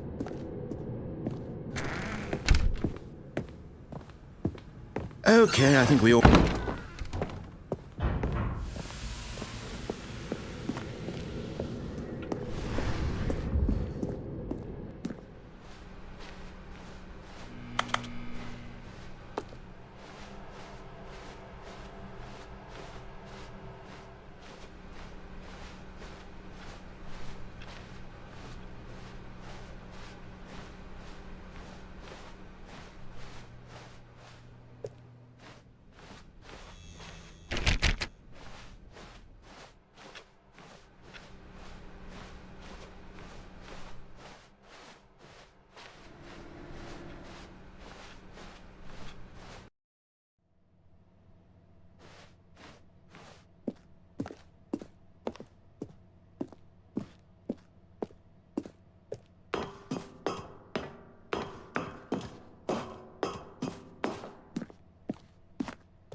The meeting room. Yes, that's where everyone would be. Stanley just needed to get to the meeting room, and from then on, he would never be alone ever again.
This is the story of a man named Stanley. Stanley worked for a company in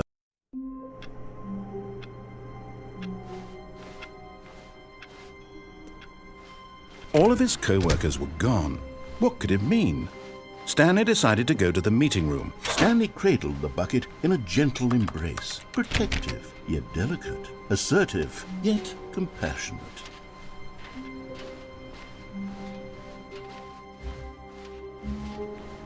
Stanley clung the bucket to his cheek. Could his co-workers really all be gone?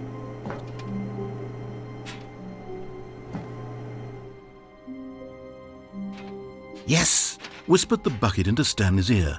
We've done it. We've escaped from that dull office and that pesky narrator. At last, out here in the white void, we are alone. Now, and for the first time, I can reveal to you my true self. The bucket began to tell Stanley of its life and its history, of the countless wars it witnessed, desecrating the land and lives of untold numbers of innocent humans, and the bucket's own complicity therein, of sadness and regret, and the many years it spent dwelling on the actions it might have taken to curb the madness and the decay, if only it had been stronger, of hope and redemption, and its crusade to uplift the stock of life for the common man, to manifest justice where none existed, and the bittersweet reality of time, to see one's dreams and wishes met halfway, meted out in parcels like charity, and abandoned as soon as the warm glow of inspiration begins to dim. The opportunities to do so much more. There was so much it could have done, perhaps, the bucket wondered to itself. Perhaps, if it had seen its own darkness with a clearer perception. This was way too much for Stanley. What are you talking about? He screamed. You're a bucket! To this, the bucket furrowed its brow. No, said the bucket. not since the evil wizard Gambhorata first ensnared me in his machinations as payback for the sacred amulet I stole from his treasured vaults. I was young back then and could not conceive the ramifications of— No! Stanley screamed even louder this time. This is stupid! You are a bucket! This is so stupid! Why are we even doing this? As Stanley screamed and screamed and screamed, the bucket revealed its true form, transforming into a mighty beast of untold power, its fangs glistening like—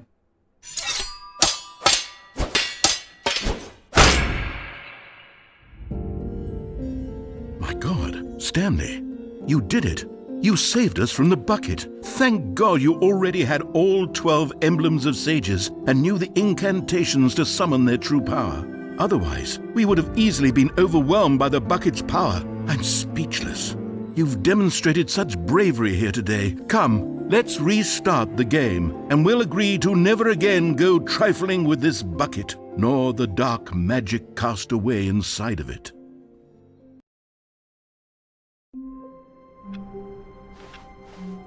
All of his co-workers were gone. What could it mean? Stanley decided to go to the meeting room. Perhaps he had simply missed a memo.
This is the...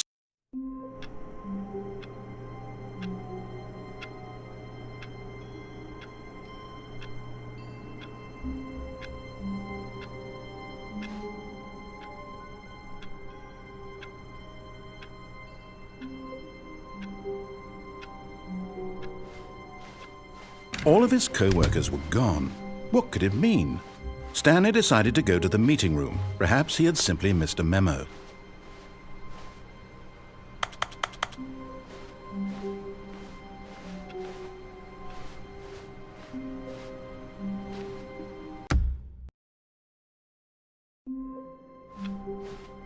All of his co-workers were gone. What could it mean? Stanley decided to go to the meeting room. Perhaps he had simply missed a memo.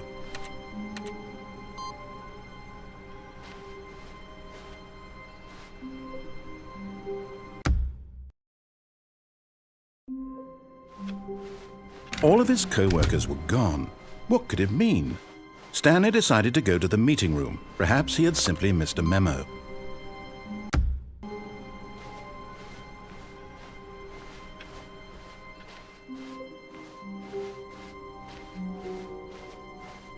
When Stanley came to a set of 2 open doors, he entered the door on his left.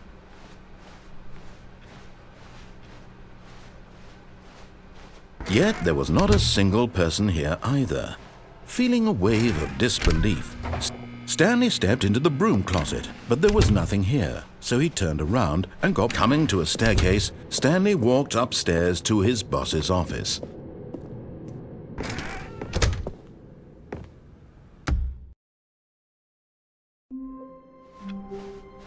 All of his co-workers were gone. What could it mean? Stanley decided to go to the meeting room. Perhaps he had simply missed a memo.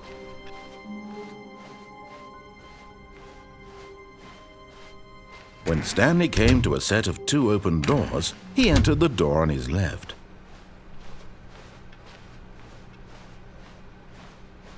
Yet there was not a single person here either.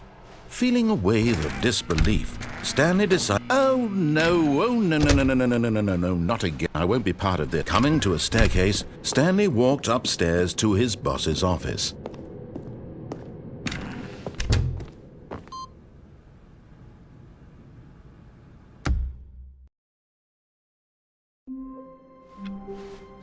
All of his co-workers were gone.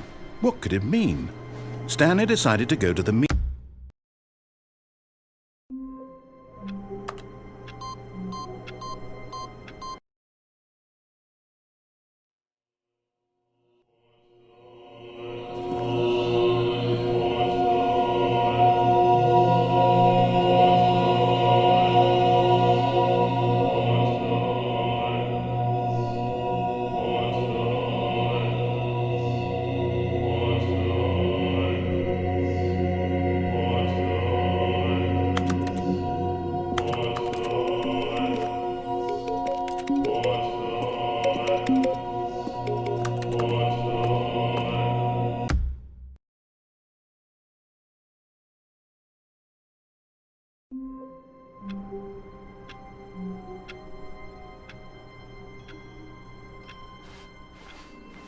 I can't wait to tell this story to my co-workers, Stanley thought. How amusing they'll find it. Oh, won't we all just laugh and laugh at the time I thought everyone had gone missing. When Stanley came to a set of 2 open doors, he entered the door on his left.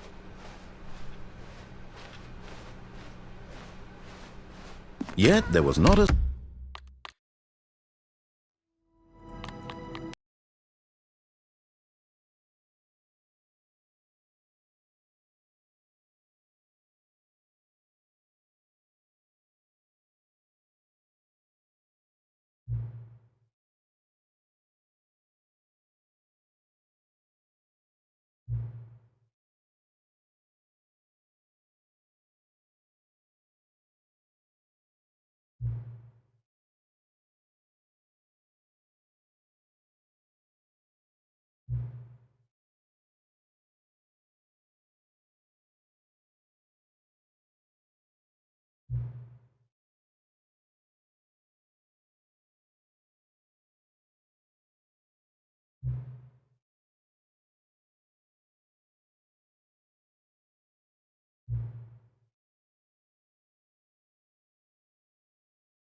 All of his co-workers were gone.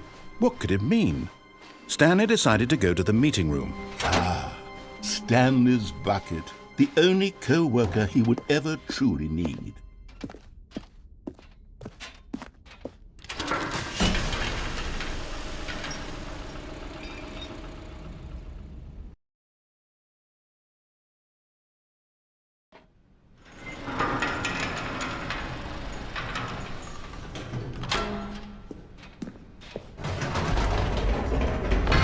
You see, Stanley, I've been reflecting on the Stanley Parable and about how roundly disappointing this ultra deluxe version has turned out to be. The original Stanley Parable was a landmark, and any new content for it should live up to that legacy. So forget this ultra deluxe nonsense. I say we take it one step even further. Which is why I'm very proud to announce for the first time ever, the Stanley Parable 2.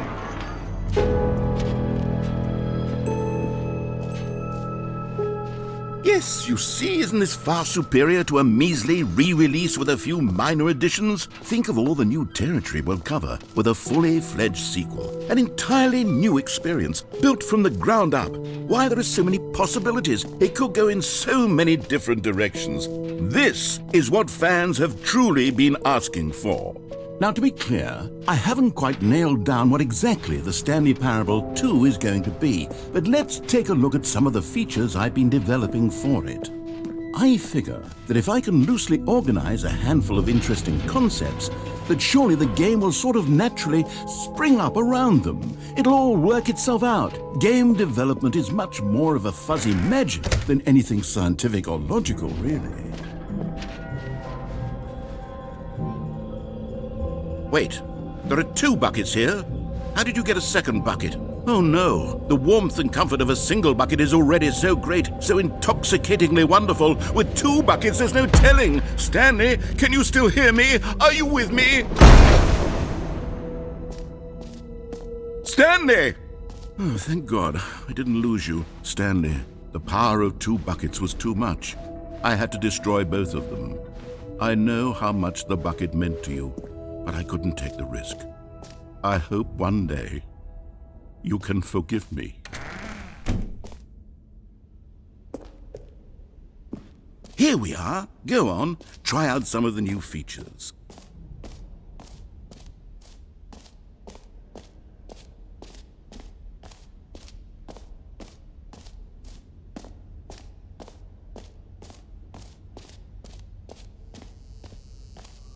Now, here's something special. You remember that broken test achievement that got left in the game on accident? Well, I'm developing a technology to simply give you the achievement. Yes. You see, you'll come to this lever, and when you pull it, the achievement will be given to you. It's as simple as that.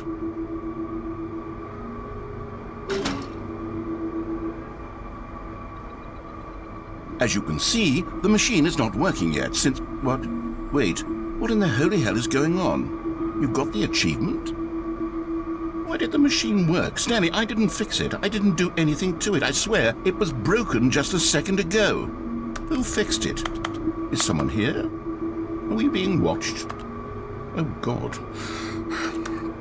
Composure. Composure. Yes, as you can see, the machine is working as normal, as I intended. It truly speaks to the awe-inspiring magic of the Stanley Parable 2. Breathe. Just breathe. What else? What other exhibits haven't we seen yet?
All of his co-workers were gone. What could it mean? Stanley decided to go to the meeting room. Perhaps he had simply missed a memo.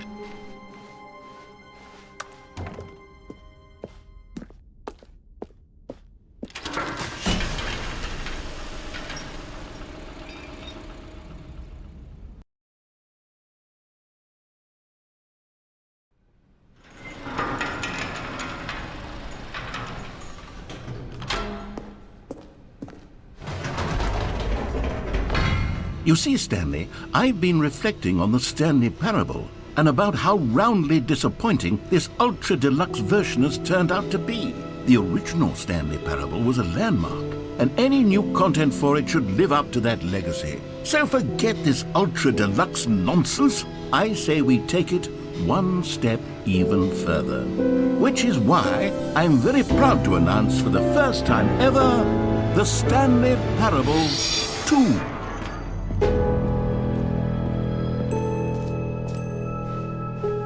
Yes, you see, isn't this far superior to a measly re-release with a few minor additions? Think of all the new territory we'll cover with a fully fledged sequel. An entirely new experience, built from the ground up. Why, there are so many possibilities. It could go in so many different directions.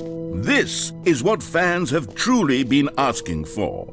Now, to be clear, I haven't quite nailed down what exactly the Stanley Parable 2 is going to be, but let's take a look at some of the features I've been developing for it.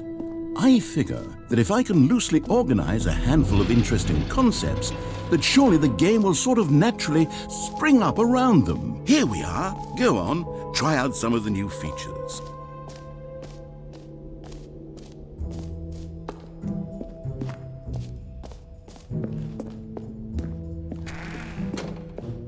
Aha! I can see you've gotten the Settings World Champion achievement. Well done. You've experienced every setting, traveled to all corners of the settings menu. There's nothing you haven't seen. So, just for you, in the Stanley Parable 2, I'm including an entirely new setting, something called bumpscosity. What exactly is bumpscosity? Well, I haven't quite figured that part out yet, but I just know that you'll be able to adjust it on some sort of slider, and that it'll be available from the settings menu. We'll sort the rest of the details out later. I hope you're looking forward to trying out every level of bumpscosity in the Stanley Parable 2.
Yeah, well, I just thought that it wasn't acceptable, for to file those reports, and then I just thought that I thought the reports could be a lot better. I thought the reports would make sense. I just thought that with all the delays, they just couldn't get it out. They couldn't get it out to us in time.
Je suis dans la memory zone, seul sur l'abri des loups, et je n'attends plus que toi, mon amour. C'est là, dans la mémorisation, où je me remémore les jours où je t'ai rencontré, mon amour. Mais ici, c'est aussi où je me souviens de la sortie de The Stanley Parables.